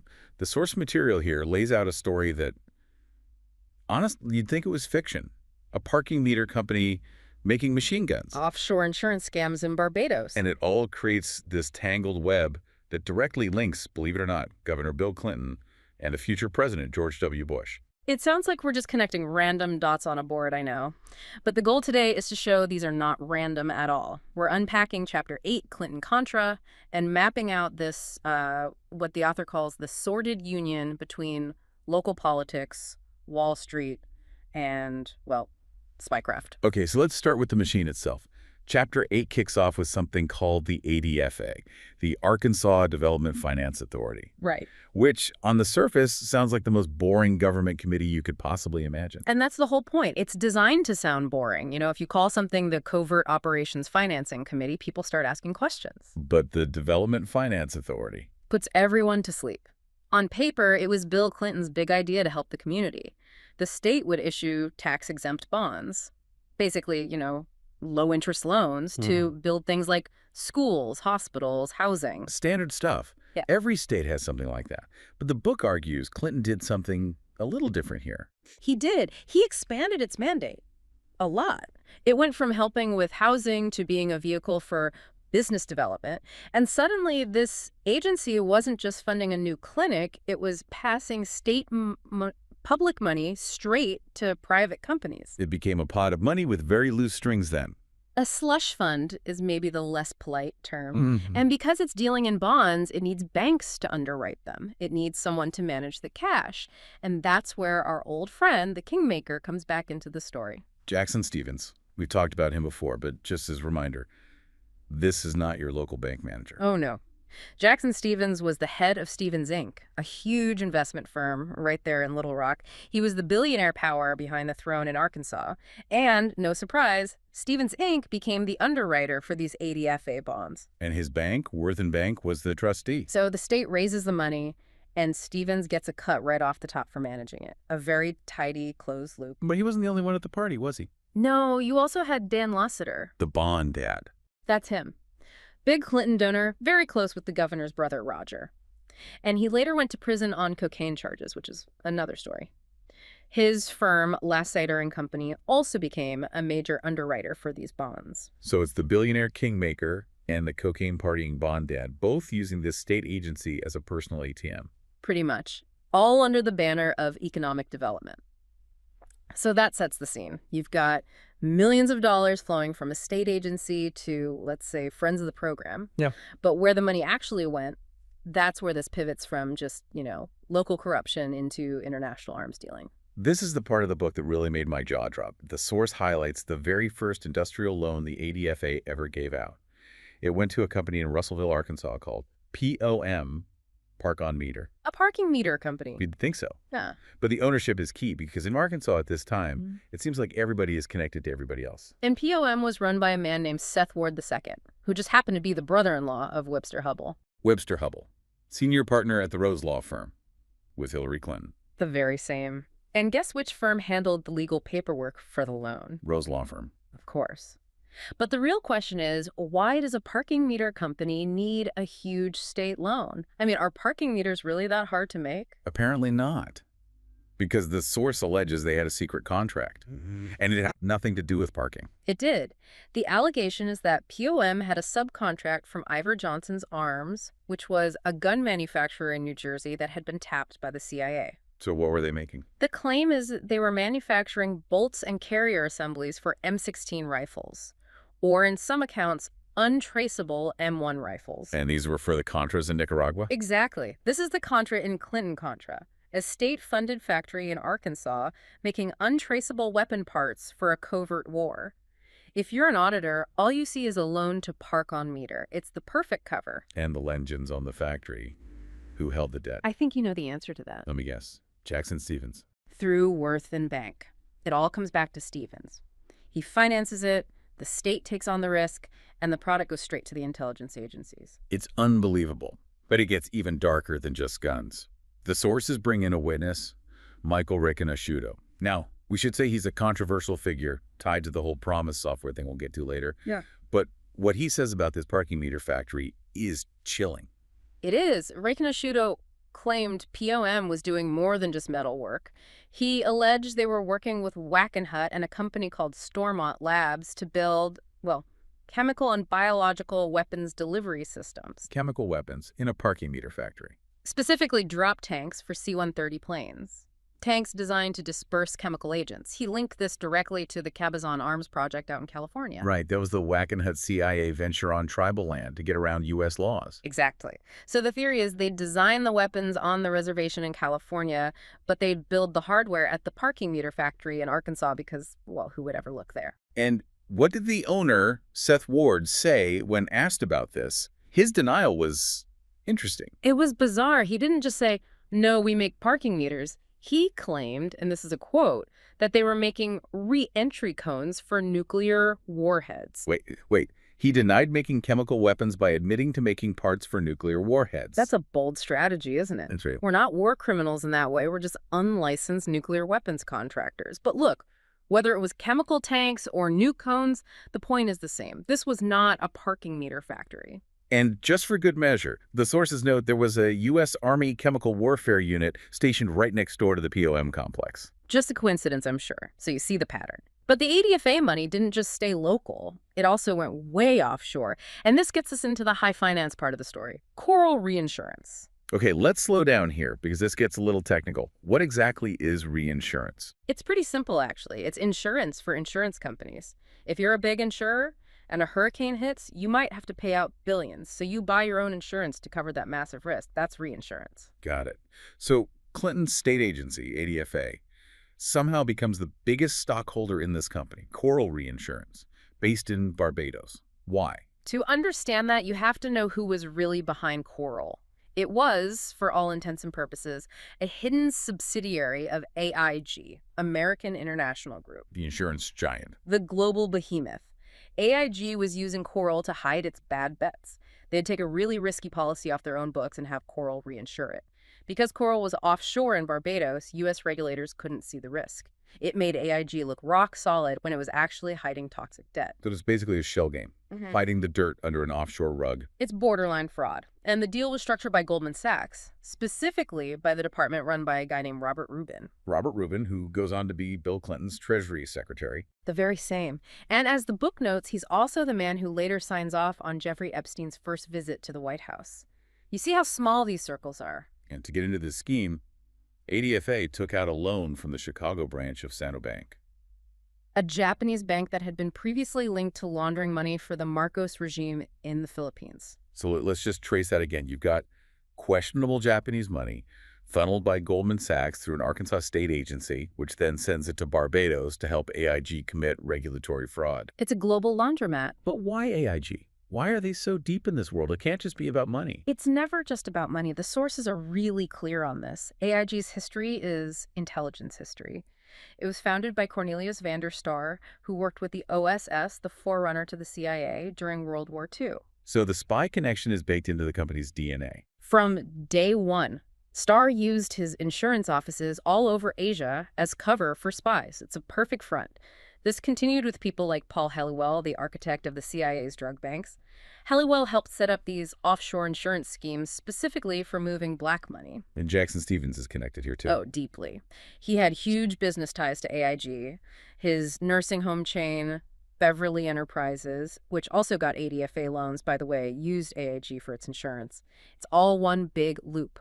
State money feeds Stevens, Stevens feeds AIG, and AIG supports the intelligence world. It's incredible. You look at a nursing home, a parking meter factory, a state bond agency. They all look so normal, but underneath, it's the same plumbing. The complexity is the camouflage. Okay, but there's one more huge piece to this. So far, this sounds like a Clinton story, right? Arkansas, his cronies, his bankers. But the book is One Nation Under Blackmail. It implies this is systemic. So we have to go to Texas. We do. We have to talk about Harkin Energy and George W. Bush. This is where the red versus blue narrative just completely falls apart. Set the scene for us. It's the mid-1980s. Right.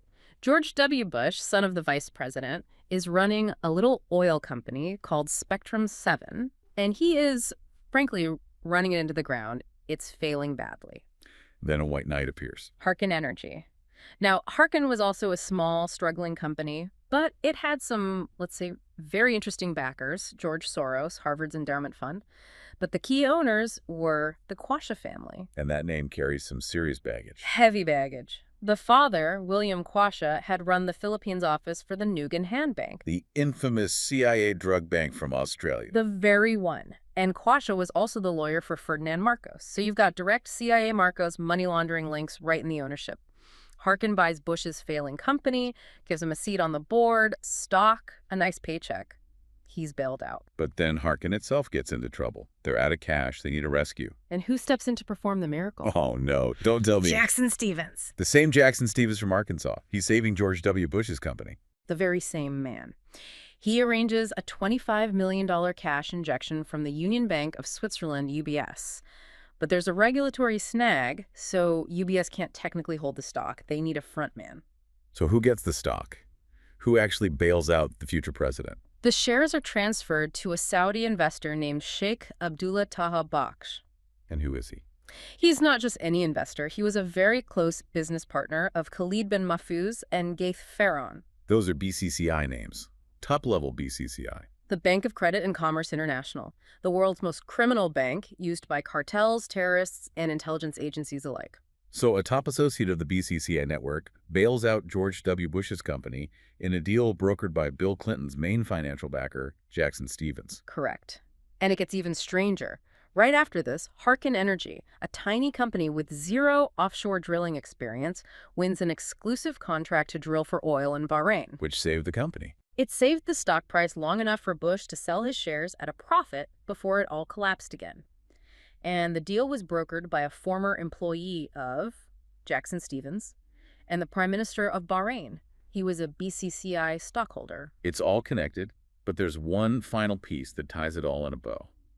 Sheikh Baksh, the BCCI guy, didn't just invest in Harken. No. He also bought a 9.6% stake in Worth & Banking Corporation. Jackson Stevens' bank, the same bank that was financing the gun factory in Arkansas. It is a perfect, terrifying circle. You have one financial network with Jackson Stevens at the center. With his left hand, he's propping up the Clinton machine in Arkansas. With his right hand, he's bailing out the Bush family in Texas, using money from the BCCI network. It makes you completely reevaluate what political opposition even means. From Stevens' perspective, Clinton and Bush weren't opponents. They were just two different assets in the same portfolio. That's the core of it. On TV, it's a two-party system. But when you follow the dark money, it looks like one syndicate managing two different brands. And they hide it all behind these boring names, ADFA, Harken Energy, because they know development finance makes our eyes glaze over. Absolutely. The corruption is buried in the spreadsheets because they know nobody's going to look there. But that's where the union of government, banking, and intelligence really operates. It's a sobering conclusion. The so-called deep state isn't a secret room somewhere. It's a network of banks and law firms operating in plain sight. And with total impunity, no matter who is in the White House. Because the people funding the campaigns are the same people who own the banks. And that's the thought we'll leave you with. We spend all our time arguing red versus blue. But if they're all drawing from the same bank account, does the color of the jersey really matter? That is the question. And as we'll see, this network didn't just disappear in the 80s. It evolved. It's a story that just keeps growing. If you found this deep dive valuable, please consider liking and sharing the video. And if you haven't yet, subscribe for more. We have a lot more to uncover. Thanks for listening. Thanks for listening to Kitab Podcast.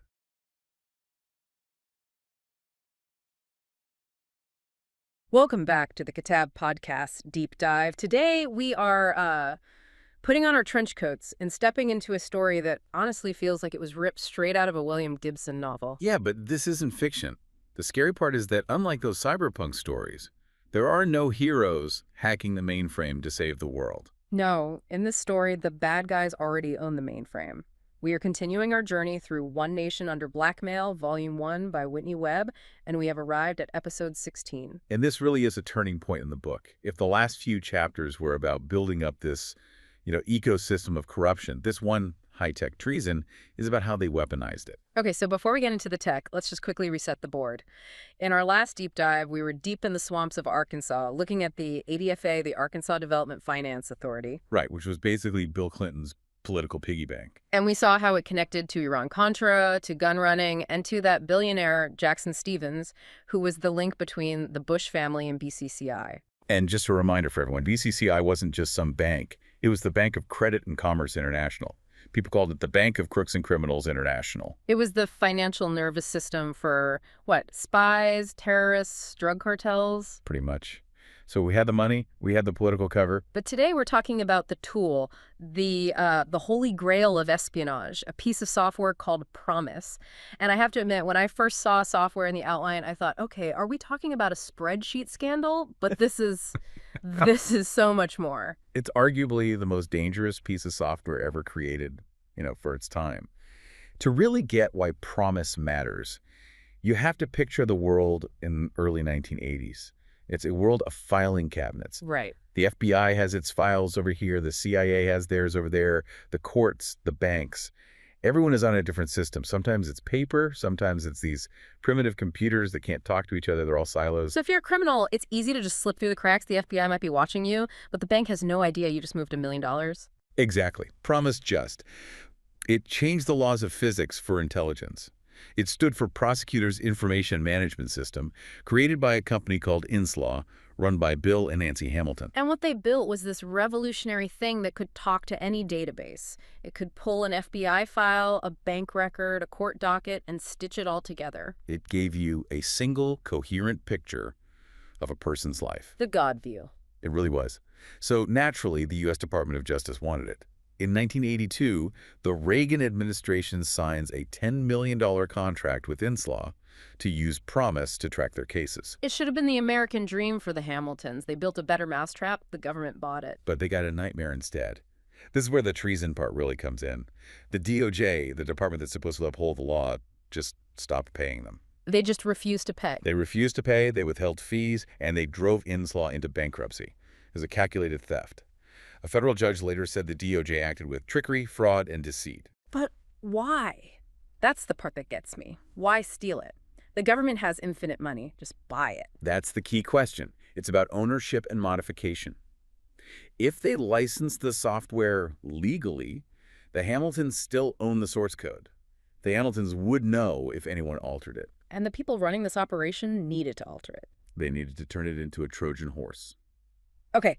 Let's get the players on the board here. We've got Ed Meese, Reagan's Attorney General, and then there's a guy named Earl Bryan. Who is he? Earl Bryan is a very shadowy figure, a close Reagan associate from California, a former CIA guy. He also had a biotech firm that Ed Meese's wife just happened to have heavily invested in. So there's the money trail. There's the money trail. Yeah. But Bryan was the cutout. He was the one who took control of the stolen software to sell it. But he wasn't the mastermind of the espionage part. That was a man named Rafi Eitan. Rafi Eitan, the legendary Israeli spy master. This is the guy who hunted down Eichmann in Argentina, right? The very same. But by the 80s, he was running a super-secret Israeli intelligence unit called LACAM, focused on tech espionage. Eitan saw PROMIS, and he didn't just see a filing system. He saw a surveillance weapon. And this is where the trap door comes in. Can you explain what that actually means in, 1980s tech terms? Think of it like a master key. Eitan hired an Israeli-American programmer in California to take the stolen PROMIS code and insert a specific line of code, or microchip, a backdoor. Okay. So anyone who bought and installed this software thought they were getting a secure system. But in reality, that little trapdoor allowed Israeli intelligence to just dial in through a modem and download everything on that system. So you sell the software to your enemies, and they pay you to install a bug in their own headquarters. Exactly. But this is where the story gets even weirder, because there wasn't just one version of the bugged software. Wait, there were two. There were two. You had the Israeli version, run by Eitan, and then you had a CIA version, which was focused more on financial tracking. And this brings us to one of the wildest locations in the whole book, the Cabazon Indian Reservation. I had to read this section twice. This is a Native American reservation near Palm Springs, California. But it wasn't just a casino. No, not at all. It was a sovereign zone. It operated outside of U.S. law. It was run by a joint venture between the tribe and a company called Whack and Hut. Whack and Hut. That's the private security firm, the shadow CIA. They do security for nuclear plants, prisons, all that stuff. Exactly. And on this reservation, they were doing everything. Developing biological weapons, testing fuel-air explosives, making night vision goggles for the Contras. It was the Wild West. Completely. And in the middle of all this is a guy named Michael Riconosciuto, a child prodigy, a computer and chemistry genius. And he claims that he was the one who modified PROMIS for the CIA right there on the reservation. So this guy is literally hacking code in a trailer while they're testing bombs outside, and his version was specifically for tracking money. Yes. The off-the-books network running Iran-Contra needed to follow the money. But Riconosciuto claimed it was a two-way street. It let them watch their enemies' money, but it also helped them launder their own money for their own covert ops. So we have the tech, we have the back doors, now they need a salesman. And apparently Earl Bryan, the guy who stole it, wasn't cutting it. Earl Bryan was an operator, not a showman.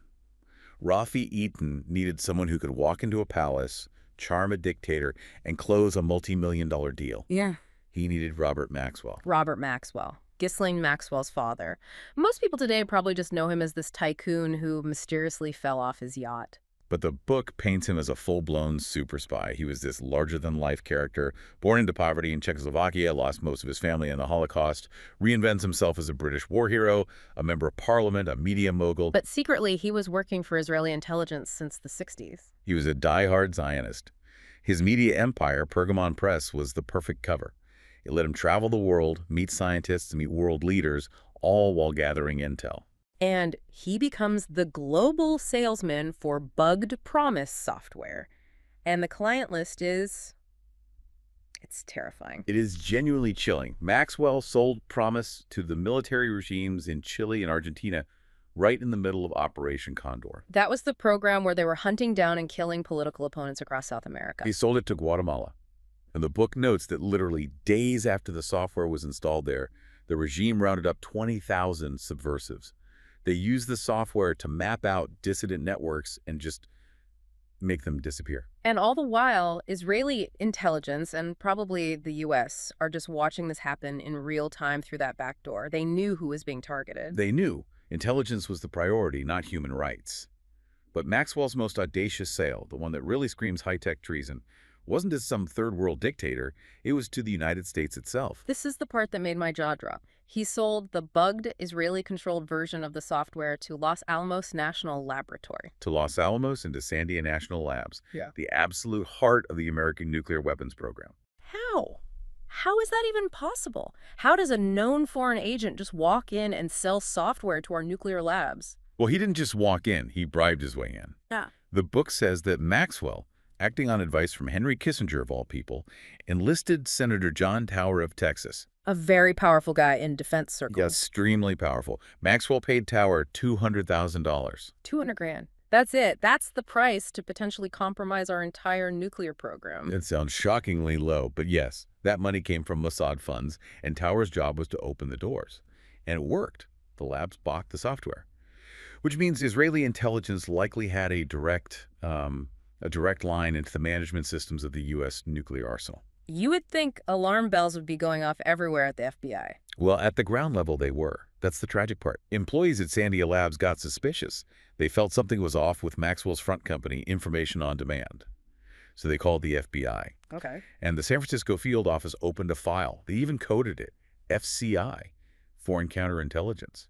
They knew it was Mossad. And then what happened? And then the hammer came down from the top. FBI headquarters and the DOJ, run by the same people who stole the software, ordered the entire investigation shut down. They had to protect Maxwell, to protect the whole operation. It's a closed loop. The criminals are investigating themselves, but it gets even darker because so far we've been talking about spying on other countries.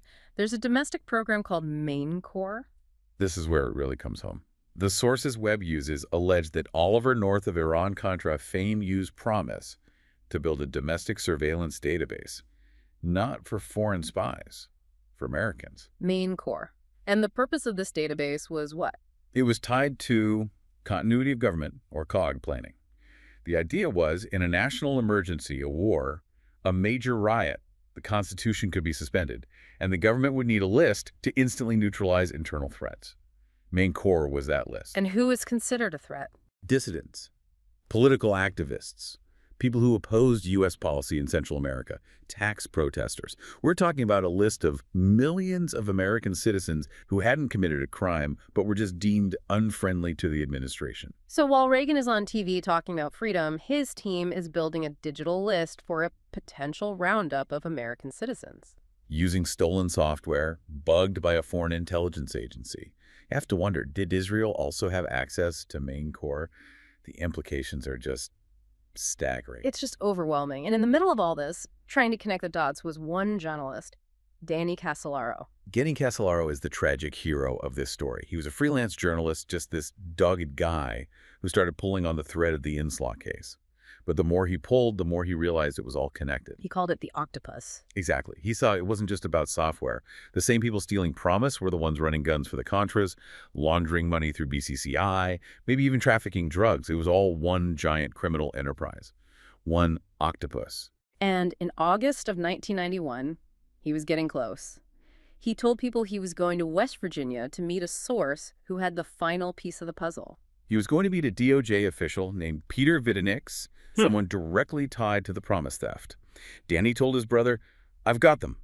He took his briefcase, which was packed with all his notes and his manuscript, and checked into a Sheraton hotel. And the next morning, a maid found him dead in the bathtub. Yeah, it was a bloodbath. His wrists were slashed, not once, but multiple times, so deeply that the tendons were severed. The police immediately ruled it as suicide. But the details just don't add up at all. Not even a little. His family said he was squeamish about blood and would never choose that method. The cuts themselves were brutal, hard to inflict on yourself, and most importantly, his briefcase was gone. All his evidence, all his notes on the octopus just vanished. And Webb mentions an even more disturbing allegation about a possible injection. Yeah, that a nerve-deadening agent might have been used to paralyze him, making it look like a suicide when it was really a professional hit. And despite a dead journalist, stolen software, a compromised nuclear program, no one goes to jail. The octopus survives. And a big reason for that is a name that's very familiar today, William Barr. You cannot tell this story without William Barr. In the early 90s, under George H.W. Bush, Barr was the Attorney General. And when Congress started asking questions about Inslaw and Casolaro's death, Barr was the guy who shut it all down. The goalie. He was the goalie. He stonewalled Congress. He refused to hand over documents. And then he appointed a special counsel who produced a report that was a total whitewash. It dismissed all the claims and effectively buried the scandal. He was the cleaner. Sweep up the mess so the machine can keep on running. And it did keep running. That's the thing. PROMIS, the technology, it didn't go away. It just evolved. That idea of integrating databases became the new standard. That's the thing I wanted to ask you as we wrap up. We're talking about 1980s tech here, mainframes and modems. It almost seems quaint. But the concept, the architecture of control, is more relevant today than ever. PROMIS was the prototype. It proved that if you can aggregate data, you can predict and control people. Today, you don't need to steal software to do that. We all carry a tracking device in our pockets. We have social media, we have the NSA's PRISM program. The total information awareness that Oliver North was building with Main Core, that's just the reality of the internet now. We all volunteer for it. And you have to wonder, if PROMIS had a back door for the CIA in Israel back in 1985, who holds the keys to the back doors today? Is it Google? Is it a foreign government? The high-tech treason didn't stop. It just scaled up. That is a truly terrifying thought to end on. But we can't stop there, because Robert Maxwell, one of the main players here, he died mysteriously off his yacht, the Lady Ghislaine, in 1991, not long after Casolaro. A very suspicious death. Right. But while Robert Maxwell left the stage, his operation didn't die with him. He left everything, his contacts, his intelligence connections, his blackmail files, to his favorite daughter. Ghislaine Maxwell. And that is the bridge to our next chapter. To understand Jeffrey Epstein and the massive sexual blackmail operation he ran, you have to understand he didn't build it from nothing.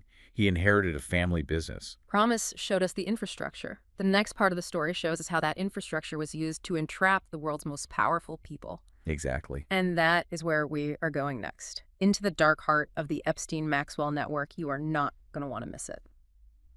Thank you for listening to this deep dive into One Nation Under Blackmail. Keep your eyes open, and we'll see you next time.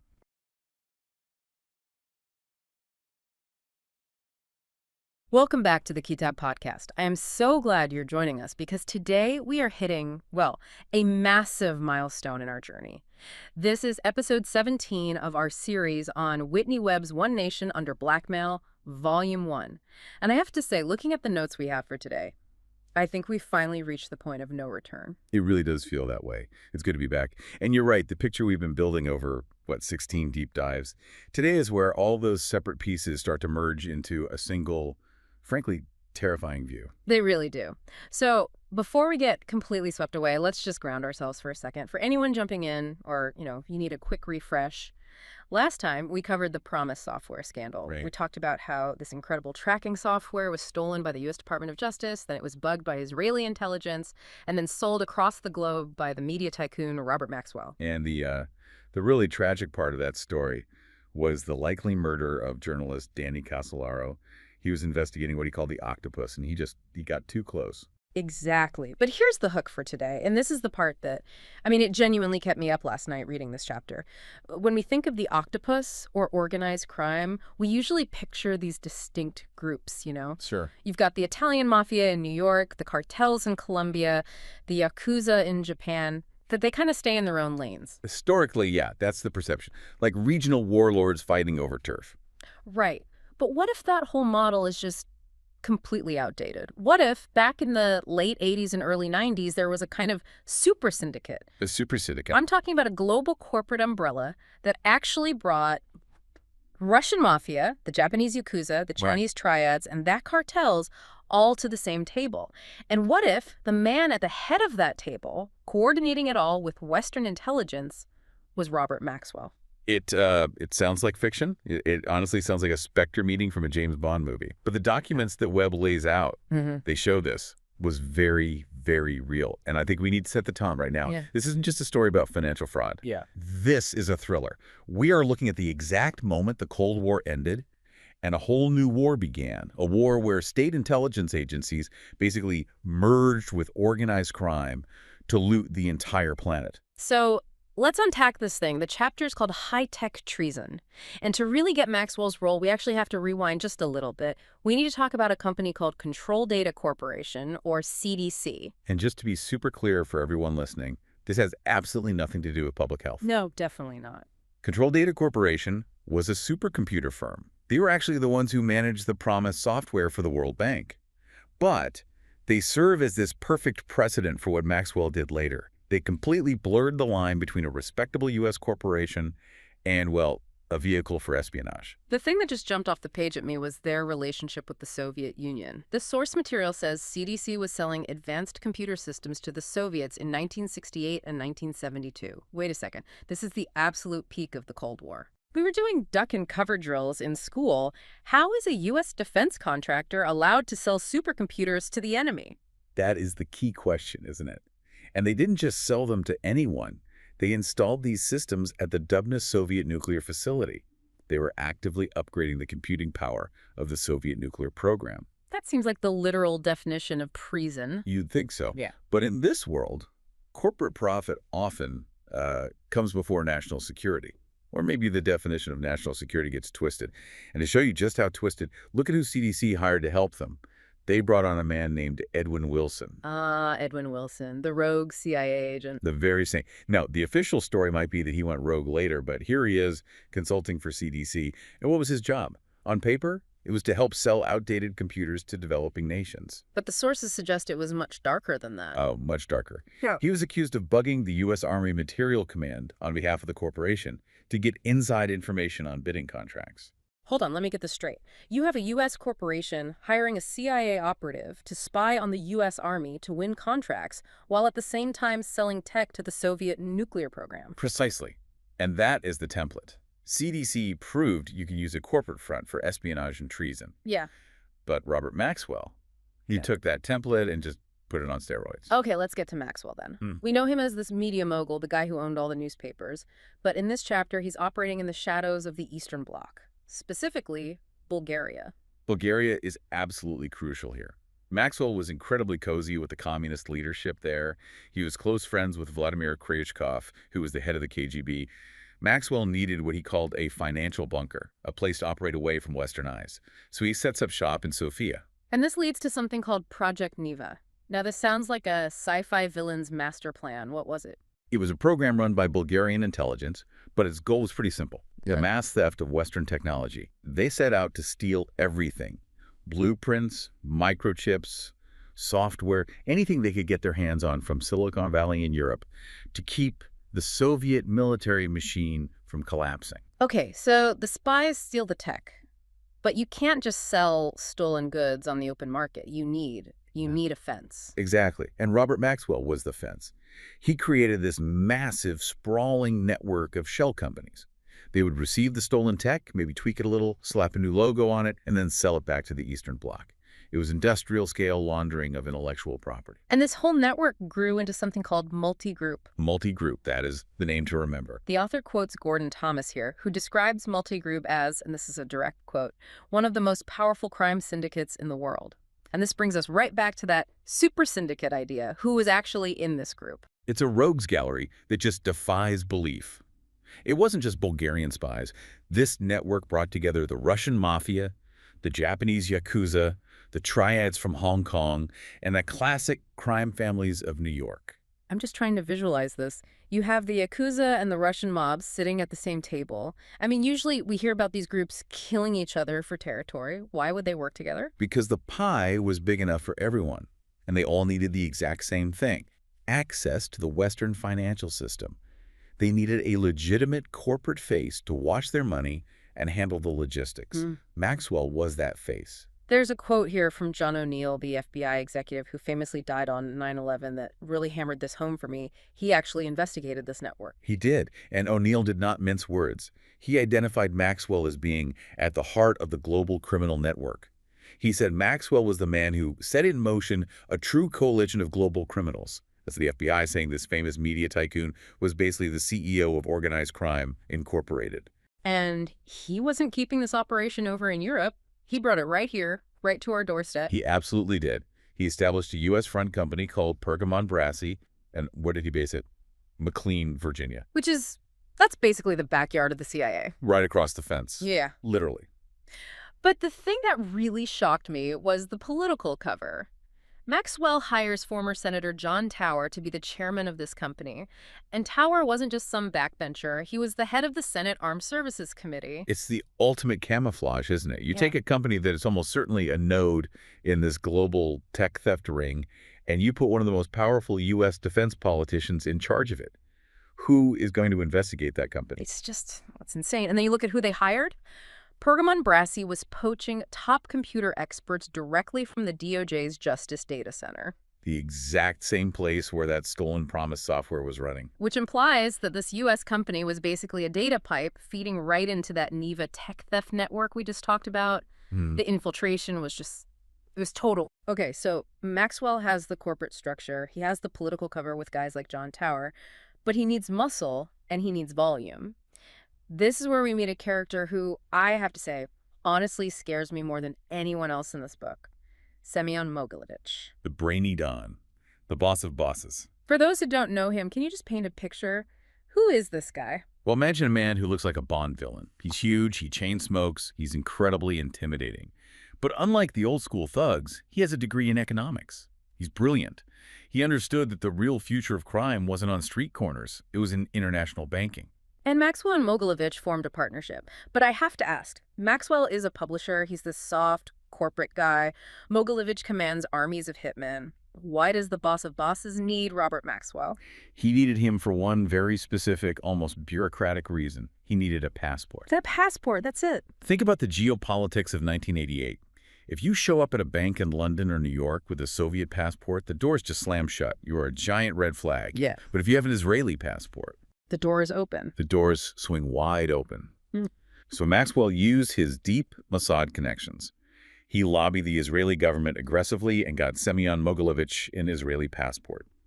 And that little booklet was worth billions. It let Mogilevich travel freely and set up this whole web of legitimate companies in Israel, the UK, and the US, including a massive fraud in Pennsylvania called YBM Magnex. So the passport was basically the key to the entire Western banking system.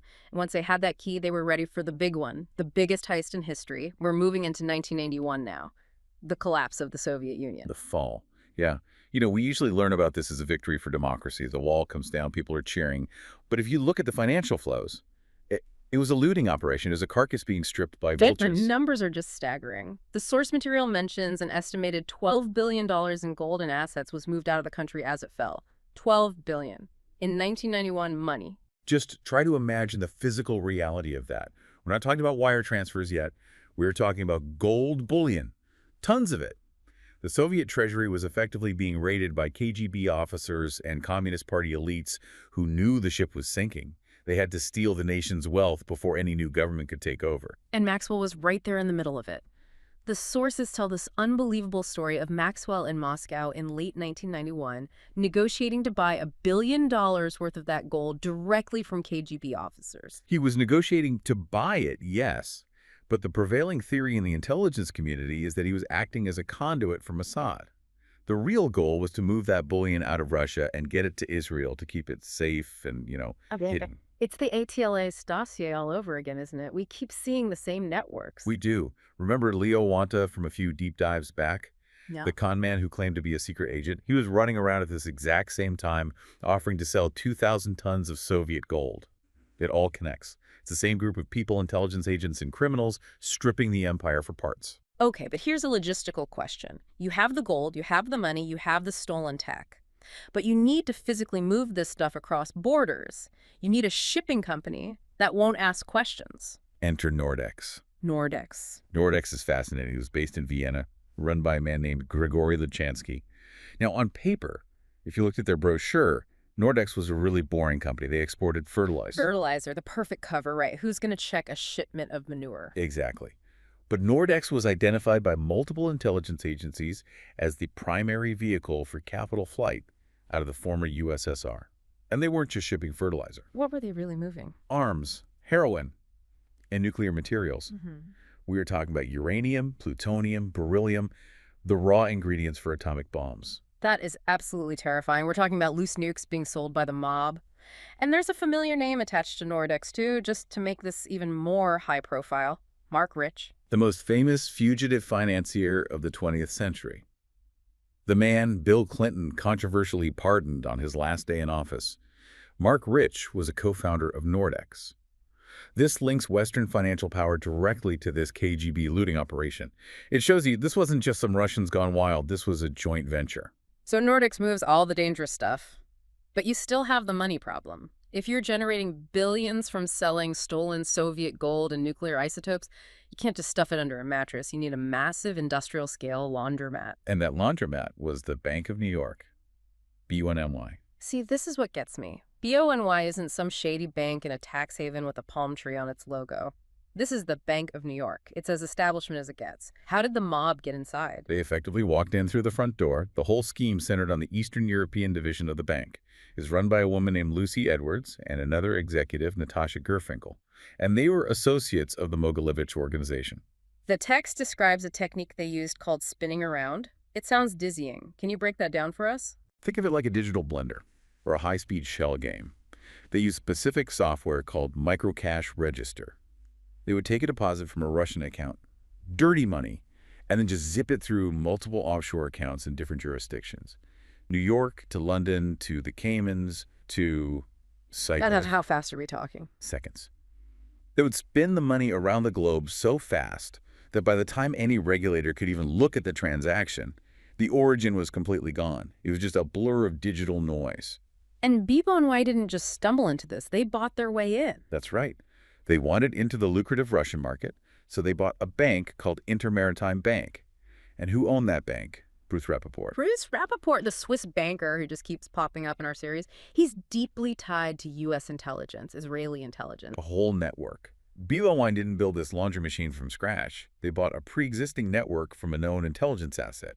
They bought the infrastructure of the super syndicate. Now, you can't move this much money, billions of dollars, without someone, somewhere, realizing the books don't balance. Someone usually spots the fire. And in this case, that person was Edmund Safra. And this is the tragic final act of this whole decade. Edmund Safra was one of the world's most successful bankers, owner of Republic National Bank. He was very old school, very private, very secure. And for a long time, he was actually friends with Robert Maxwell. But he started seeing things that didn't add up. He did. His bank, Republic, started noticing all this suspicious activity, involving the Bank of New York and a company called Benex, which was a front for Mogilevich. Safra realized that a major American bank was being used to wash billions in criminal funds. And he didn't just stay quiet about it. No. He decided to turn evidence. He began cooperating with the FBI. He was handing over documents about the theft of IMF funds and this whole BONY laundering scheme. He was effectively blowing the whistle on the most dangerous organization on the planet. I want to just set the scene here. Safra knew the danger he was in. He lived in a penthouse in Monaco, one of the safest, most policed places on Earth. He had a literal panic room. He had nurses, guards, everything. And yet, in December 1999, just as the millennium was about to turn, a fire broke out in that penthouse. It was so bizarre, wasn't it? Extremely. It was ruled arson. Safra and his nurse barricaded themselves in a bathroom that was supposed to be a safe zone, but they died of smoke inhalation. The circumstances were incredibly suspicious, and the investigation just left a lot of open questions. The author calls this a bookend, and that really resonated with me. It's a perfect tragic bookend. Think about the decade. Starts in 1991 with the mysterious death of Robert Maxwell.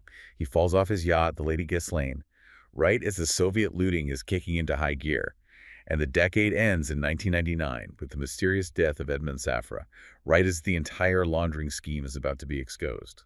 Two titans, two men who knew where all the bodies were buried, both dead under very mysterious circumstances, effectively sealing the history of that era. Safra's death it silenced the investigation. It stopped the probe into the deeper levels of this network. The super syndicate protected itself. So let's just take a breath. That is a lot of heavy information. When we step back and look at this entire picture, from the tech treason at CDC to the Neva theft network, the gold heist, the BONY laundromat, what is the big takeaway here? I think it forces us to completely redefine our understanding of the 1990s. We think of it as this time of peace and prosperity, the end of history, right? But in reality, it was the era of the great merger. The merger of crime and state. Exactly. You had the intelligence agencies of the West and the East, the CIA, Mossad, KGB, deciding that instead of fighting over ideologies, they would just collaborate with organized crime to seize wealth. They looted the falling Soviet empire, stole the gold, stole the nukes, and then integrated all that stolen wealth right into the Western financial system. And that money isn't just gone. It's in the stock market. It's in real estate. It's in the banks we all use every single day. It is the foundation of the modern oligarchic system. That is chilling. It means the underworld isn't under anything. It's woven directly into the fabric of the overworld. I could not have put it better myself. So here's the thought I want to leave you with today, and it's a question that has been nagging at me since I finished this chapter. If this super syndicate, this alliance of spies and mobsters, could steal nuclear secrets and loot billions in gold in the 90s using banks we all know, do we really think they just packed up and went home when the clock struck midnight in the year 2000? Or does this super syndicate still exist today, just operating under different names, different tech companies, and different banks? That is the billion-dollar question, isn't it? And if you look at the world today, I think we all probably know the answer. On that very disturbing but necessary note, we're going to wrap up this deep dive. But do not get too comfortable, because next time we're looking further into the corruption of the justice system itself. You won't want to miss it. Thanks for listening to the Kitab Podcast. See you next time.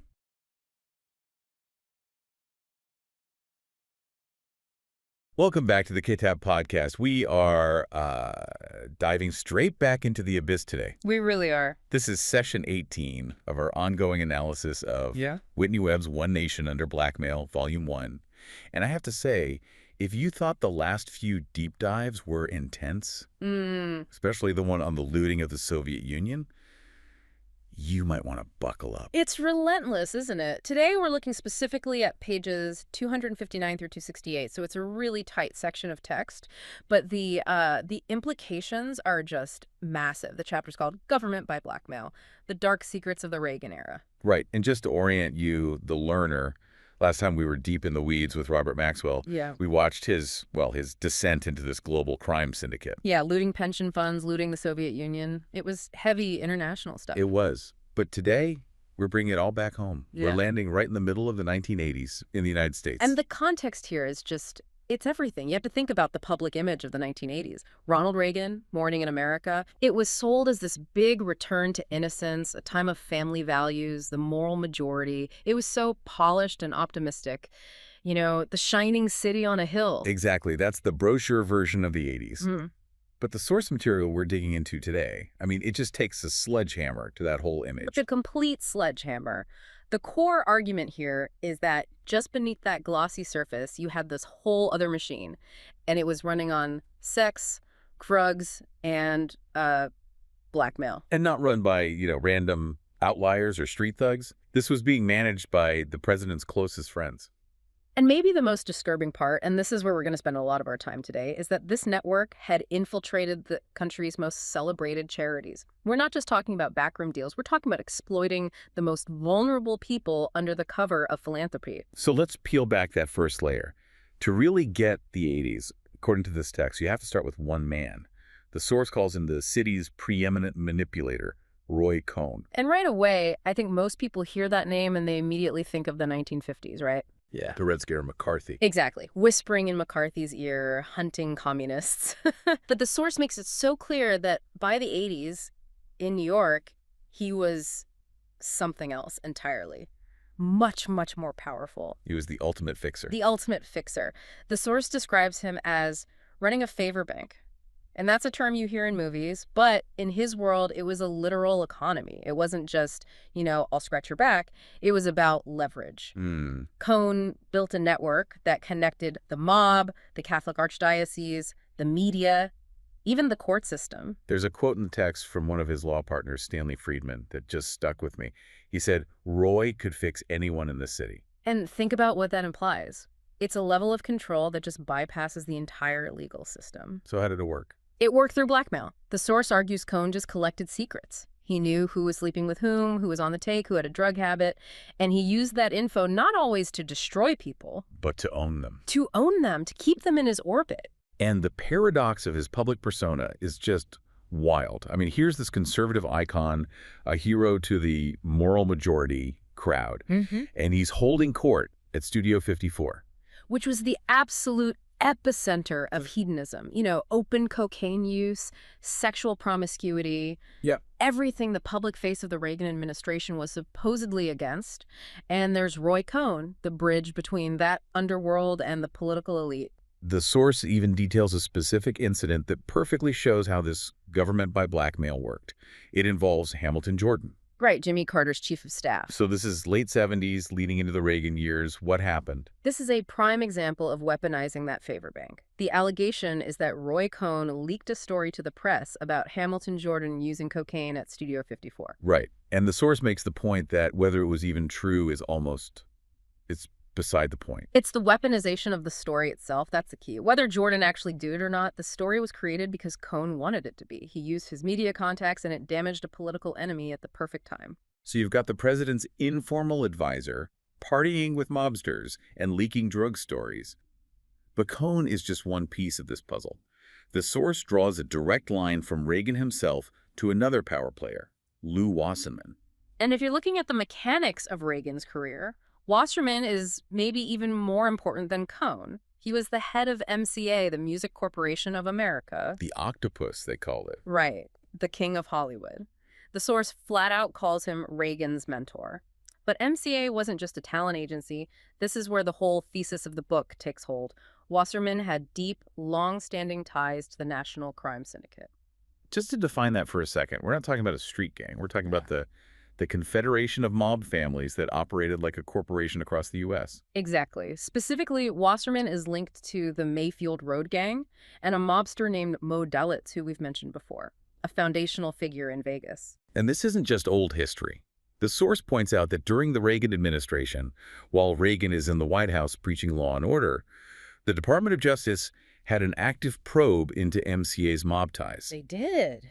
They were looking at a guy named Salvatore Pisello, a member of the Gambino crime family. One of the 5 families of New York. And he was doing major business with MCA. The DOJ wanted to know why a major Hollywood studio was cutting deals with a high-ranking Gambino soldier. So you have a Gambino family member doing business with the company run by the president's own mentor. What happened to that investigation? It was quashed. The source is very clear. The Reagan administration killed it. That's a smoking gun, isn't it? For this whole government by blackmail argument. It's huge. The source even quotes an insider who described Reagan as a complete slave to MCA, someone who would just do their bidding. So the Tough on Crime Administration. Was actually protecting the ultimate organized crime network because that network helped put them in power. It's a dual justice system, one for the public and one for the network. Speaking of networks, there's a really bizarre convergence of names that happens in the 80s that I want to unpack. The source highlights a timeline overlap with an arms dealer, Adnan Khashoggi. This is one of those moments in the book where you really have to pause and just look at the dates. Khashoggi was this massive Saudi arms dealer, incredibly rich, and known for his own use of sexual blackmail, honey traps to seal deals. A global player. Yeah. And the source points out that 3 very specific people all took him on as a client around the same time. Yes. You have Robert Keith Gray, the PR power broker we've talked about before. You've got Roy Cohn, who we just discussed. And then Jeffrey Epstein. And that's significant, because the mainstream narrative usually has Epstein just sort of popping up in the late 90s, maybe the early 2000s. This rewrites his whole timeline. It places him firmly in the mix in the early 1980s, representing a major international arms dealer, alongside Reagan's top fixer and a top PR guy. It suggests he wasn't just some financial advisor who got lucky. No.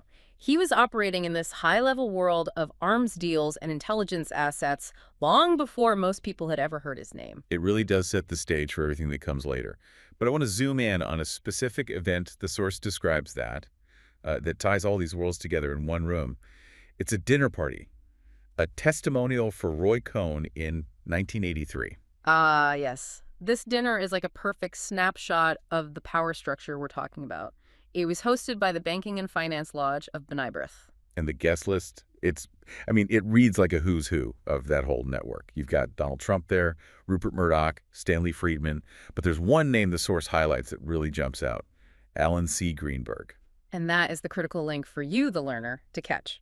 Alan Ace Greenberg was the chairman of Bear Stearns. Okay, so why does his presence at a Roy Cohn dinner matter so much? Because Alan Greenberg is the man who gave Jeffrey Epstein his start on Wall Street. He hired him at Bear Stearns. So seeing Greenberg listed as an honorary chairman for this dinner just shows you that these were all the same table. Literally.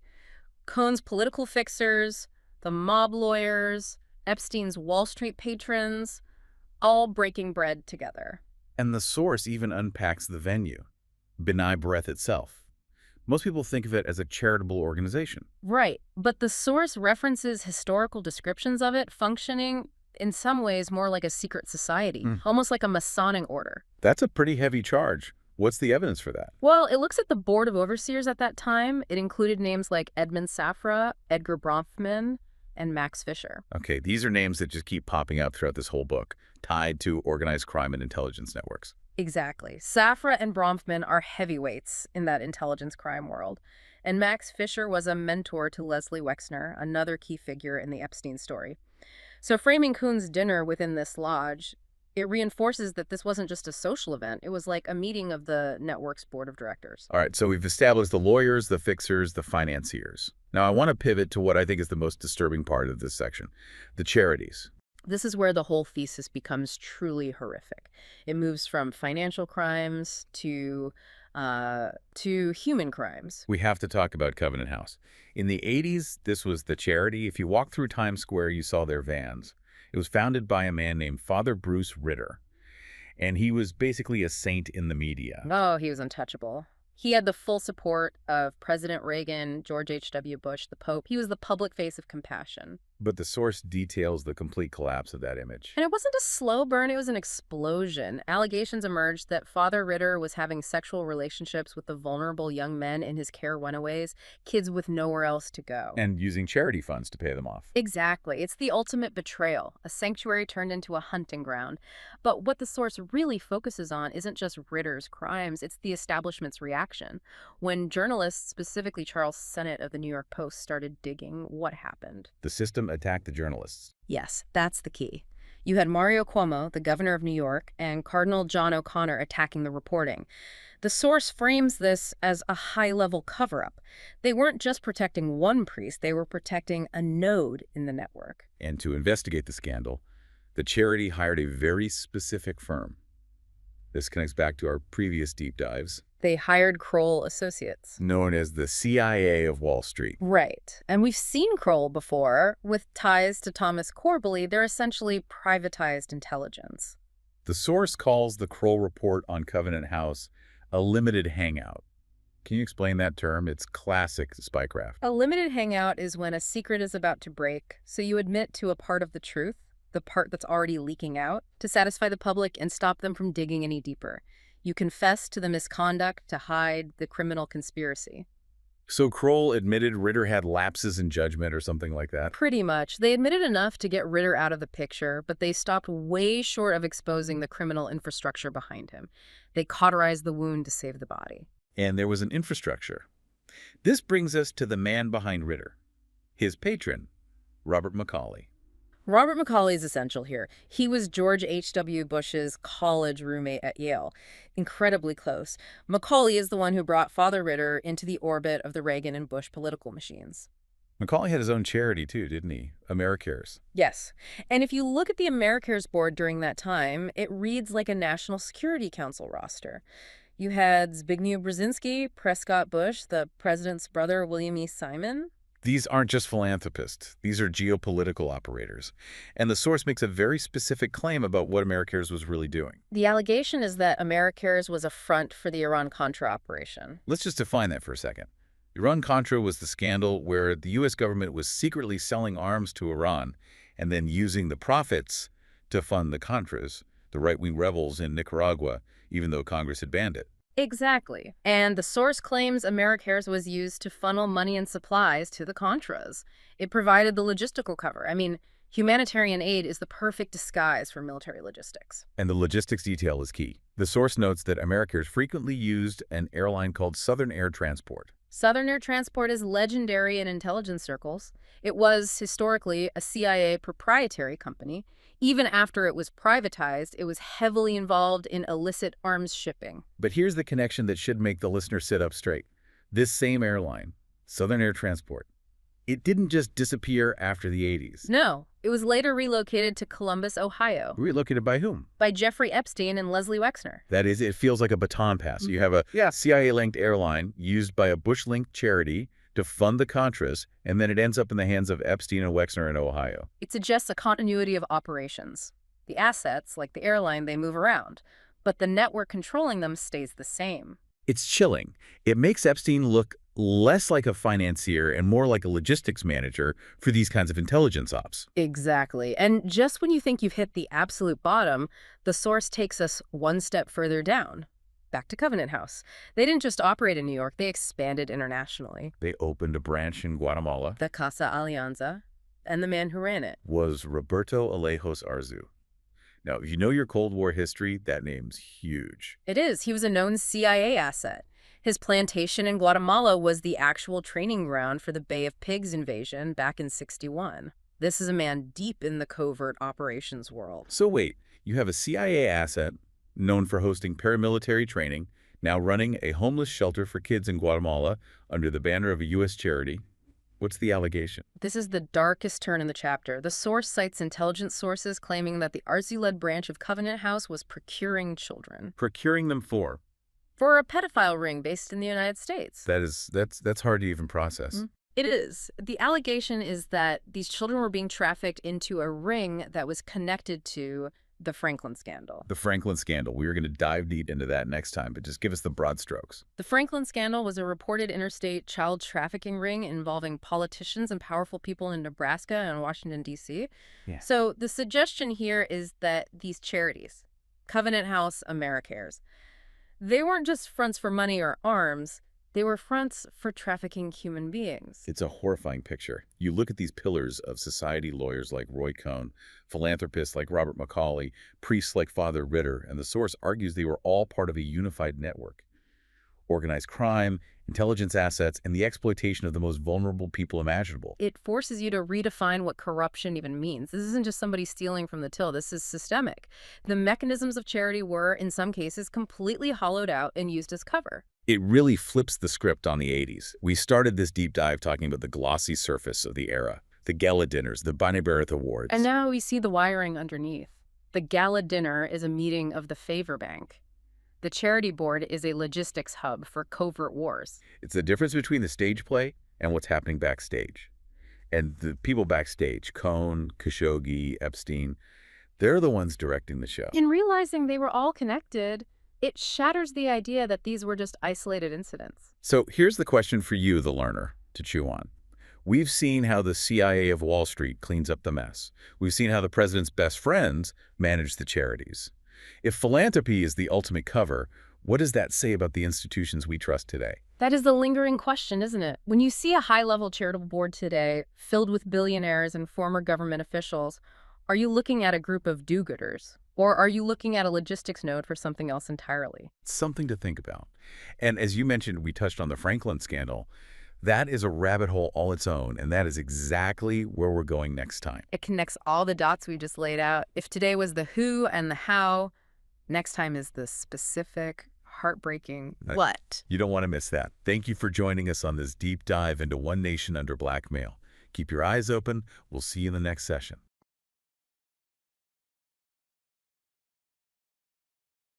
Welcome to Kitab Podcast. We are back, and we are really nearing the end of our journey through Whitney Webb's One Nation Under Blackmail, Volume 1. We are. This is it. Episode 19. And I have to say, if you thought the last few deep dives were dark, you might want to take a deep breath before we start this one. It really is the point of no return in the narrative. Yeah. We spent a lot of time on the structural history. The mob, the OSS, the early CIA stuff. Today is different. Today, with Chapter 10, specifically the section titled Government by Blackmail, we see the full, terrifying fruition of that history right in the 1980s. And just to recap where we left off, because the context is just so important here. In our last deep dive, we pulled back the curtain on the so-called family values of the Reagan era. Right. We looked at the Covenant House scandal in New York. Bruce Ritter, a man praised by presidents, running a charity that was, well, it was a pipeline for abuse. Mm-hmm. And the key takeaway there wasn't just that a good man was actually bad. It was that he had these deep, kind of inexplicable links to intelligence agencies. It was a Contra-war effort. Yeah. Exactly, to Nicaragua. And that the abuse itself seemed to be protected from on high. Today, we're seeing that exact pattern replicate, but the scale is, it's massive.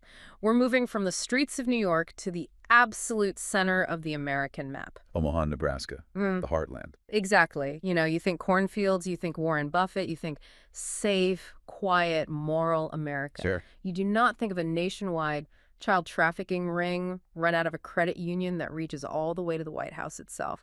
But that is the story of the Franklin scandal. It is. And the thesis we need to keep in the front of our minds today is right there in the chapter title, Government by Blackmail. This isn't just a true crime story. No. It's not about financial fraud or just perversion. It's a case study in how compromised people are used as pawns. It's about the machinery of control. So let's introduce the man at the center of the spider web in the Midwest, Lawrence Larry King. And please, you've got to be careful not to confuse him with the guy in suspenders who interviewed celebrities on CNN. No, a very different Larry King.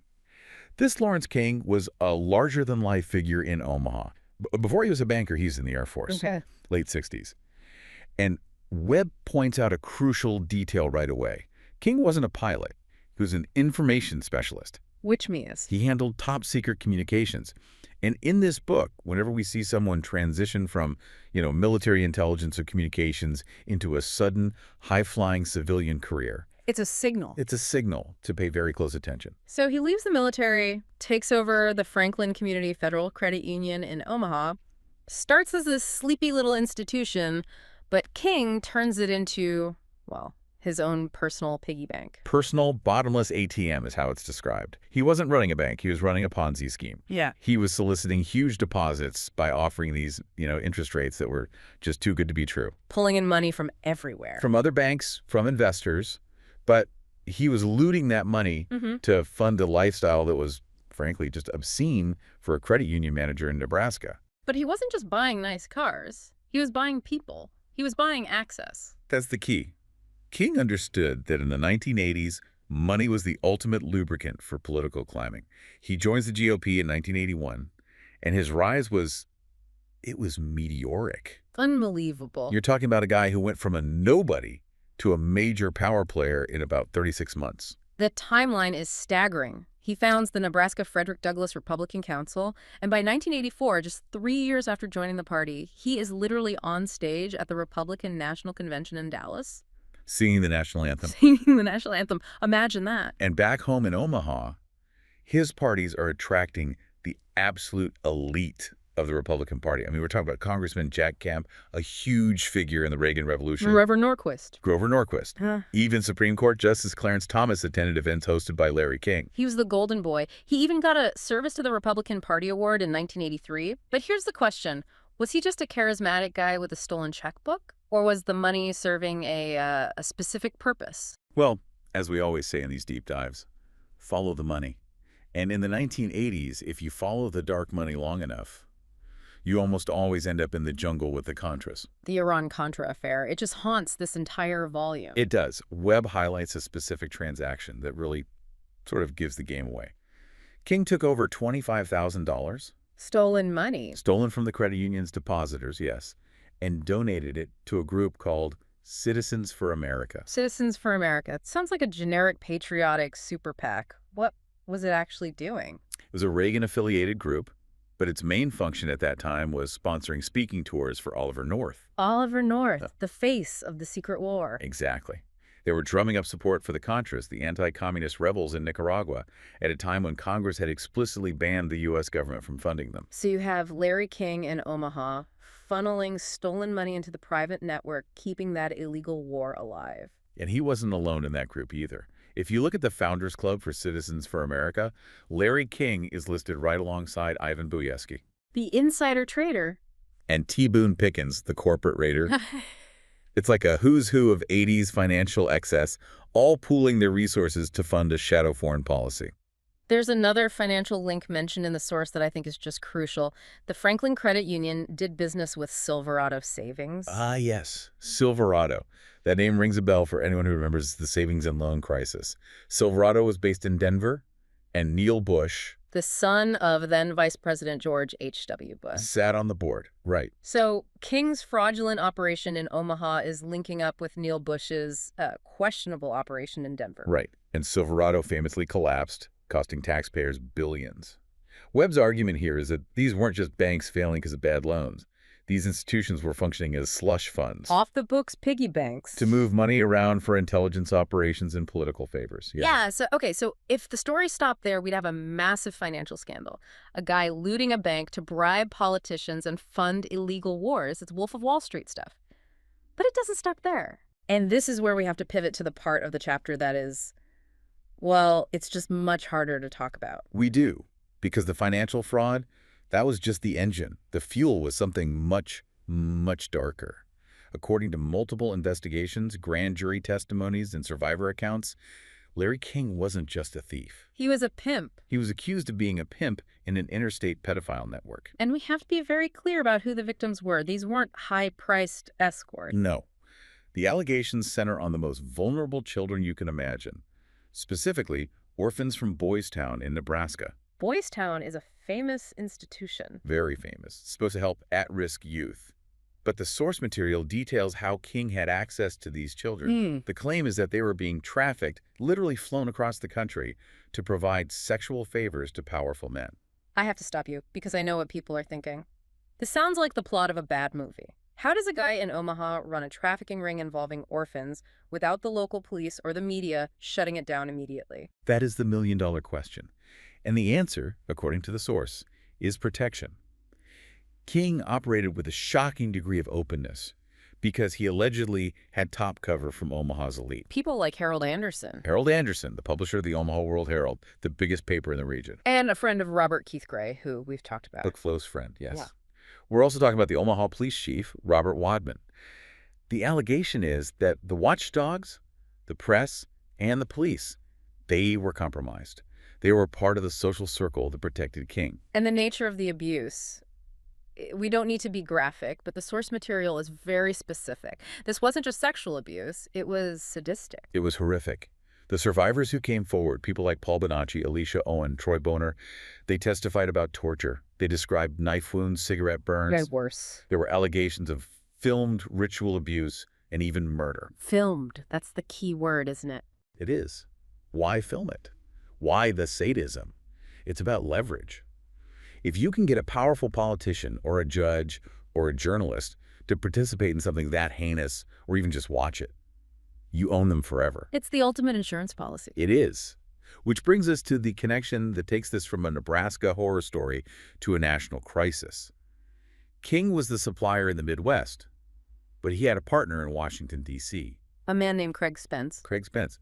If Larry King was the brutal operator in the heartland, Craig Spence was the sophisticated distributor in the capital. He was a fascinating, shadowy figure. A former Vietnam War correspondent. Right. Then he reinvented himself as a lobbyist and international business consultant. The book describes him as a Jay Gatsby figure. It's a perfect description. Nobody really knew where his money came from. He just appeared in D.C., bought this massive house, and started throwing the most lavish parties in town. And everyone went. Everyone. Reagan and Bush officials, famous journalists, high-ranking military officers.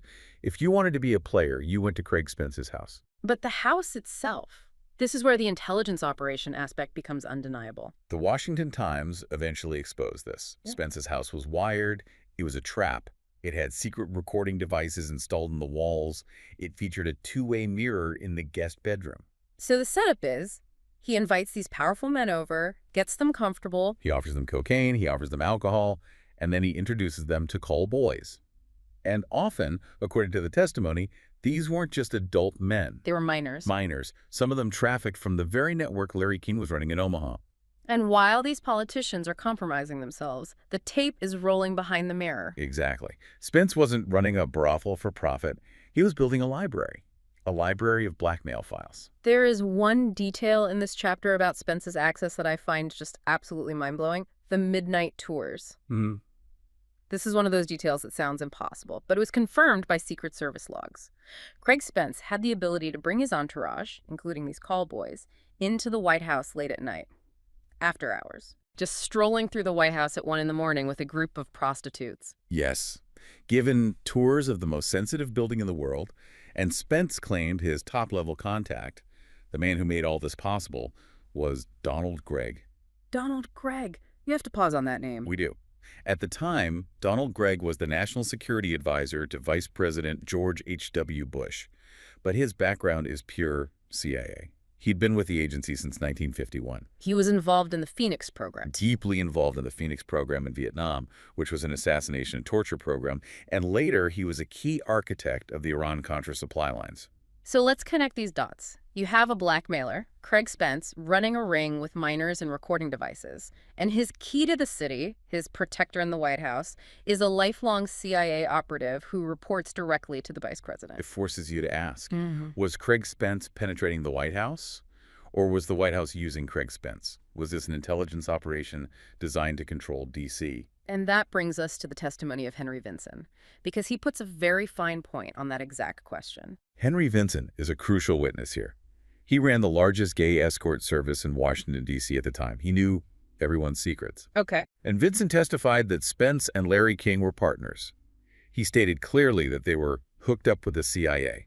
He claimed their entire operation transporting kids, the parties, the drugs, was a joint venture in pedophilic blackmail. And Spence apparently didn't even try to hide the agency connection. No. Spence openly boasted to Vinson that he worked for the CIA. He even claimed that the bugs in his house, the cameras, the microphones, were installed by CIA technical teams. That is a massive claim. Does Vinson offer any specific names to back this up? He does, and it's the biggest name possible. Vinson alleged that CIA Director William Casey was a personal friend of Craig Spence. Vinson even claimed that Casey was a client of his own escort service. The director of the CIA, Bill Casey, the man running the entire show. The allegation is that Casey requested young men with a swimmer's physique. Now, Vinson did specify that he refused requests to provide underage escorts for Casey, which is a distinction worth noting. But the connection itself is damning. If this is true, and again we're relying on the source's presentation of sworn testimony, it completely reframes the concept of corruption. Right. We usually think of corruption as an outside force attacking the government, like the mob bribing a senator. But this suggests the corruption is internal. If the CIA director is friends with the blackmailer, then the blackmail is a tool of governance. It explains so much. We look back at the 80s and ask, why did Congress let Iran-Contra happen? Why did no one stop the savings and loan looting? And the answer might be because they were afraid. If you have a video file of a senator or a general or a star news anchor engaging in illegal acts, you don't need to bribe them. You own their vote. You own their silence. You ensure they never ask the wrong questions. Eventually, though, the bubble burst, or at least it leaked. The Washington Times ran an expose on Spence in 1989. They did. The headline was sensational. Call boys took midnight tour of White House. It revealed the prostitution ring. It mentioned the bugged house. And practically overnight, Craig Spence went from being the most popular guy in D.C. to a massive liability. And we know from our previous deep dives, being a liability is a very dangerous thing to be. Spence knew it too. He became incredibly paranoid. He told friends he was being followed. He explicitly said he was terrified the CIA would double-cross him. He told associates, they're going to kill me and make it look like a suicide. And let me guess how this story ends. A few months later, Craig Spence was found dead in room 429 of the Ritz-Carlton in Boston. The door was double-locked from the inside. He was dressed in a tuxedo. A tuxedo? In a hotel room? It was ruled a suicide by drug overdose. That feels theatrical, almost like a signature. That sends a message. We can get you anywhere and we will clean it up. And the cleanup was thorough. The official inquiry into the Spence ring was managed by a man named J.B. Stevens, at the time, U.S. Attorney for D.C. But before that, he was a White House counsel to President Reagan. The Washington Times pointed out the massive conflict of interest. Several of Stevens' former colleagues from the Reagan White House were implicated in the credit card records of Spence's ring. So the man tasked with investigating the crime was investigating his own friends and former coworkers. Exactly. And surprise, surprise, the investigation didn't go very high up. They focused on the prostitution, handled it quietly, and largely ignored the espionage or blackmail elements. And what about Larry King back in Omaha? Did he face justice? He faced some justice, but only for the money. He was prosecuted for the financial fraud, the looting of the credit union. He went to prison for that. But the deeper allegations... The pedophile ring, the trafficking, the torture, the connection to D.C. blackmail, those were systematically suppressed. Suppressed how? The witnesses were discredited. They were painted as crazy or unreliable. Some were intimidated. A grand jury in Omaha was essentially blocked from seeing key evidence. The Franklin scandal was successfully compartmentalized. The history books remember it as a bank failure, not a state-sponsored trafficking ring. It is just terrifying how effective the cleanup was. You have a few people go to jail for fraud, one guy commits a very convenient suicide, and the machine just keeps turning. And that is the crucial takeaway. The network didn't die with Craig Spence. The tactics didn't vanish in 1989. This wasn't a glitch in the system. This was infrastructure. So why should you care about a credit union scandal from 40 years ago? Because it redefines how we view political power today. Yeah. We watch the news and we think politics is a debate of ideas or maybe a contest of donors, blue team versus red team. But this chapter suggests that beneath that surface level, there is a subterranean layer where power is brokered through fear, shame, and blackmail. It's not Mr. Smith goes to Washington. It's Mr. Smith gets blackmailed in a bugged mansion. Precisely. When you see a politician make a decision that makes absolutely no sense, a sudden resignation, a weird flip-flop on a key vote, a refusal to investigate obvious corruption, you have to wonder. Is it just incompetence? Or is the ghost of Craig Spence in the room? It forces you to ask, who is actually free to make their own decisions? Yeah. And who is operating with a gun to their head or a tape in a vault? That's the chilling reality of one nation under blackmail. Well, we have covered a lot of dark ground today. We started with a local bank fraud in the cornfields and ended up with the CIA and a bugged house in D.C. threatening the entire power structure of the country. And remember, this is just volume 1. We are looking at the architects of a system that didn't go away. It evolved. Which leads us perfectly to our next and final deep dive in this series. That's right. Next time, we wrap up this series with episode 20. We're going to take everything we've learned from the mob origins, the intelligence mergers, the blackmail networks, and bring it all together. You won't want to miss the finale. It's been a long, dark road, but we need to see where it ends. Or if it ever really ended. Oof. On that cheerful note, thank you for listening to Kitab Podcast. We'll see you for the conclusion next time.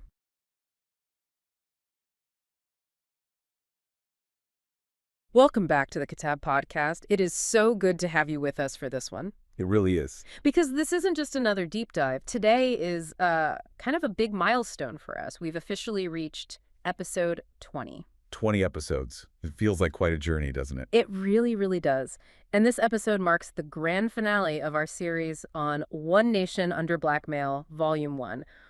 We have waded through some incredibly murky waters together. That's putting it mildly. And we're definitely ending this volume with, well, maybe not a bang, but the roar of a jet engine. Right. Before we get to the airport, though, let's quickly reset the scene. Last time, we went into some truly dark territory. We descended into the Franklin scandal. That was a tough one. We looked at a politically protected ring. I mean, child trafficking, blackmail, stretching all the way from Nebraska to the White House during the Reagan and Bush years. And at the center of that web was a man named Larry King, not the talk show host, but the credit union manager who was, orchestrating these horrors. Exactly. And today, we're pivoting just a little. We're not looking at the victims or the politicians so much as the logistics. How did a guy like Larry King get around? Because he wasn't just driving between cities, he was flying high. And that is the hook for today's finale. We are investigating the private jet company he used. And this airline, it wasn't just some glorified taxi service. It has this hidden history that is almost unbelievable. It's got mobsters, high-ranking generals, secret intelligence funding. And, of course, sexual blackmail. That always comes back to that. And the final destination of this company's story, that's what really blew my mind. The flight path takes you from the 70s straight to Columbus, Ohio. Which just so happens to be the corporate headquarters of Leslie Wexner and, of course, the future playground of Jeffrey Epstein. The geography is everything here. Columbus is the nexus. So let's start with the company itself. It was called Executive Jet Aviation, EJA. Right. And Larry King wasn't just a client. He was a VIP. He was their celebrated customer. The source material points out that in July of '87, Jet Magazine actually ran a feature on him. A feature? What for? He was being congratulated personally by EJ's executives. Yeah. He had just flown the company's 1 millionth mile.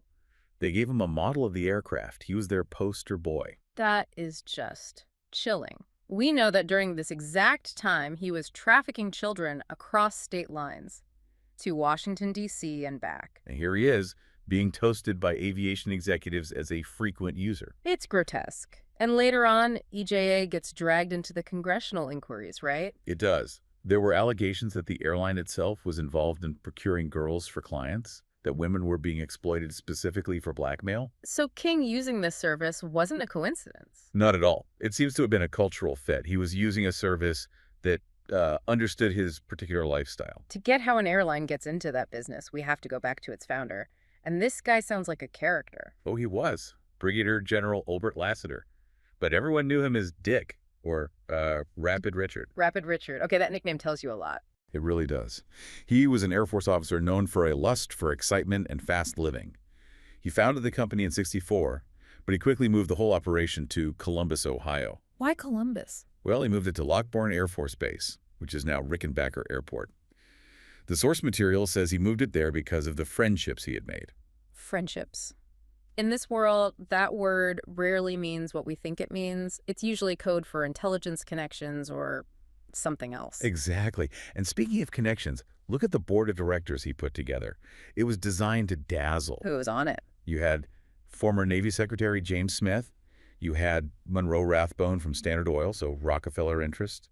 And then you had the face of the operation. Who is that? The actor Jimmy Stewart. No way. Jimmy Stewart. Mr. Smith goes to Washington. The very same. He gave the company this incredible veneer of wholesome, patriotic respectability. But it was just a cover. A cover for a very dirty secret. EJA was being secretly bankrolled by the Pennsylvania Railroad. A railroad? Why would they do that secretly? Because it was illegal. Federal regulations forbade a railroad from controlling an air carrier. It was an antitrust thing. So this entire company was founded on an illegal financing scheme? From day one. The Pennsylvania Railroad, which had Rockefeller and Murchison family interests behind it, was funneling millions into EJA through a subsidiary. So you have Rapid Richard running a jet company illegally funded by a railroad, all hidden behind the face of America's most trusted actor. And he was burning through cash. The railroad eventually merged to become Penn Central, and the executives there, General Hodge and David Bevan, just kept signing the checks, despite all the losses. But the regulators, the Civil Aeronautics Board, they eventually caught on. They did. They blocked Lassiter from flying larger jets domestically and ordered the railroad to sell its shares. That should have been the end of it. You would think. But Lassiter just pivoted. He leased the big jets to a corporation in Liechtenstein. And to keep the money flowing from those Penn Central executives, well, he resorted to a very old tactic. This is where we get back to the blackmail. This is the core of it. To keep Hodge and Bevan writing those illegal checks, Lassiter allegedly started providing other services. We're talking about honey traps, The source material is pretty clear on this. It is. A procurer named J.H. Ricciardi actually sued EJA for unpaid fees. He claimed he was hired to find women described as very pretty and amply endowed to go with the top executives on junkets to Europe. So the execs get a free trip to Rome on a private jet, accompanied by women hired by the airline. Ricciardi said his job was to relieve the pressure on Lassiter. It was illegal hospitality to ensure the illegal funding continued. And you have to assume it was all being documented. That's the foundation of blackmail. Lassiter, of course, denied it. He called Ricciardi's lawsuit blackmail. Which is pretty rich, considering the whole setup was blackmail. It was a cycle of compromise, but it couldn't last forever. And this brings us to 1970 and the collapse. A spectacular collapse. Bruce Sunland, a lawyer on the EJA board, actually raided the EJA offices. Right, pretty much. He came in to seize control because the finances were a disaster.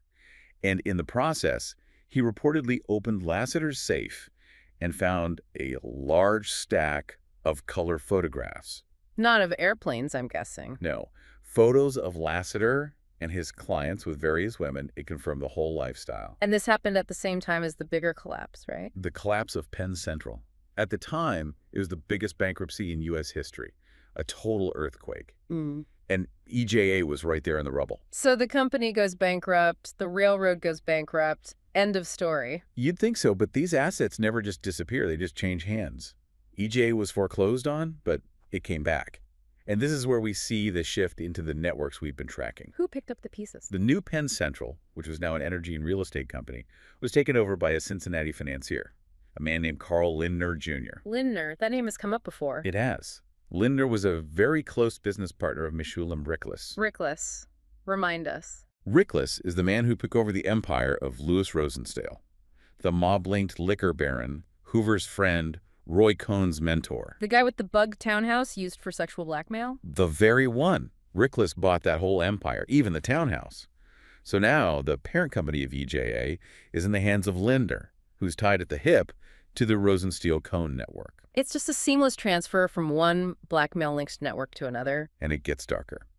Lindner was also connected to a cocaine smuggler named Jack DeVoe. It just highlights how blurred the lines are between corporate America and organized crime. So EJA moves into the 80s under this new ownership structure. Yes, and in 1984, the airline itself is bought by Richard Sintuli, a former Goldman Sachs executive. And he renames it NetJets. NetJets, the fractional ownership company everyone knows today. And it was during this era, the NetJets era, that Larry King became their celebrated 1 million-mile client. Exactly. So while the Franklin scandal is in full swing, kids are being flown around the country for abuse on an airline that had a 20-year legacy of being used for blackmail and hospitality. The continuity is just terrifying. Okay, but you promised us a connection to Columbus and Leslie Wexner. Right. Wexner is the titan of Columbus, the Limited, Victoria's Secret. He built a retail empire there. So how does he connect to this jet company? In 1993, Wexner's company, the Limited, starts recruiting pilots directly from EJ. The book names two of them, Eric Black and Mike Crater. Anything special about them? Well, Eric Black had been transporting checks for the Federal Reserve before flying for Wexner, so that implies a high level of security clearance. And this is all happening at Rickenbacker Airport, the same place Rapid Richard set up shop. The very same. And in that same year, 1993, the Limited was being courted by a company called Polar Air Cargo. Polar Air Cargo. Sounds harmless enough. On the surface. But Polar was a joint venture, and one of the partners in that venture was a company called Southern Air Transport. Whoa, wait.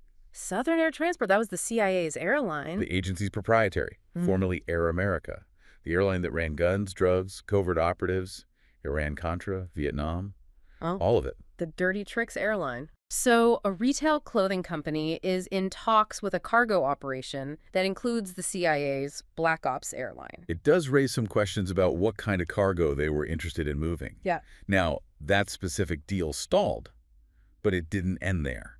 What happened? 2 years later, in 1995, Southern Air Transport moved to Rickenbacker anyway. Right into Wexner's backyard. And not by accident.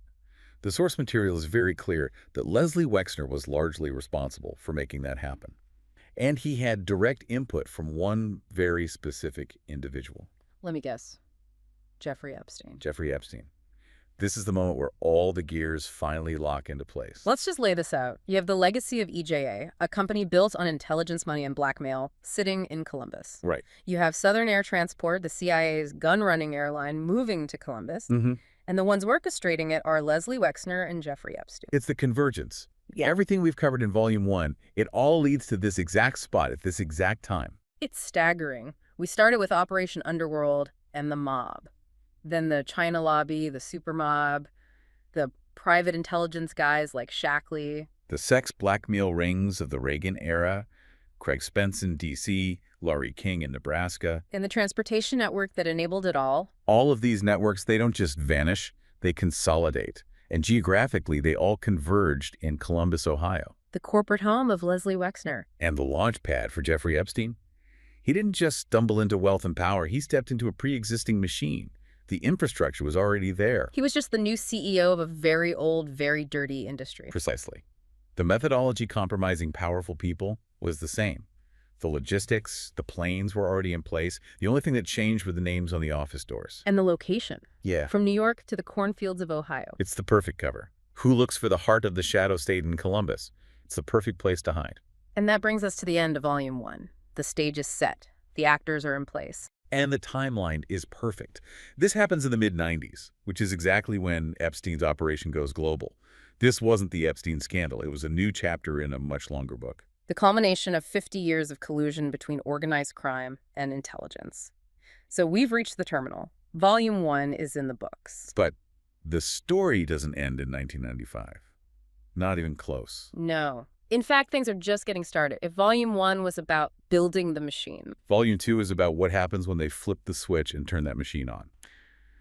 We're going to dive into the mega group, the looting of Russia, and the specific operations Epstein was running. So yeah, fasten your seatbelts. The flight out of Columbus is going to get turbulent. Before we sign off, I just want to leave you with one final thought. We talked about how an entire clandestine Air Force moved to Columbus disguised as corporate jets and cargo planes. Right. If that happened in your city, would you even notice? Or would you just look up, see a plane, and never have any idea what or who was really inside? Makes you think twice the next time you hear a jet overhead. That wraps it up for us. If you liked this deep dive, kindly consider liking and sharing the video. And if you haven't yet, subscribe for more. It really helps. We'll see you for Volume 2. Thanks for listening to Kitab Podcasts.